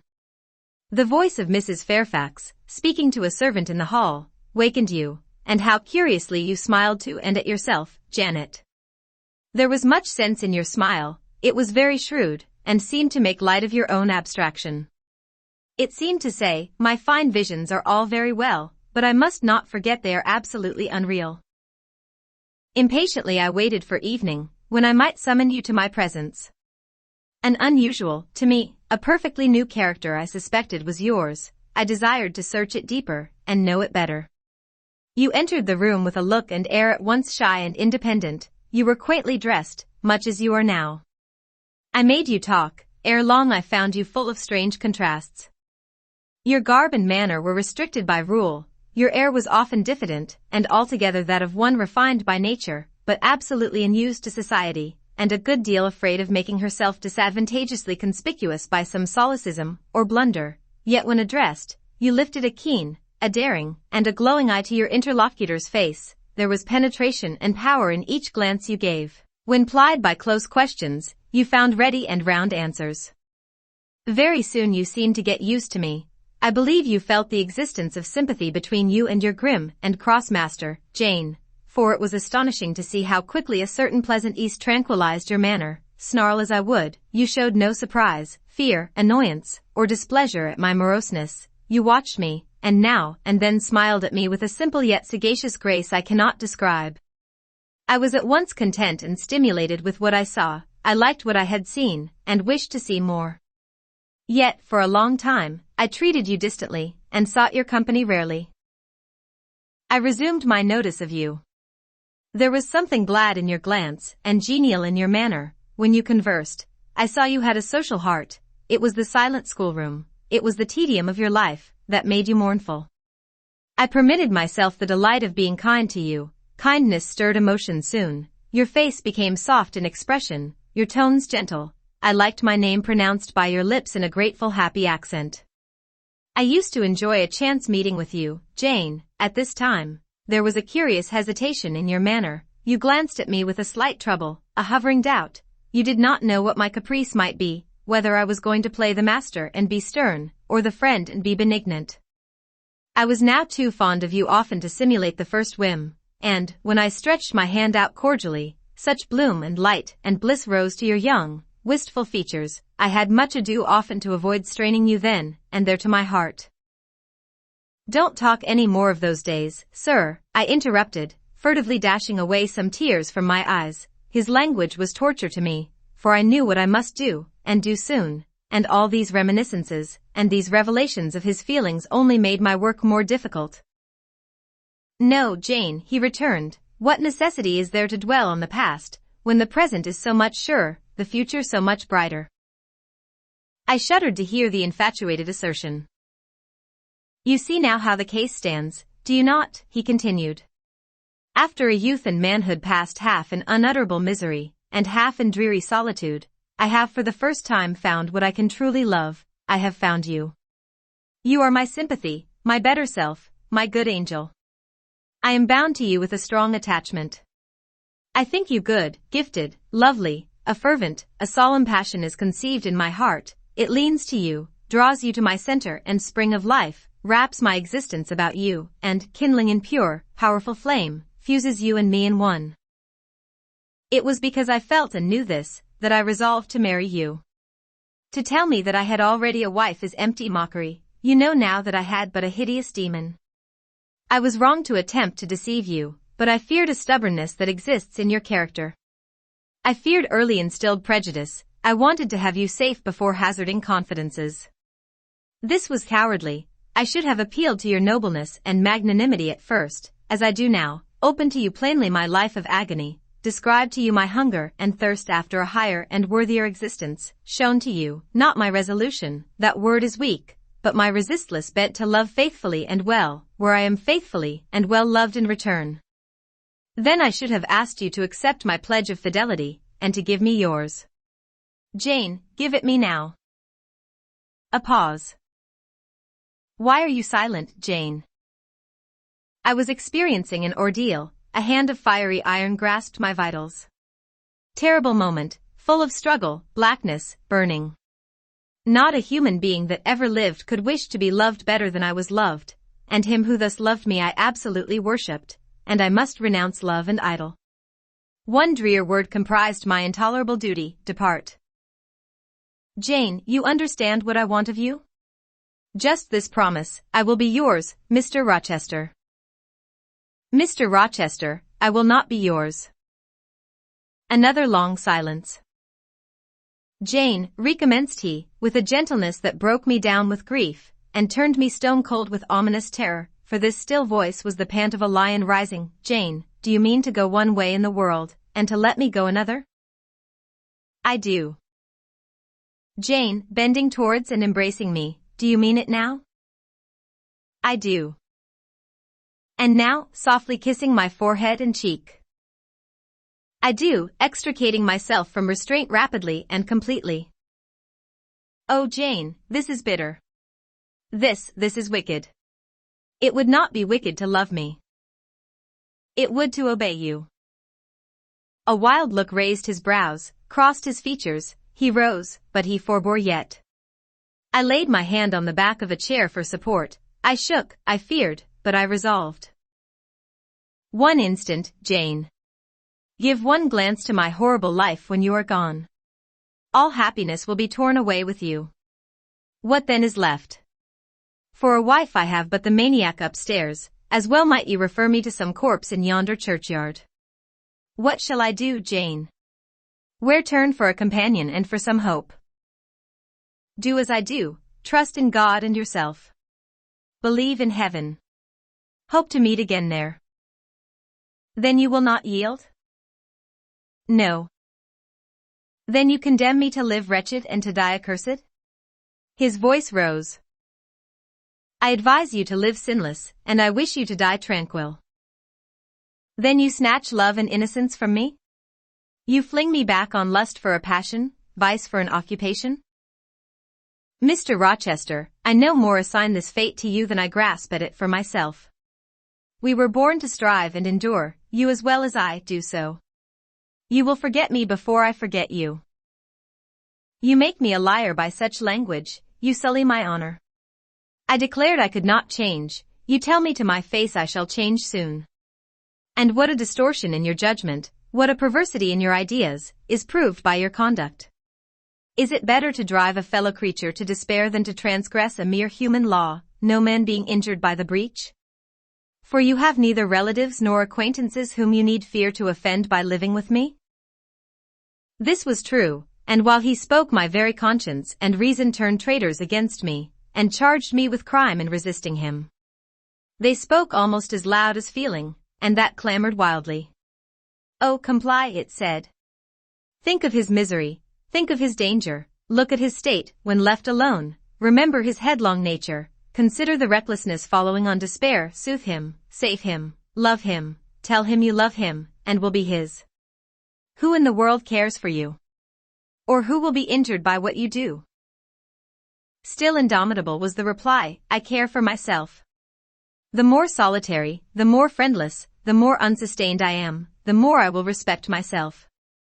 I will keep the law given by God, sanctioned by man. I will hold to the principles received by me when I was sane, and not mad, as I am now. Laws and principles are not for the times when there is no temptation, they are for such moments as this, when body and soul rise in mutiny against their rigor, stringent are they, inviolate they shall be. If at my individual convenience I might break them, what would be their worth? They have a worth, so I have always believed, and if I cannot believe it now, it is because I am insane, quite insane, with my veins running fire, and my heart beating faster than I can count its throbs. Preconceived opinions, foregone determinations, are all I have at this hour to stand by, there I plant my foot. I did. Mr. Rochester, reading my countenance, saw I had done so. His fury was wrought to the highest, he must yield to it for a moment, whatever followed, he crossed the floor, and seized my arm and grasped my waist. He seemed to devour me with his flaming glance, physically, I felt, at the moment, powerless as stubble exposed to the draft and glow of a furnace. Mentally, I still possessed my soul, and with it the certainty of ultimate safety. The soul, fortunately, has an interpreter, often an unconscious, but still a truthful interpreter, in the eye. My eye rose to his, and while I looked in his fierce face I gave an involuntary sigh. His gripe was painful, and my overtaxed strength almost exhausted. "Never," said he, as he ground his teeth, "never was anything at once so frail, and so indomitable. A mere reed she feels in my hand." And he shook me with the force of his hold. I could bend her with my finger and thumb, and what good would it do if I bent, if I uptore, if I crushed her? Consider the resolute, wild, free thing looking out of it, defying me, with more than courage, with a stern triumph. Whatever I do with its cage, I cannot get at it, the savage, beautiful creature. If I tear, if I rend the slight prison, my outrage will only let the captive loose. Conqueror I might be of the house, but the inmate would escape to heaven before I could call myself possessor of its clay dwelling place.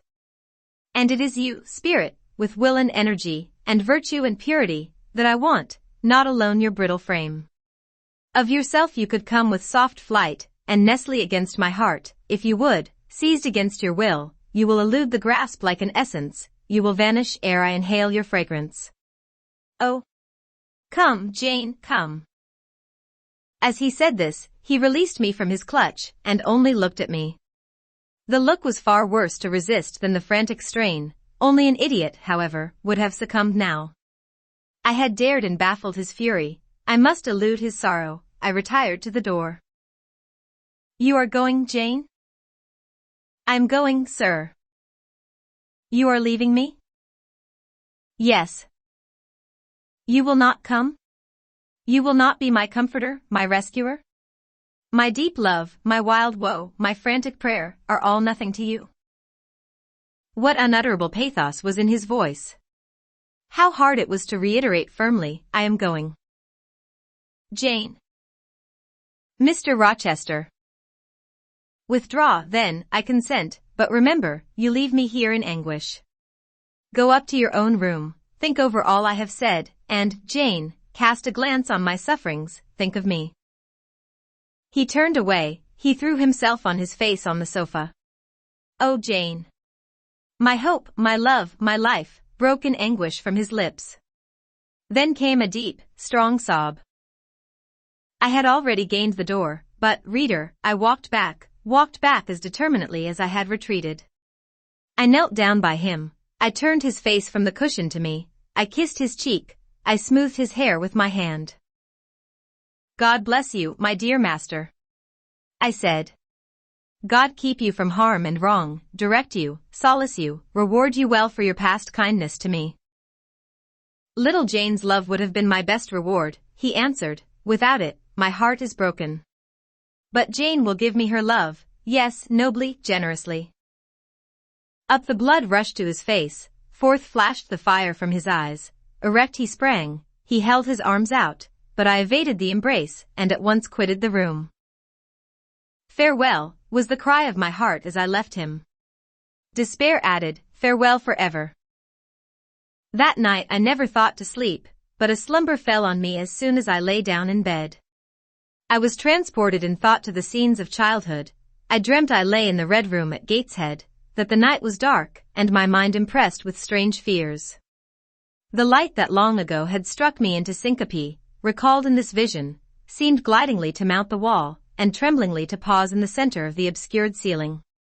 I lifted up my head to look, the roof resolved to clouds, high and dim. The gleam was such as the moon imparts to vapors she is about to sever. I watched her come, watched with the strangest anticipation, as though some word of doom were to be written on her disk.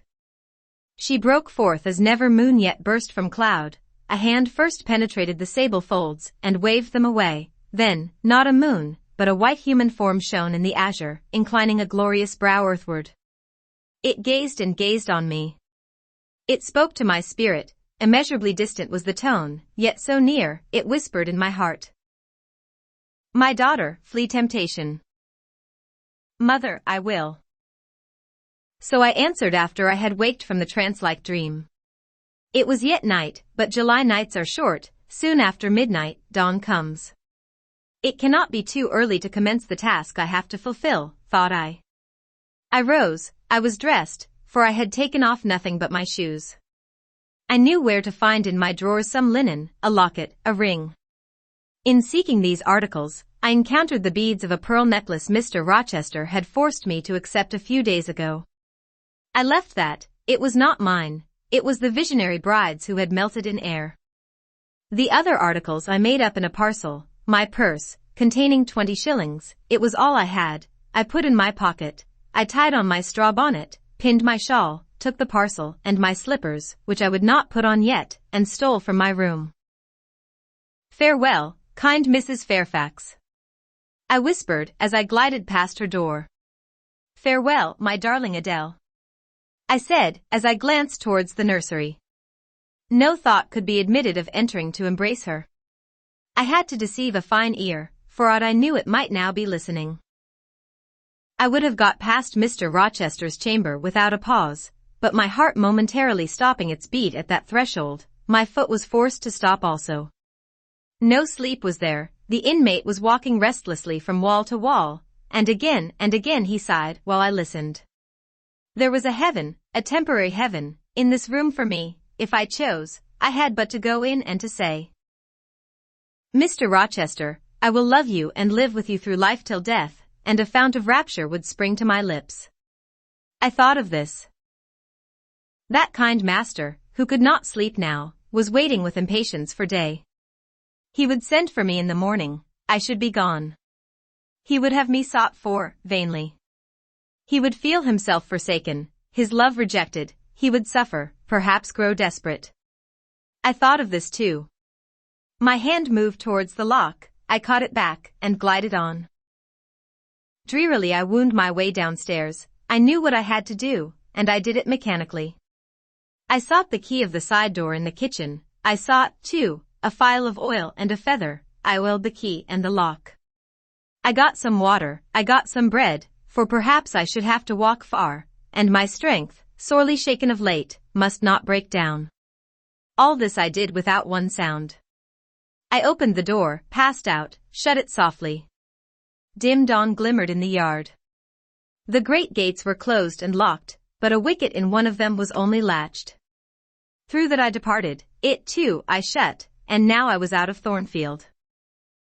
A mile off, beyond the fields, lay a road which stretched in the contrary direction to Millcote, a road I had never travelled, but often noticed, and wondered where it led. Thither I bent my steps. No reflection was to be allowed now, not one glance was to be cast back, not even one forward. Not one thought was to be given either to the past or the future. The first was a page so heavenly sweet, so deadly sad, that to read one line of it would dissolve my courage and break down my energy. The last was an awful blank, something like the world when the deluge was gone by. I skirted fields and hedges and lanes till after sunrise. I believe it was a lovely summer morning. I know my shoes, which I had put on when I left the house, were soon wet with dew. But I looked neither to rising sun, nor smiling sky, nor wakening nature. He who is taken out to pass through a fair scene to the scaffold, thinks not of the flowers that smile on his road, but of the block and axe edge, of the disseverment of bone and vein, of the grave gaping at the end, and I thought of drear flight, and homeless wandering, and oh! With agony I thought of what I left. I could not help it. I thought of him now, in his room, watching the sunrise, hoping I should soon come to say I would stay with him and be his. I longed to be his, I panted to return, it was not too late, I could yet spare him the bitter pang of bereavement. As yet my flight, I was sure, was undiscovered. I could go back and be his comforter, his pride, his redeemer from misery, perhaps from ruin. Oh, that fear of his self-abandonment, far worse than my abandonment, how it goaded me. It was a barbed arrowhead in my breast, it tore me when I tried to extract it, it sickened me when remembrance thrust it farther in. Birds began singing in brake and copse, birds were faithful to their mates, birds were emblems of love. What was I? In the midst of my pain of heart and frantic effort of principle, I abhorred myself. I had no solace from self-approbation, none even from self-respect. I had injured, wounded, left my master. I was hateful in my own eyes. Still I could not turn, nor retrace one step. God must have led me on. As to my own will or conscience, impassioned grief had trampled one and stifled the other. I was weeping wildly as I walked along my solitary way, fast, fast I went like one delirious. A weakness, beginning inwardly, extending to the limbs, seized me, and I fell. I lay on the ground some minutes, pressing my face to the wet turf. I had some fear, or hope, that here I should die, but I was soon up, crawling forwards on my hands and knees, and then again raised to my feet, as eager and as determined as ever to reach the road. When I got there, I was forced to sit to rest me under the hedge, and while I sat, I heard wheels, and saw a coach come on. I stood up and lifted my hand. It stopped. I asked where it was going. The driver named a place a long way off, and where I was sure Mr. Rochester had no connections. I asked for what sum he would take me there. He said 30 shillings. I answered I had but 20. Well, he would try to make it do. He further gave me leave to get into the inside. As the vehicle was empty, I entered, was shut in, and it rolled on its way. Gentle reader, may you never feel what I then felt. May your eyes never shed such stormy, scalding, heart-wrung tears as poured from mine. May you never appeal to heaven in prayers so hopeless and so agonized as in that hour left my lips, for never may you, like me, dread to be the instrument of evil to what you wholly love. Chapter 28. 2 days are past. It is a summer evening. The coachman has set me down at a place called Whit Cross. He could take me no farther for the sum I had given, and I was not possessed of another shilling in the world. The coach is a mile off by this time. I am alone. At this moment I discover that I forgot to take my parcel out of the pocket of the coach, where I had placed it for safety. There it remains, there it must remain, and now I am absolutely destitute. Whit Cross is no town, nor even a hamlet. It is but a stone pillar set up where 4 roads meet, whitewashed, I suppose, to be more obvious at a distance and in darkness. For arms spring from its summit. The nearest town to which these point is, according to the inscription, distant 10 miles, the farthest, above 20. From the well-known names of these towns I learn in what county I have lighted, a North Midland shire, dusk with moorland, ridged with mountain, this I see. There are great moors behind and on each hand of me, there are waves of mountains far beyond that deep valley at my feet. The population here must be thin, and I see no passengers on these roads. They stretch out east, west, north, and south, white, broad, lonely. They are all cut in the moor, and the heather grows deep and wild to their very verge. Yet a chance traveler might pass by, and I wish no eye to see me now. Strangers would wonder what I am doing, lingering here at the signpost, evidently objectless and lost. I might be questioned. I could give no answer, but what would sound incredible and excite suspicion? Not a tie holds me to human society at this moment. Not a charm or hope calls me where my fellow creatures are. None that saw me would have a kind thought or a good wish for me. I have no relative but the universal mother, nature. I will seek her breast and ask repose. I struck straight into the heath. I held on to a hollow I saw deeply furrowing the brown moorside. I waded knee-deep in its dark growth. I turned with its turnings, and finding a moss-blackened granite crag in a hidden angle, I sat down under it. High banks of moor were about me. The crag protected my head, the sky was over that. Some time passed before I felt tranquil even here. I had a vague dread that wild cattle might be near, or that some sportsman or poacher might discover me. If a gust of wind swept the waste, I looked up, fearing it was the rush of a bull. If a plover whistled, I imagined it a man. Finding my apprehensions unfounded, however, and calmed by the deep silence that reigned as evening declined at nightfall, I took confidence. As yet I had not thought, I had only listened, watched, dreaded. Now I regained the faculty of reflection. What was I to do? Where to go? Oh, intolerable questions, when I could do nothing and go nowhere, when a long way must yet be measured by my weary, trembling limbs before I could reach human habitation, when cold charity must be entreated before I could get a lodging, reluctant sympathy importuned, almost certain repulse incurred, before my tale could be listened to, or one of my wants relieved. I touched the heath, it was dry, and yet warm with the heat of the summer day. I looked at the sky, it was pure, a kindly star twinkled just above the chasm ridge. The dew fell, but with propitious softness, no breeze whispered. Nature seemed to me benign and good. I thought she loved me, outcast as I was, and I, who from man could anticipate only mistrust, rejection, insult, clung to her with filial fondness. Tonight, at least, I would be her guest, as I was her child. My mother would lodge me without money, and without price. I had one morsel of bread yet, the remnant of a roll I had bought in a town we passed through at noon with a stray penny, my last coin. I saw ripe bilberries gleaming here and there, like jet beads in the heath. I gathered a handful, and ate them with the bread. My hunger, sharp before, was, if not satisfied, appeased by this hermit's meal. I said my evening prayers at its conclusion, and then chose my couch.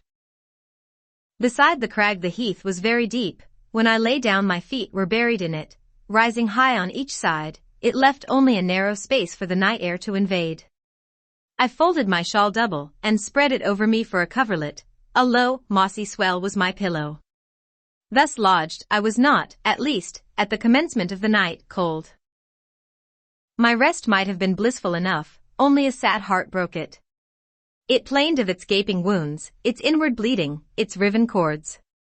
It trembled for Mr. Rochester and his doom. It bemoaned him with bitter pity. It demanded him with ceaseless longing, and, impotent as a bird with both wings broken, it still quivered its shattered pinions in vain attempts to seek him. Worn out with this torture of thought, I rose to my knees.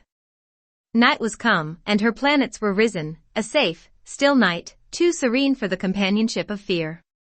We know that God is everywhere, but certainly we feel His presence most when His works are on the grandest scale spread before us, and it is in the unclouded night sky, where His worlds will their silent course, that we read clearest His infinitude, His omnipotence, His omnipresence.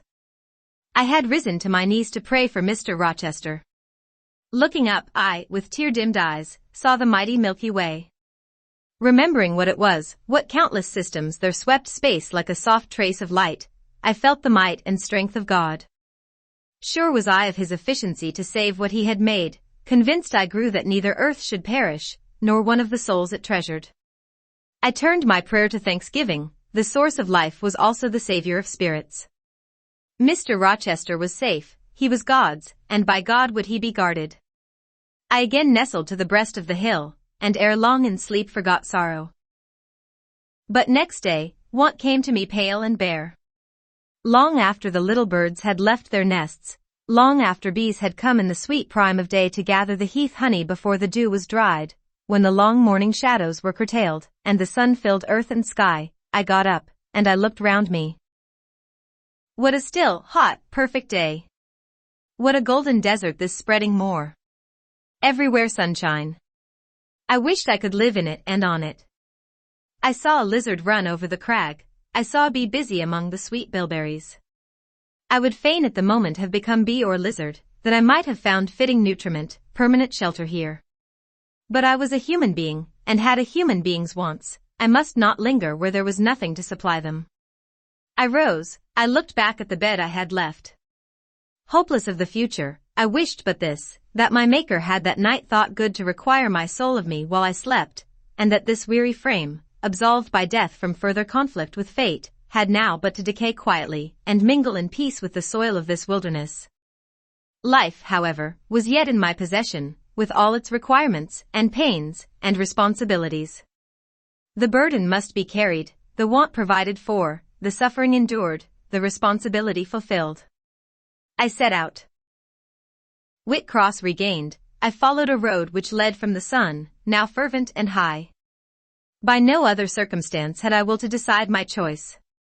I walked a long time, and when I thought I had nearly done enough, and might conscientiously yield to the fatigue that almost overpowered me, might relax this forced action, and, sitting down on a stone I saw near, submit resistlessly to the apathy that clogged heart and limb, I heard a bell chime, a church bell.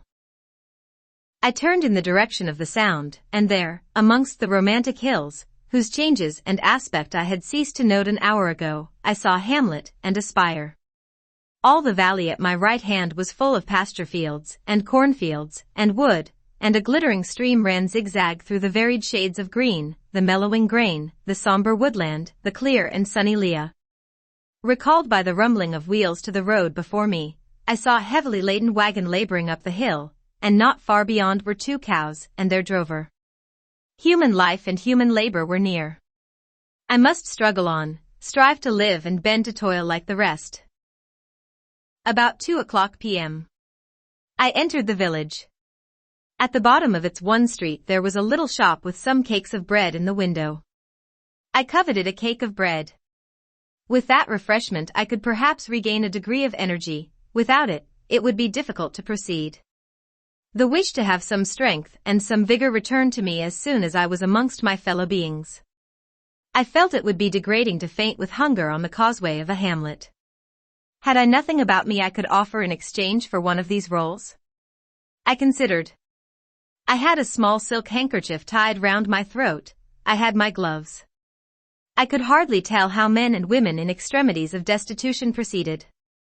I did not know whether either of these articles would be accepted. Probably they would not, but I must try.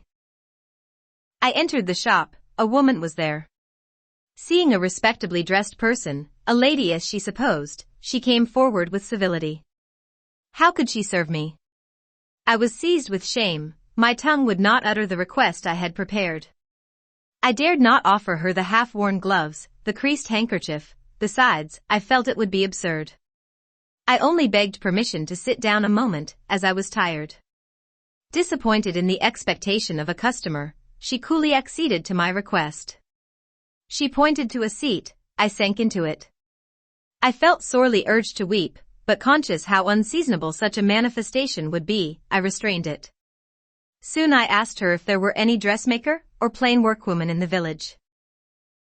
Yes, 2 or 3. Quite as many as there was employment for. I reflected. I was driven to the point now. I was brought face to face with necessity. I stood in the position of one without a resource, without a friend, without a coin. I must do something. What? I must apply somewhere. Where? Did she know of any place in the neighborhood where a servant was wanted? Nay, she couldn't say. What was the chief trade in this place? What did most of the people do? Some were farm laborers, a good deal worked at Mr. Oliver's needle factory, and at the foundry. Did Mr. Oliver employ women? Nay, it was men's work. And what do the women do? Anont, was the answer. Some does one thing, and some another. Poor folk mun get on as they can.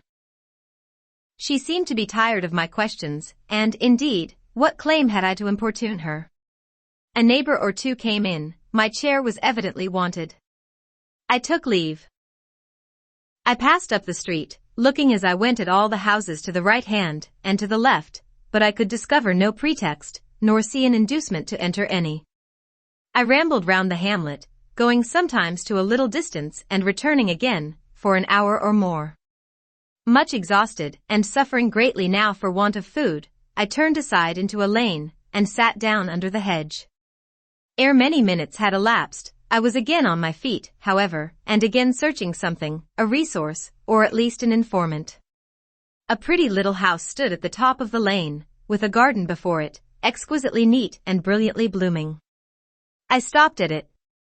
What business had I to approach the white door or touch the glittering knocker? In what way could it possibly be the interest of the inhabitants of that dwelling to serve me? Yet I drew near and knocked. A mild-looking, cleanly attired young woman opened the door. In such a voice as might be expected from a hopeless heart and fainting frame, a voice wretchedly low and faltering, I asked if a servant was wanted here.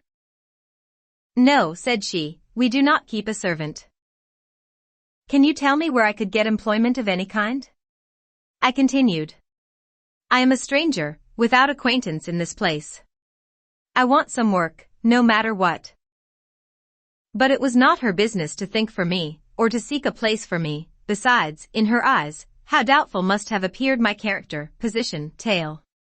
She shook her head. She was sorry she could give me no information, and the white door closed, quite gently and civilly, but it shut me out.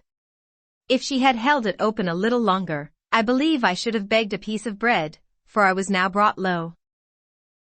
I could not bear to return to the sordid village, where, besides, no prospect of aid was visible. I should have longed rather to deviate to a wood I saw not far off, which appeared in its thick shade to offer inviting shelter, but I was so sick, so weak, so gnawed with nature's cravings, instinct kept me roaming round abodes where there was a chance of food. Solitude would be no solitude, rest no rest, while the vulture, hunger, thus sank beak and talons in my side. I drew near houses, I left them, and came back again, and again I wandered away, always repelled by the consciousness of having no claim to ask, no right to expect interest in my isolated lot. Meantime, the afternoon advanced, while I thus wandered about like a lost and starving dog. In crossing a field, I saw the church spire before me. I hastened towards it. Near the churchyard, and in the middle of a garden, stood a well-built though small house, which I had no doubt was the parsonage. I remembered that strangers who arrive at a place where they have no friends, and who want employment, sometimes apply to the clergyman for introduction and aid. It is the clergyman's function to help, at least with advice, those who wish to help themselves. I seemed to have something like a right to seek counsel here. Renewing then my courage, and gathering my feeble remains of strength, I pushed on. I reached the house, and knocked at the kitchen door. An old woman opened. I asked, was this the parsonage? Yes. Was the clergyman in? No. Would he be in soon? No, he was gone from home. To a distance? Not so far, happen 3 mile. He had been called away by the sudden death of his father. He was at Marsh End now, and would very likely stay there a fortnight longer. Was there any lady of the house? Nay, there was naught but her, and she was housekeeper, and of her, reader, I could not bear to ask the relief for want of which I was sinking. I could not yet beg, and again I crawled away. Once more I took off my handkerchief, once more I thought of the cakes of bread in the little shop. Oh, for but a crust! For but one mouthful to allay the pang of famine. Instinctively I turned my face again to the village. I found the shop again, and I went in, and though others were there besides the woman, I ventured the request, would she give me a roll for this handkerchief? She looked at me with evident suspicion. Nay, she never sold stuff that way. Almost desperate, I asked for half a cake. She again refused. How could she tell where I had got the handkerchief, she said. Would she take my gloves? No. What could she do with them? Reader, it is not pleasant to dwell on these details. Some say there is enjoyment in looking back to painful experience past, but at this day I can scarcely bear to review the times to which I allude. The moral degradation, blent with the physical suffering, form too distressing a recollection ever to be willingly dwelt on. I blamed none of those who repulsed me. I felt it was what was to be expected, and what could not be helped. An ordinary beggar is frequently an object of suspicion, a well-dressed beggar inevitably so. To be sure, what I begged was employment, but whose business was it to provide me with employment? Not, certainly, that of persons who saw me then for the first time, and who knew nothing about my character. And as to the woman who would not take my handkerchief in exchange for her bread, why, she was right, if the offer appeared to her sinister, or the exchange unprofitable. Let me condense now. I am sick of the subject. A little before dark I passed a farmhouse, at the open door of which the farmer was sitting, eating his supper of bread and cheese. I stopped and said, "Will you give me a piece of bread? For I am very hungry." He cast on me a glance of surprise, but without answering, he cut a thick slice from his loaf, and gave it to me. I imagine he did not think I was a beggar, but only an eccentric sort of lady, who had taken a fancy to his brown loaf. As soon as I was out of sight of his house, I sat down and ate it. I could not hope to get a lodging under a roof, and sought it in the wood I have before alluded to. But my night was wretched, my rest broken, the ground was damp, the air cold. Besides, intruders passed near me more than once, and I had again and again to change my quarters. No sense of safety or tranquility befriended me. Towards morning it rained, the whole of the following day was wet. Do not ask me, reader, to give a minute account of that day. As before, I sought work. As before, I was repulsed. As before, I starved, but once did food pass my lips. At the door of a cottage I saw a little girl about to throw a mess of cold porridge into a pig trough. "Will you give me that?" I asked. She stared at me. "Mother," she exclaimed, "there is a woman wants me to give her these porridge." "Well, lass," replied a voice within, "give it her if she's a beggar. Pig doesn't want it." The girl emptied the stiffened mold into my hand, and I devoured it ravenously. As the wet twilight deepened, I stopped in a solitary bridle path, which I had been pursuing an hour or more. "My strength is quite failing me," I said in a soliloquy. "I feel I cannot go much farther. Shall I be an outcast again this night? While the rain descends so, must I lay my head on the cold, drenched ground? I fear I cannot do otherwise, for who will receive me? But it will be very dreadful, with this feeling of hunger, faintness, chill, and this sense of desolation, this total prostration of hope. In all likelihood, though, I should die before morning. And why cannot I reconcile myself to the prospect of death? Why do I struggle to retain a valueless life? Because I know, or believe, Mr. Rochester is living, and then, to die of want and cold is a fate to which nature cannot submit passively. O Providence! Sustain me a little longer. Aid, direct me. My glazed eye wandered over the dim and misty landscape. I saw I had strayed far from the village. It was quite out of sight. The very cultivation surrounding it had disappeared. I had, by crossways and bypaths, once more drawn near the tract of moorland, and now, only a few fields, almost as wild and unproductive as the heath from which they were scarcely reclaimed, lay between me and the dusky hill. Well, I would rather die yonder than in a street, or on a frequented road, I reflected. And far better that crows and ravens, if any ravens there be in these regions, should pick my flesh from my bones, than that they should be prisoned in a workhouse coffin and moulder in a pauper's grave. To the hill, then, I turned. I reached it. It remained now only to find a hollow where I could lie down, and feel at least hidden, if not secure. But all the surface of the waste looked level. It showed no variation but of tint, green, where rush and moss overgrew the marshes, black, where the dry soil bore only heath. Dark as it was getting, I could still see these changes, though but as mere alternations of light and shade, for color had faded with the daylight. My eye still roved over the sullen swell, and along the moor edge, vanishing amidst the wildest scenery, when at one dim point, far in among the marshes and the ridges, a light sprang up. That is an ignis fatuus, was my first thought, and I expected it would soon vanish. It burnt on, however, quite steadily, neither receding nor advancing. Is it, then, a bonfire just kindled? I questioned. I watched to see whether it would spread, but no, as it did not diminish, so it did not enlarge. It may be a candle in a house, I then conjectured, but if so, I can never reach it. It is much too far away, and were it within a yard of me, what would it avail? I should but knock at the door to have it shut in my face. And I sank down where I stood, and hid my face against the ground. I lay still a while, the night wind swept over the hill and over me, and died moaning in the distance. The rain fell fast, wetting me afresh to the skin. Could I but have stiffened to the still frost, the friendly numbness of death, it might have pelted on.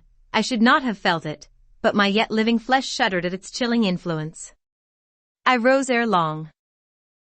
The light was yet there, shining dim, but constant through the rain. I tried to walk again. I dragged my exhausted limbs slowly towards it. It led me aslant over the hill, through a wide bog, which would have been impassable in winter, and was splashy and shaking even now, in the height of summer. Here I fell twice, but as often I rose and rallied my faculties. This light was my forlorn hope. I must gain it. Having crossed the marsh, I saw a trace of white over the moor. I approached it. It was a road or a track. It led straight up to the light, which now beamed from a sort of knoll, amidst a clump of trees, firs, apparently, from what I could distinguish of the character of their forms and foliage through the gloom. My star vanished as I drew near, some obstacle had intervened between me and it. I put out my hand to feel the dark mass before me. I discriminated the rough stones of a low wall, above it, something like palisades, and within, a high and prickly hedge. I groped on. Again a whitish object gleamed before me. It was a gate, a wicket. It moved on its hinges as I touched it. On each side stood a sable bush holly or yew. Entering the gate and passing the shrubs, the silhouette of a house rose to view, black, low, and rather long, but the guiding light shone nowhere. All was obscurity. Were the inmates retired to rest? I feared it must be so. In seeking the door, I turned an angle. There shot out the friendly gleam again, from the lozenged panes of a very small latticed window, within a foot of the ground, made still smaller by the growth of ivy, or some other creeping plant, whose leaves clustered thick over the portion of the house wall in which it was set. The aperture was so screened and narrow, that curtain or shutter had been deemed unnecessary, and when I stooped down, and put aside the spray of foliage shooting over it, I could see all within. I could see clearly a room with a sanded floor, clean scoured, a dresser of walnut, with pewter plates ranged in rows, reflecting the redness and radiance of a glowing peat fire. I could see a clock, a white deal table, some chairs. The candle, whose ray had been my beacon, burnt on the table, and by its light an elderly woman, somewhat rough-looking, but scrupulously clean, like all about her, was knitting a stocking. I noticed these objects cursorily only. In them there was nothing extraordinary. A group of more interest appeared near the hearth, sitting still amidst the rosy peace and warmth suffusing it. Two young, graceful women, ladies in every point, sat, one in a low rocking chair, the other on a lower stool. Both wore deep mourning of crape and bombazine, which sombre garb singularly set off very fair necks and faces. A large old pointer dog rested its massive head on the knee of one girl. In the lap of the other was cushioned a black cat. A strange place was this humble kitchen for such occupants. Who were they? They could not be the daughters of the elderly person at the table, for she looked like a rustic, and they were all delicacy and cultivation. I had nowhere seen such faces as theirs, and yet, as I gazed on them, I seemed intimate with every lineament. I cannot call them handsome, they were too pale and grave for the word. As they each bent over a book, they looked thoughtful almost to severity. A stand between them supported a second candle and two great volumes, to which they frequently referred, comparing them, seemingly, with the smaller books they held in their hands, like people consulting a dictionary to aid them in the task of translation. This scene was as silent as if all the figures had been shadows, and the fire-lit apartment a picture. So hushed was it, I could hear the cinders fall from the grate, the clock tick in its obscure corner, and I even fancied I could distinguish the click-click of the woman's knitting needles. When, therefore, a voice broke the strange stillness at last, it was audible enough to me. "Listen, Diana," said one of the absorbed students. "Franz and old Daniel are together in the night time, and Franz is telling a dream from which he has awakened in terror. Listen." And in a low voice she read something, of which not one word was intelligible to me, for it was in an unknown tongue, neither French nor Latin. Whether it were Greek or German I could not tell. "That is strong," she said, when she had finished. "I relish it." The other girl, who had lifted her head to listen to her sister, repeated, while she gazed at the fire, a line of what had been read. At a later day, I knew the language and the book, therefore, I will here quote the line, though, when I first heard it, it was only like a stroke on sounding brass to me, conveying no meaning. "De trat herveer einer, en zussen we die sternen nacht." Good. Good, she exclaimed, while her dark and deep eye sparkled. There you have a dim and mighty archangel fitly set before you. The line is worth 100 pages of fustian. Ich wage die Gedenken in der Schale means Zorns und die Werke mit dem Gewicht means Grimms. I like it. Both were again silent. "Is there any country where they talk that way?" asked the old woman, looking up from her knitting. "Yes, Hannah, a far larger country than England, where they talk in no other way." "Well, for sure case, I not how they can understand one t'other, and if either o' ye went there, ye could tell what they said, I guess." "We could probably tell something of what they said, but not all, for we are not as clever as you think us, Hannah." We don't speak German, and we cannot read it without a dictionary to help us. And what good does it do you? We mean to teach it some time, or at least the elements, as they say, and then we shall get more money than we do now. Very like, but give our studying, ye've done enough for tonight. I think we have, at least I'm tired. Mary, are you? Mortally, after all, it's tough work fagging away at a language with no master but a lexicon. It is, especially such a language as this crabbed but glorious Deutsch. I wonder when St. John will come home. Surely he will not be long now, it is just 10, looking at a little gold watch she drew from her girdle. It rains fast, Hannah, will you have the goodness to look at the fire in the parlor? The woman rose, she opened a door, through which I dimly saw a passage. Soon I heard her stir a fire in an inner room, she presently came back. Ah, childer, said she, it fair troubles me to go into yond room now, it looks so lonesome why the chair empty, and set back in a corner. She wiped her eyes with her apron, the two girls, grave before, looked sad now. But he is in a better place, continued Hannah, we shouldn't wish him here again. And then, nobody need to have a quieter death nor he had. You say he never mentioned us, inquired one of the ladies. He hadn't time, bairn, he was gone in a minute, was your father. He had been a bit ailing like the day before, but not to signify, and when Mr. St. John asked if he would like either o' ye to be sent for, he fair laughed at him. He began again with a bit of a heaviness in his head the next day, that is, a fortnight sin, and he went to sleep and never wakened. He wore a most stark when your brother went into tea chamber and fanned him. Ah, childer. That's tea last ot old stock, for ye and Mr. St. John is like of different sort to them at's gone, for all your mother wore Michigan I your way, and a most is book learned. She wore the picter o' ye, Mary, Diana is more like your father. I thought them so similar I could not tell where the old servant, for such I now concluded her to be, saw the difference. Both were fair complexioned and slenderly made, both possessed faces full of distinction and intelligence. One, to be sure, had hair a shade darker than the other, and there was a difference in their style of wearing it. Mary's pale brown locks were parted and braided smooth, Diana's duskier tresses covered her neck with thick curls. The clock struck 10. Ye'll want your supper, I am sure, observed Hannah, and so will Mr. St. John when he comes in. And she proceeded to prepare the meal. The ladies rose, they seemed about to withdraw to the parlor. Till this moment, I had been so intent on watching them, their appearance and conversation had excited in me so keen an interest, I had half forgotten my own wretched position. Now it recurred to me. More desolate, more desperate than ever, it seemed from contrast. And how impossible did it appear to touch the inmates of this house with concern on my behalf, to make them believe in the truth of my wants and woes, to induce them to vouchsafe a rest for my wanderings. As I groped out the door, and knocked at it hesitatingly, I felt that last idea to be a mere chimera. Hannah opened. What do you want? She inquired, in a voice of surprise, as she surveyed me by the light of the candle she held. May I speak to your mistresses? I said. You had better tell me what you have to say to them. Where do you come from? I am a stranger.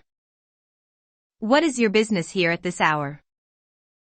I want a night's shelter in an outhouse or anywhere, and a morsel of bread to eat.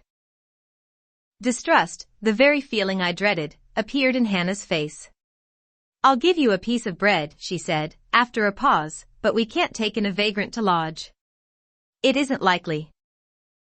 Do let me speak to your mistresses. No, not I. What can they do for you? You should not be roving about now, it looks very ill. But where shall I go if you drive me away? What shall I do? Oh, I'll warrant you know where to go and what to do. Mind you don't do wrong, that's all. Here is a penny, now go.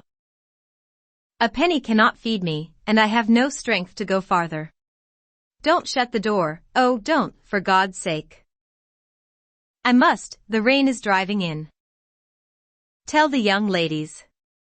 Let me see them. Indeed, I will not. You are not what you ought to be, or you wouldn't make such a noise. Move off. But I must die if I am turned away. Not you. I'm feared you have some ill plans, Agate, that bring you about folks' houses at this time o' night. If you've any followers, housebreakers or such like, anywhere near, you may tell them we are not by ourselves in the house, we have a gentleman, and dogs, and guns. Here the honest but inflexible servant clapped the door to and bolted it within. This was the climax. A pang of exquisite suffering, a throe of true despair, rent and heaved my heart. Worn out, indeed, I was, not another step could I stir. I sank on the wet doorstep, I groaned, I wrung my hands, I wept in utter anguish. Oh, this spectre of death! Oh, this last hour, approaching in such horror! Alas, this isolation, this banishment from my kind! Not only the anchor of hope, but the footing of fortitude was gone, at least for a moment, but the last I soon endeavored to regain. I can but die, I said, and I believe in God. Let me try to wait His will in silence. These words I not only thought, but uttered, and thrusting back all my misery into my heart, I made an effort to compel it to remain there dumb and still. All men must die, said a voice quite close at hand, but all are not condemned to meet a lingering and premature doom, such as yours would be if you perished here of want. Who or what speaks? I asked, terrified at the unexpected sound, and incapable now of deriving from any occurrence a hope of aid. A form was near, what form? The pitch-dark night, and my enfeebled vision prevented me from distinguishing. With a loud long knock, the newcomer appealed to the door. "Is it you, Mr. St. John?" cried Hannah. "Yes, yes, open quickly." "Well, how wet and cold you must be, such a wild night as it is. Come in, your sisters are quite uneasy about you, and I believe there are bad folks about. There has been a beggar woman, I declare she is not gone yet, laid down there. Get up. For shame. Move off, I say." "Hush, Hannah. I have a word to say to the woman. You have done your duty in excluding, now let me do mine in admitting her. I was near and listened to both you and her. I think this is a peculiar case, I must at least examine into it. Young woman, rise and pass before me into the house." With difficulty I obeyed him. Presently I stood within that clean, bright kitchen, on the very hearth, trembling, sickening, conscious of an aspect in the last degree ghastly, wild, and weather-beaten. The two ladies, their brother, Mr. St. John, the old servant, were all gazing at me. "St. John, who is it?" I heard one ask. "I cannot tell, I found her at the door," was the reply. "She does look white," said Hannah. "As white as clay or death," was responded. "She will fall, let her sit." And indeed my head swam, I dropped, but a chair received me. I still possessed my senses, though just now I could not speak. Perhaps a little water would restore her. "Hannah, fetch some." But she is worn to nothing. How very thin, and how very bloodless. A mere spectre. Is she ill, or only famished? Famished, I think. "Hannah, is that milk? Give it me, and a piece of bread." Diana, I knew her by the long curls which I saw drooping between me and the fire as she bent over me, broke some bread, dipped it in milk, and put it to my lips. Her face was near mine, I saw there was pity in it, and I felt sympathy in her hurried breathing. In her simple words, too, the same balm-like emotion spoke, "Try to eat." "Yes, try," repeated Mary gently, and Mary's hand removed my sodden bonnet, and lifted my head. I tasted what they offered me, feebly at first, eagerly soon. "Not too much at first, restrain her," said the brother, "she has had enough." And he withdrew the cup of milk and the plate of bread. "A little more, St. John, look at the avidity in her eyes." "No more at present, sister. Try if she can speak now, ask her her name." I felt I could speak, and I answered, "My name is Jane Elliot." Anxious as ever to avoid discovery, I had before resolved to assume an alias. And where do you live? Where are your friends? I was silent. Can we send for anyone you know? I shook my head. What account can you give of yourself? Somehow, now that I had once crossed the threshold of this house, and once was brought face to face with its owners, I felt no longer outcast, vagrant, and disowned by the wide world. I dared to put off the mendicant, to resume my natural manner and character. I began once more to know myself, and when Mr. St. John demanded an account, which at present I was far too weak to render, I said after a brief pause, "Sir, I can give you no details tonight." "But what, then," said he, "do you expect me to do for you?" "Nothing," I replied. My strength sufficed for but short answers. Diana took the word. "Do you mean," she asked, "that we have now given you what aid you require? And that we may dismiss you to the moor and the rainy night?" I looked at her. She had, I thought, a remarkable countenance, instinct both with power and goodness. I took sudden courage. Answering her compassionate gaze with a smile, I said, "I will trust you. If I were a masterless and stray dog, I know that you would not turn me from your hearth tonight. As it is, I really have no fear. Do with me and for me as you like, but excuse me from much discourse, my breath is short, I feel a spasm when I speak." All three surveyed me, and all three were silent.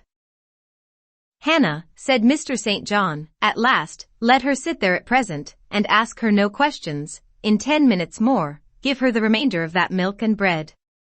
Mary and Diana, let us go into the parlor, and talk the matter over." They withdrew. Very soon one of the ladies returned, I could not tell which. A kind of pleasant stupor was stealing over me as I sat by the genial fire. In an undertone she gave some directions to Hannah. Ere long, with the servant's aid, I contrived to mount a staircase, my dripping clothes were removed, soon a warm, dry bed received me. I thanked God, experienced amidst unutterable exhaustion a glow of grateful joy, and slept. Chapter 29. The recollection of about 3 days and nights succeeding this is very dim in my mind. I can recall some sensations felt in that interval, but few thoughts framed, and no actions performed. I knew I was in a small room, and in a narrow bed. To that bed I seemed to have grown, I lay on it motionless as a stone, and to have torn me from it would have been almost to kill me. I took no note of the lapse of time, of the change from morning to noon, from noon to evening. I observed when any one entered or left the apartment, I could even tell who they were. I could understand what was said when the speaker stood near to me, but I could not answer. To open my lips or move my limbs was equally impossible. Hannah, the servant, was my most frequent visitor. Her coming disturbed me. I had a feeling that she wished me away, that she did not understand me or my circumstances, that she was prejudiced against me. Diana and Mary appeared in the chamber once or twice a day. They would whisper sentences of this sort at my bedside. "It is very well we took her in." Yes, she would certainly have been found dead at the door in the morning had she been left out all night. I wonder what she has gone through. Strange hardships, I imagine, poor, emaciated, pallid wanderer. She is not an uneducated person, I should think, by her manner of speaking. Her accent was quite pure, and the clothes she took off, though splashed and wet, were a little worn and fine. She has a peculiar face, fleshless and haggard as it is. I rather like it, and when in good health and animated, I can fancy her physiognomy would be agreeable. Never once in their dialogues did I hear a syllable of regret at the hospitality they had extended to me, or of suspicion of, or aversion to, myself. I was comforted. Mr. St. John came but once. He looked at me, and said my state of lethargy was the result of reaction from excessive and protracted fatigue. He pronounced it needless to send for a doctor. Nature, he was sure, would manage best, left to herself. He said every nerve had been overstrained in some way, and the whole system must sleep torpid a while. There was no disease. He imagined my recovery would be rapid enough when once commenced. These opinions he delivered in a few words, in a quiet, low voice, and added, after a pause, in the tone of a man little accustomed to expansive comment, rather an unusual physiognomy, certainly not indicative of vulgarity or degradation. Far otherwise, responded Diana. To speak truth, St. John, my heart rather warms to the poor little soul. I wish we may be able to benefit her permanently. That is hardly likely, was the reply. You will find she is some young lady, who has had a misunderstanding with her friends, and has probably injudiciously left them. We may, perhaps, succeed in restoring her to them, if she is not obstinate, but I trace lines of force in her face which make me skeptical of her tractability. He stood considering me some minutes, then added, she looks sensible, but not at all handsome. She is so ill, St. John. Ill or well, she would always be plain. The grace and harmony of beauty are quite wanting in those features. On the third day I was better, on the fourth, I could speak, move, rise in bed, and turn. Hannah had brought me some gruel and dry toast, about, as I supposed, the dinner hour. I had eaten with relish, the food was good, void of the feverish flavor, which had hitherto poisoned what I had swallowed. When she left me, I felt comparatively strong and revived, ere long satiety of repose and desire for action stirred me. I wished to rise, but what could I put on? Only my damp and bemired apparel, in which I had slept on the ground and fallen in the marsh. I felt ashamed to appear before my benefactors so clad. I was spared the humiliation. On a chair by the bedside were all my own things, clean and dry. My black silk frock hung against the wall. The traces of the bog were removed from it, the creases left by the wet smoothed out, it was quite decent. My very shoes and stockings were purified and rendered presentable. There were the means of washing in the room, and a comb and brush to smooth my hair. After a weary process, and resting every 5 minutes, I succeeded in dressing myself. My clothes hung loose on me, for I was much wasted, but I covered deficiencies with a shawl, and once more, clean and respectable looking, no speck of the dirt, no trace of the disorder I so hated, and which seemed so to degrade me, left, I crept down the stone staircase with the aid of the banisters, to a narrow low passage, and found my way presently to the kitchen.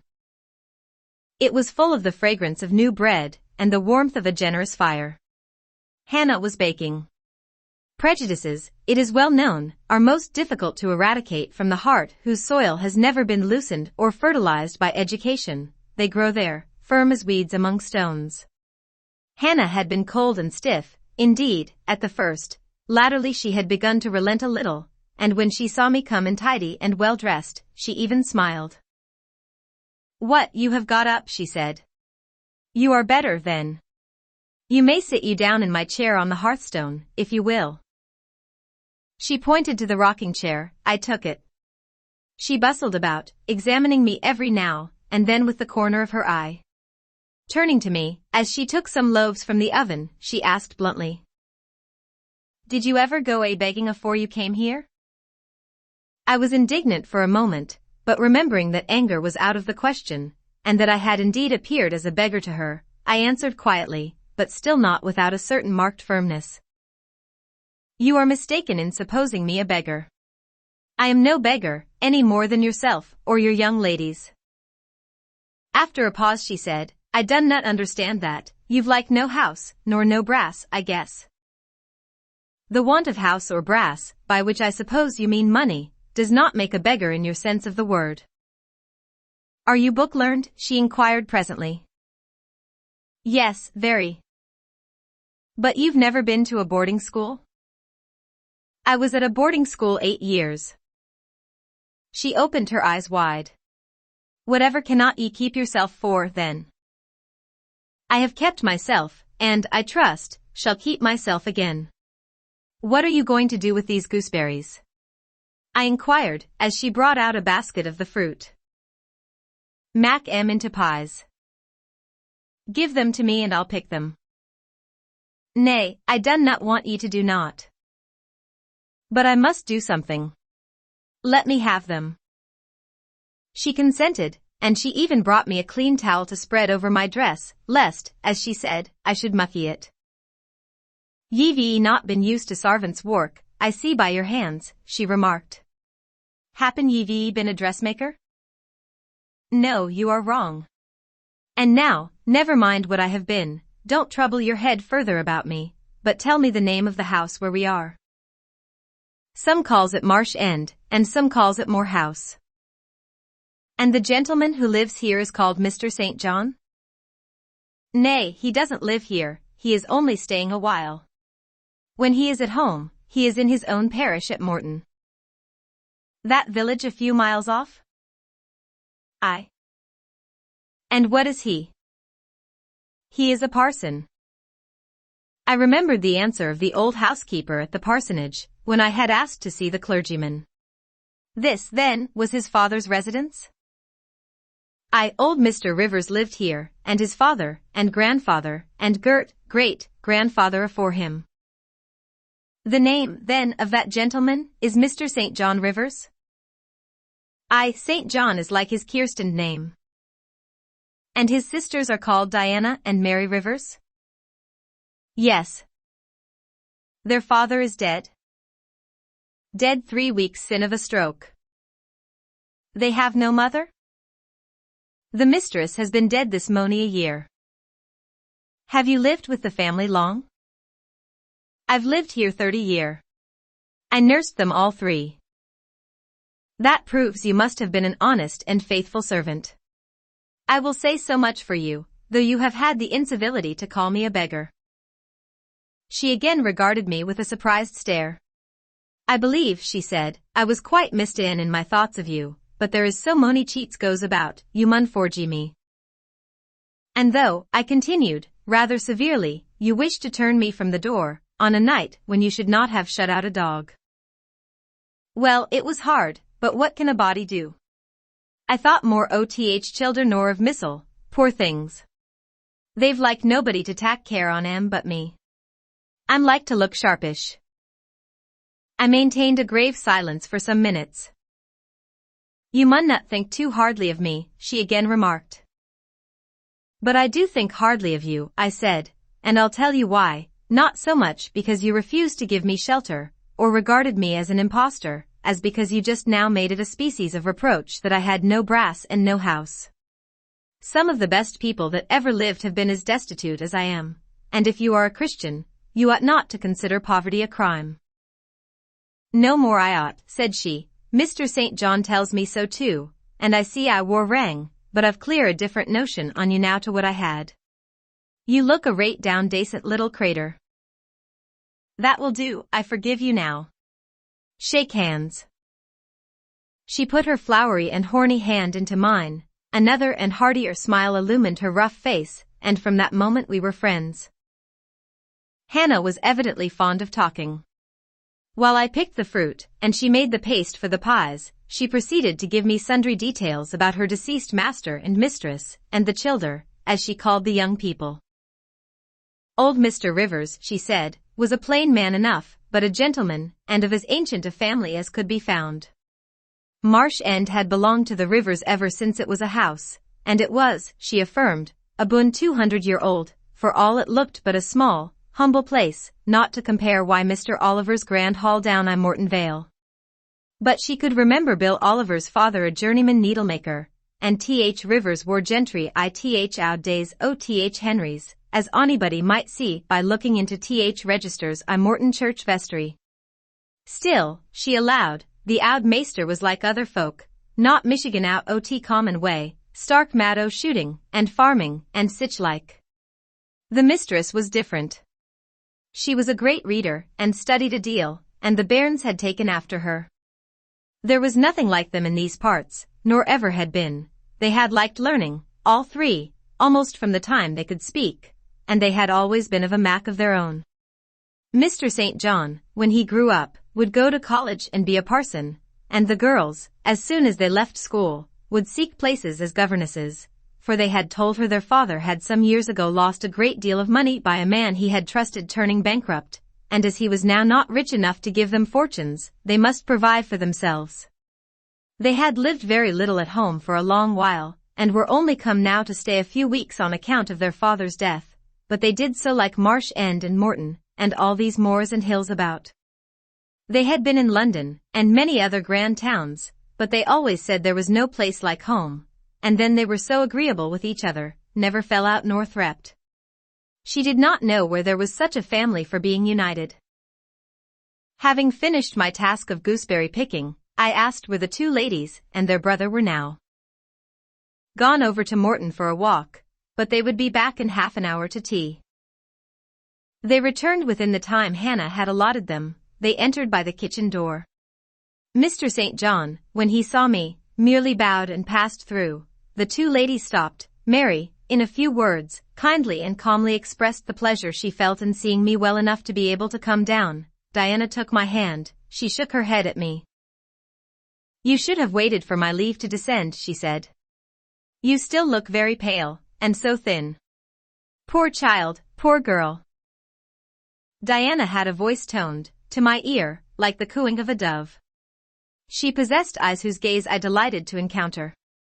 Her whole face seemed to me full of charm. Mary's countenance was equally intelligent, her features equally pretty, but her expression was more reserved, and her manners, though gentle, more distant. Diana looked and spoke with a certain authority. She had a will, evidently. It was my nature to feel pleasure in yielding to an authority supported like hers, and to bend, where my conscience and self-respect permitted, to an active will. "And what business have you here?" she continued. "It is not your place. Mary and I sit in the kitchen sometimes, because at home we like to be free, even to license, but you are a visitor, and must go into the parlor." "I am very well here." "Not at all, with Hannah bustling about and covering you with flour."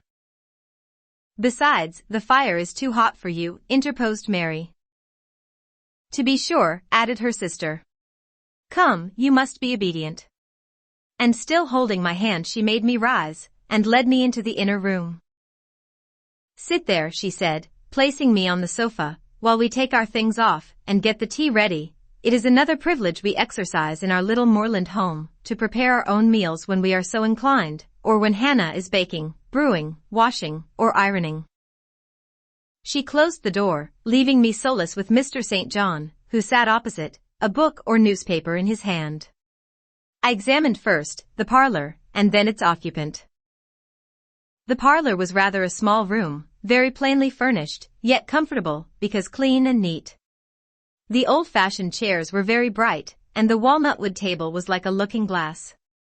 A few strange, antique portraits of the men and women of other days decorated the stained walls. A cupboard with glass doors contained some books and an ancient set of china.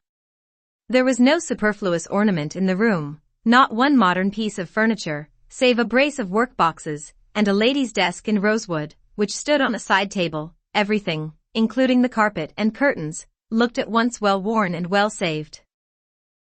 Mr. St. John, sitting as still as one of the dusty pictures on the walls, keeping his eyes fixed on the page he perused, and his lips mutely sealed, was easy enough to examine. Had he been a statue instead of a man, he could not have been easier.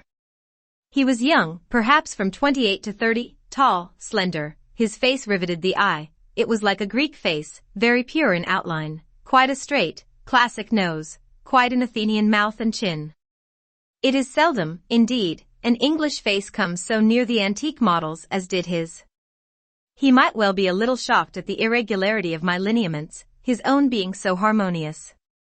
His eyes were large and blue, with brown lashes. His high forehead, colorless as ivory, was partially streaked over by careless locks of fair hair.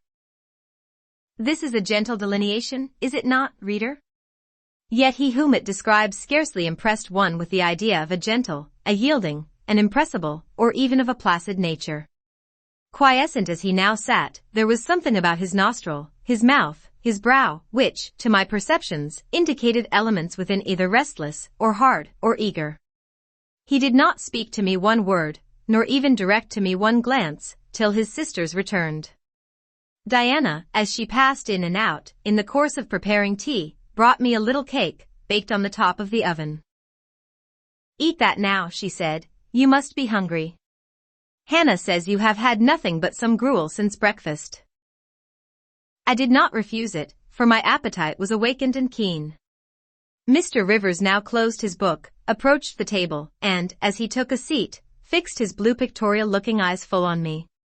There was an unceremonious directness, a searching, decided steadfastness in his gaze now, which told that intention, and not diffidence, had hitherto kept it averted from the stranger.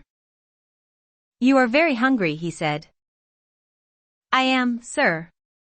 It is my way, it always was my way, by instinct, ever to meet the brief with brevity, the direct with plainness. It is well for you that a low fever has forced you to abstain for the last 3 days. There would have been danger in yielding to the cravings of your appetite at first. Now you may eat, though still not immoderately." "I trust one shall not eat long at your expense, sir," was my very clumsily contrived, unpolished answer. "No," he said coolly, "when you have indicated to us the residence of your friends, we can write to them, and you may be restored to home. That, I must plainly tell you, is out of my power to do, being absolutely without home and friends." The three looked at me, but not distrustfully. I felt there was no suspicion in their glances, there was more of curiosity. I speak particularly of the young ladies. St. John's eyes, though clear enough in a literal sense, in a figurative one were difficult to fathom. He seemed to use them rather as instruments to search other people's thoughts, than as agents to reveal his own, the which combination of keenness and reserve was considerably more calculated to embarrass than to encourage. "Do you mean to say," he asked, "that you are completely isolated from every connection?" "I do.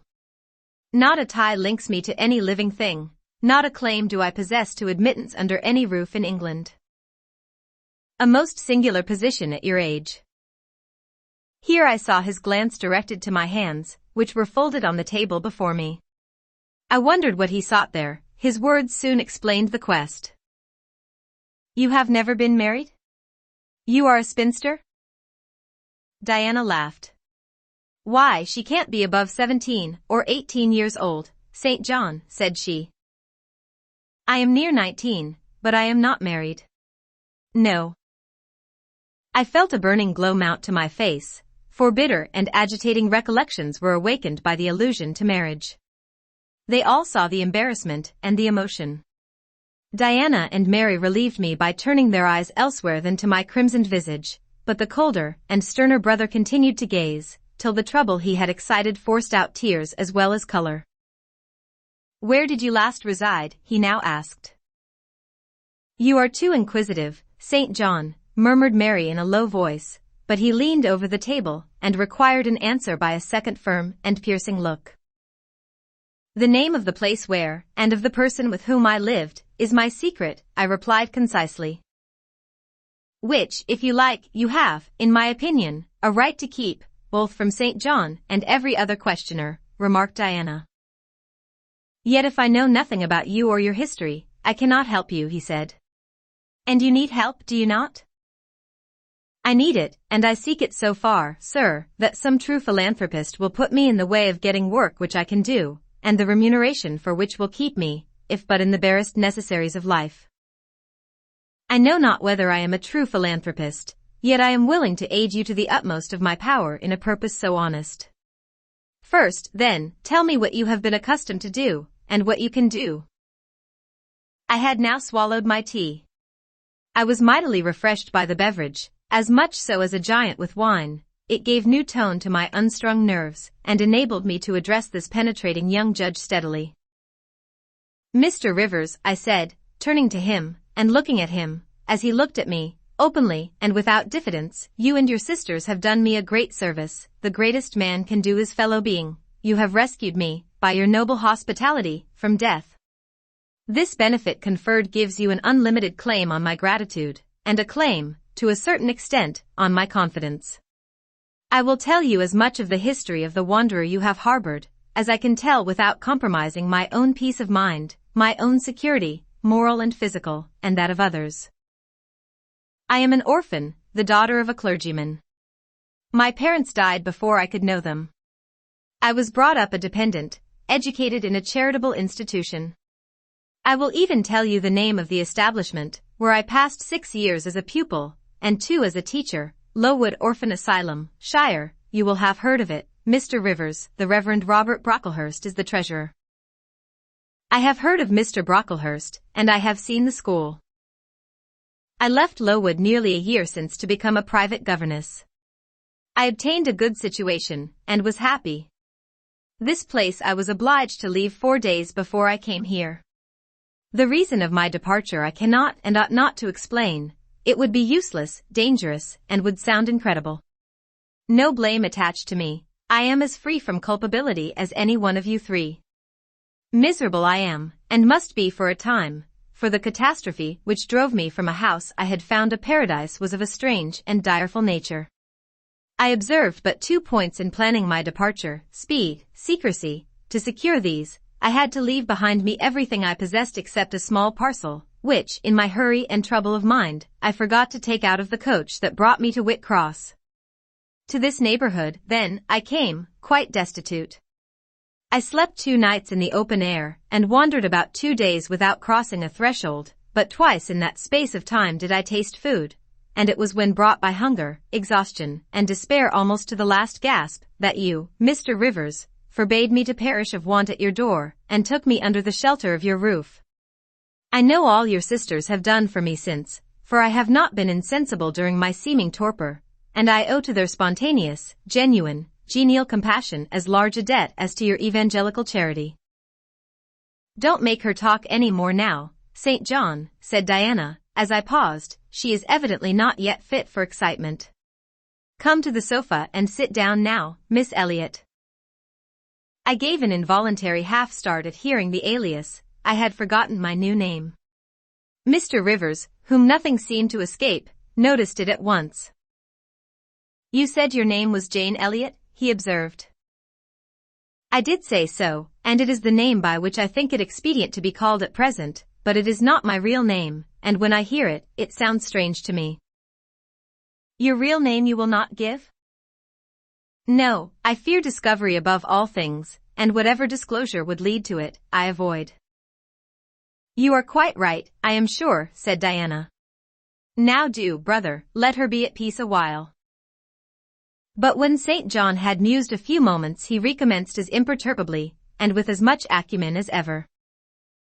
You would not like to be long dependent on our hospitality. You would wish, I see, to dispense as soon as may be with my sister's compassion, and, above all, with my charity. I am quite sensible of the distinction drawn, nor do I resent it. It is just you desire to be independent of us. I do, I have already said so. Show me how to work, or how to seek work, that is all I now ask, then let me go, if it be but to the meanest cottage, but till then, allow me to stay here. I dread another essay of the horrors of homeless destitution. Indeed you shall stay here, said Diana, putting her white hand on my head. You shall, repeated Mary, in the tone of undemonstrative sincerity, which seemed natural to her. My sisters, you see, have a pleasure in keeping you, said Mr. St. John, as they would have a pleasure in keeping and cherishing a half-frozen bird, some wintry wind might have driven through their casement. I feel more inclination to put you in the way of keeping yourself, and shall endeavor to do so, but observe, my sphere is narrow. I am but the incumbent of a poor country parish, my aid must be of the humblest sort. And if you are inclined to despise the day of small things, seek some more efficient succor than such as I can offer.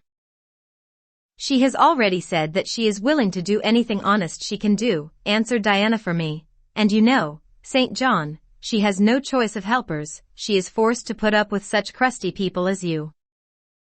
I will be a dressmaker, I will be a plain workwoman, I will be a servant, a nurse girl, if I can be no better, I answered. Right, said Mr. St. John, quite coolly. If such is your spirit, I promise to aid you, in my own time and way. He now resumed the book with which he had been occupied before tea. I soon withdrew, for I had talked as much, and sat up as long, as my present strength would permit.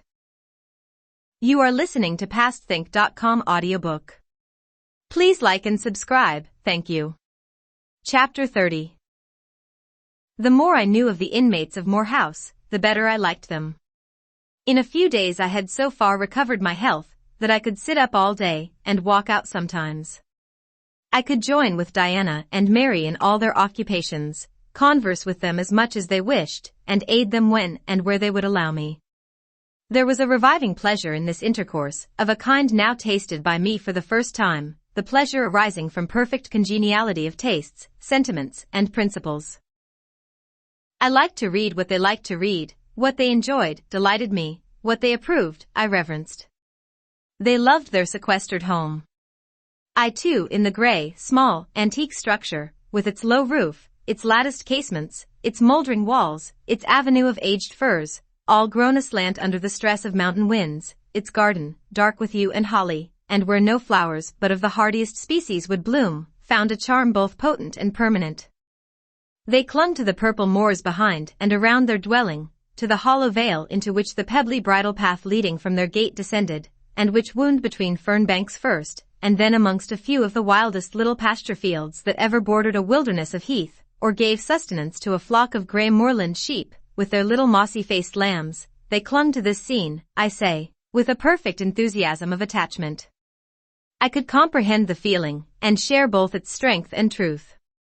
I saw the fascination of the locality. I felt the consecration of its loneliness. My eye feasted on the outline of swell and sweep, on the wild coloring communicated to ridge and dell by moss, by heath bell, by flower-sprinkled turf, by brilliant bracken, and mellow granite crag. These details were just to me what they were to them, so many pure and sweet sources of pleasure. The strong blast and the soft breeze, the rough and the halcyon day, the hours of sunrise and sunset, the moonlight and the clouded night, developed for me, in these regions, the same attraction as for them, wound round my faculties the same spell that entranced theirs. Indoors we agreed equally well. They were both more accomplished and better read than I was, but with eagerness I followed in the path of knowledge they had trodden before me. I devoured the books they lent me, then it was full satisfaction to discuss with them in the evening what I had perused during the day. Thought fitted thought, opinion met opinion, we coincided, in short, perfectly. If in our trio there was a superior and a leader, it was Diana. Physically, she far excelled me, she was handsome, she was vigorous. In her animal spirits there was an affluence of life and certainty of flow, such as excited my wonder, while it baffled my comprehension.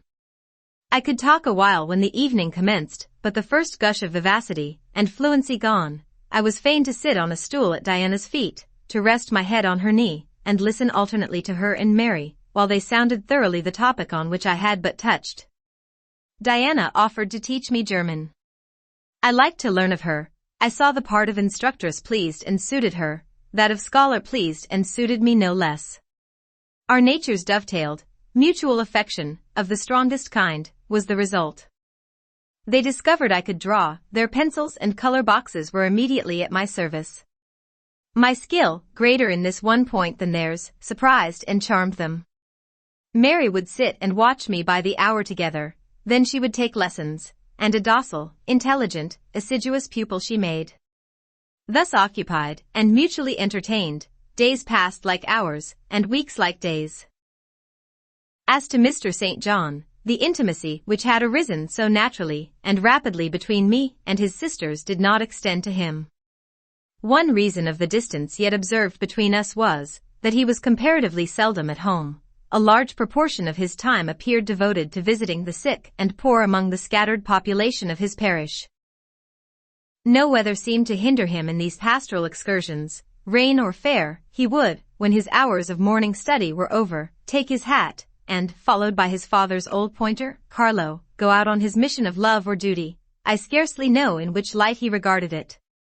Sometimes, when the day was very unfavorable, his sisters would expostulate. He would then say, with a peculiar smile, more solemn than cheerful, "And if I let a gust of wind, or a sprinkling of rain turn me aside from these easy tasks, what preparation would such sloth be for the future I propose to myself?" Diana and Mary's general answer to this question was a sigh, and some minutes of apparently mournful meditation. But besides his frequent absences, there was another barrier to friendship with him. He seemed of a reserved, an abstracted, and even of a brooding nature. Zealous in his ministerial labors, blameless in his life and habits, he yet did not appear to enjoy that mental serenity, that inward content, which should be the reward of every sincere Christian and practical philanthropist. Often, of an evening, when he sat at the window, his desk and papers before him, he would cease reading or writing, rest his chin on his hand, and deliver himself up to I know not what course of thought, but that it was perturbed and exciting might be seen in the frequent flash and changeful dilation of his eye. I think, moreover, that nature was not to him that treasury of delight it was to his sisters. He expressed once, and but once in my hearing, a strong sense of the rugged charm of the hills, and an inborn affection for the dark roof and hoary walls he called his home, but there was more of gloom than pleasure in the tone and words in which the sentiment was manifested, and never did he seem to roam the moors for the sake of their soothing silence, never seek out or dwell upon the thousand peaceful delights they could yield. Incommunicative as he was, some time elapsed before I had an opportunity of gauging his mind. I first got an idea of its caliber when I heard him preach in his own church at Morton. I wish I could describe that sermon, but it is past my power. I cannot even render faithfully the effect it produced on me. It began calm, and indeed, as far as delivery and pitch of voice went, it was calm to the end, and earnestly felt, yet strictly restrained zeal breathed soon in the distinct accents, and prompted the nervous language. This grew to force, compressed, condensed, controlled.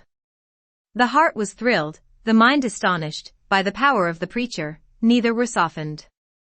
Throughout there was a strange bitterness, an absence of consolatory gentleness, stern allusions to Calvinistic doctrines, election, predestination, reprobation, were frequent, and each reference to these points sounded like a sentence pronounced for doom. When he had done, instead of feeling better, calmer, more enlightened by his discourse, I experienced an inexpressible sadness, for it seemed to me, I know not whether equally so to others, that the eloquence to which I had been listening had sprung from a depth where lay turbid dregs of disappointment, where moved troubling impulses of insatiate yearnings and disquieting aspirations. I was sure St. John Rivers, pure-lived, conscientious, zealous as he was, had not yet found that peace of God which passeth all understanding. He had no more found it, I thought, than had I with my concealed and racking regrets for my broken idol and lost Elysium, regrets to which I have latterly avoided referring, but which possessed me and tyrannized over me ruthlessly. Meantime a month was gone. Diana and Mary were soon to leave Moor House, and return to the far different life and scene which awaited them, as governesses in a large, fashionable, south of England city, where each held a situation in families by whose wealthy and haughty members they were regarded only as humble dependents, and who neither knew nor sought out their innate excellences, and appreciated only their acquired accomplishments, as they appreciated the skill of their cook, or the taste of their waiting woman. Mr. St. John had said nothing to me yet about the employment he had promised to obtain for me, yet it became urgent that I should have a vocation of some kind.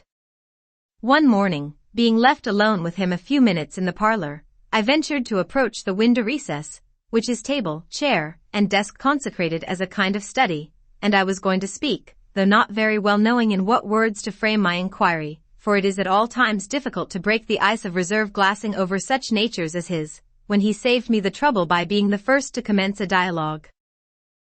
Looking up as I drew near, "You have a question to ask of me," he said. "Yes, I wish to know whether you have heard of any service I can offer myself to undertake.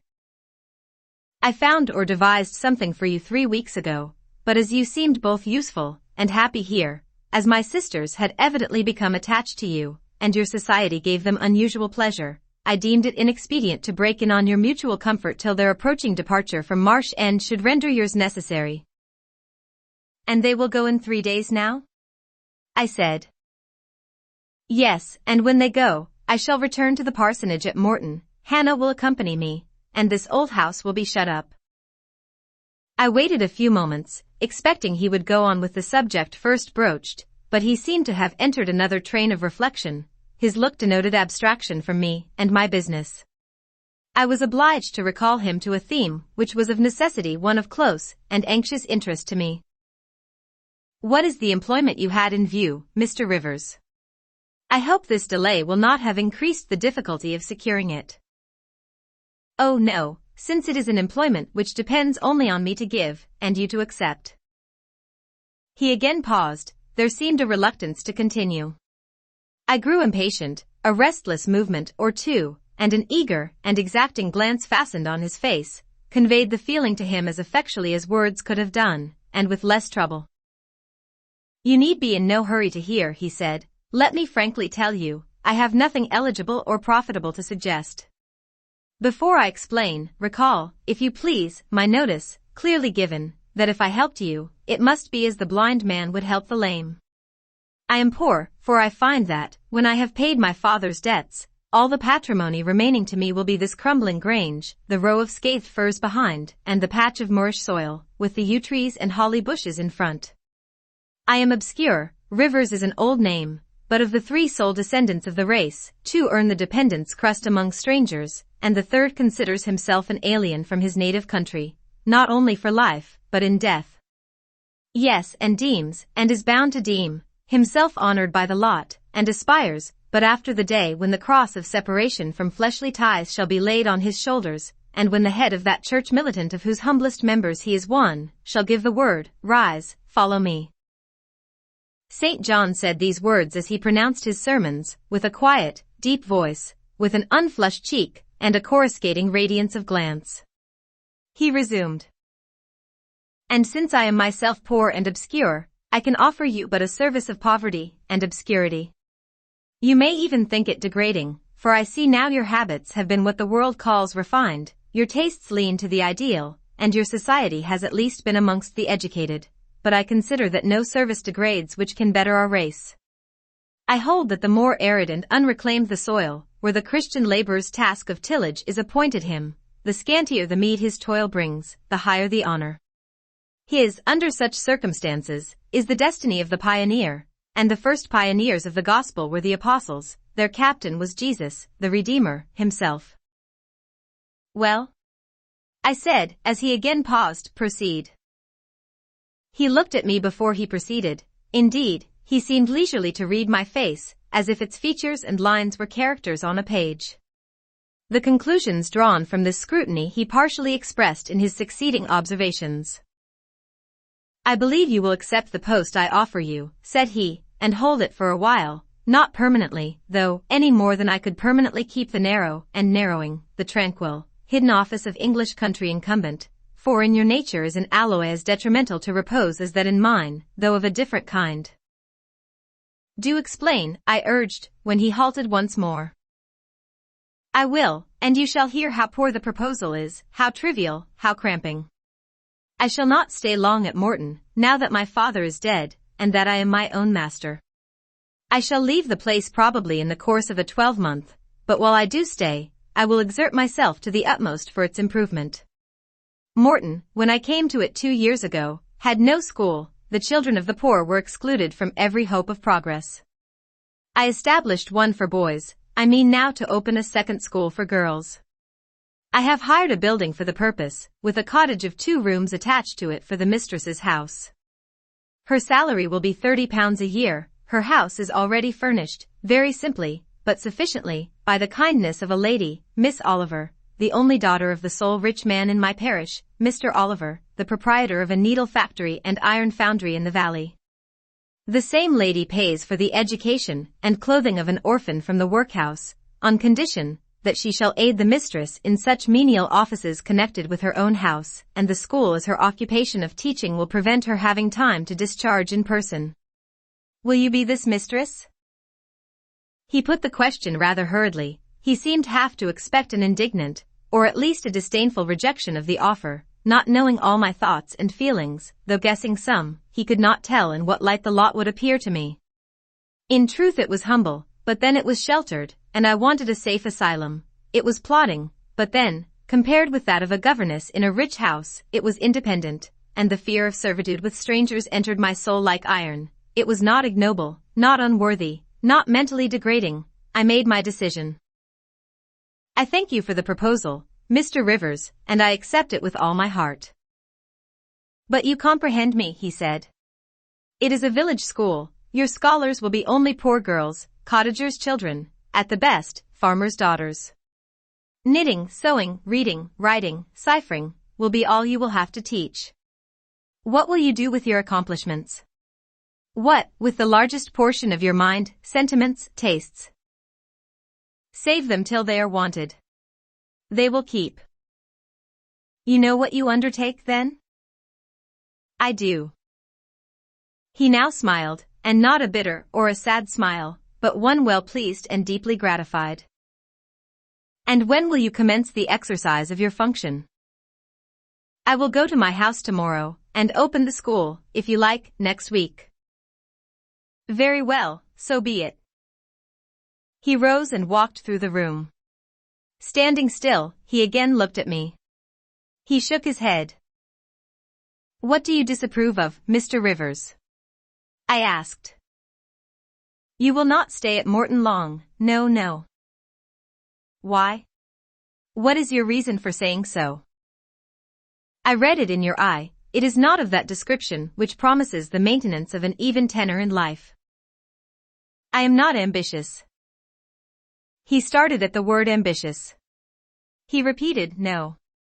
"What made you think of ambition?" "Who is ambitious?" "I know I am, but how did you find it out?" "I was speaking of myself." "Well, if you are not ambitious, you are." He paused. "What?" I was going to say, impassioned, but perhaps you would have misunderstood the word, and been displeased. I mean, that human affections and sympathies have a most powerful hold on you. I am sure you cannot long be content to pass your leisure in solitude, and to devote your working hours to a monotonous labor wholly void of stimulus, any more than I can be content, he added, with emphasis, to live here buried in morass, pent in with mountains, my nature, that God gave me, contravened, my faculties, heaven bestowed, paralyzed, made useless. You hear now how I contradict myself. I, who preached contentment with a humble lot, and justified the vocation even of hewers of wood and drawers of water in God's service, I, his ordained minister, almost rave in my restlessness. Well, propensities and principles must be reconciled by some means. He left the room. In this brief hour I had learnt more of him than in the whole previous month, yet still he puzzled me. Diana and Mary Rivers became more sad and silent as the day approached for leaving their brother and their home. They both tried to appear as usual, but the sorrow they had to struggle against was one that could not be entirely conquered or concealed. Diana intimated that this would be a different parting from any they had ever yet known. It would probably, as far as St. John was concerned, be a parting for years. It might be a parting for life. He will sacrifice all to his long-framed resolves, she said, natural affection, and feelings more potent still. St. John looks quiet, Jane, but he hides a fever in his vitals. You would think him gentle, yet in some things he is inexorable as death, and the worst of it is, my conscience will hardly permit me to dissuade him from his severe decision. Certainly, I cannot for a moment blame him for it. It is right, noble, Christian, yet it breaks my heart. And the tears gushed to her fine eyes. Mary bent her head low over her work. We are now without father, we shall soon be without home and brother, she murmured. At that moment a little accident supervened, which seemed decreed by fate purposely to prove the truth of the adage, that misfortunes never come singly, and to add to their distresses the vexing one of the slip between the cup and the lip. St. John passed the window reading a letter. He entered. Our Uncle John is dead, said he. Both the sisters seemed struck, not shocked or appalled. The tidings appeared in their eyes rather momentous than afflicting. Dead, repeated Diana. Yes. She riveted a searching gaze on her brother's face. And what then? She demanded in a low voice. What then? Die, he replied, maintaining a marble immobility of feature. What then? Why, nothing. Read. He threw the letter into her lap. She glanced over it, and handed it to Mary. Mary perused it in silence, and returned it to her brother. All three looked at each other, and all three smiled, a dreary, pensive smile enough. Amen. We can yet live, said Diana at last. At any rate, it makes us no worse off than we were before, remarked Mary. Only it forces rather strongly on the mind the picture of what might have been, said Mr. Rivers, and contrasts it somewhat too vividly with what is. He folded the letter, locked it in his desk, and again went out. For some minutes no one spoke. Diana then turned to me.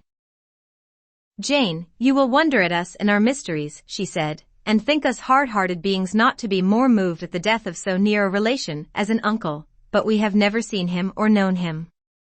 He was my mother's brother. My father and he quarreled long ago. It was by his advice that my father risked most of his property in the speculation that ruined him. Mutual recrimination passed between them, they parted in anger, and were never reconciled. My uncle engaged afterwards in more prosperous undertakings. It appears he realized a fortune of £20,000.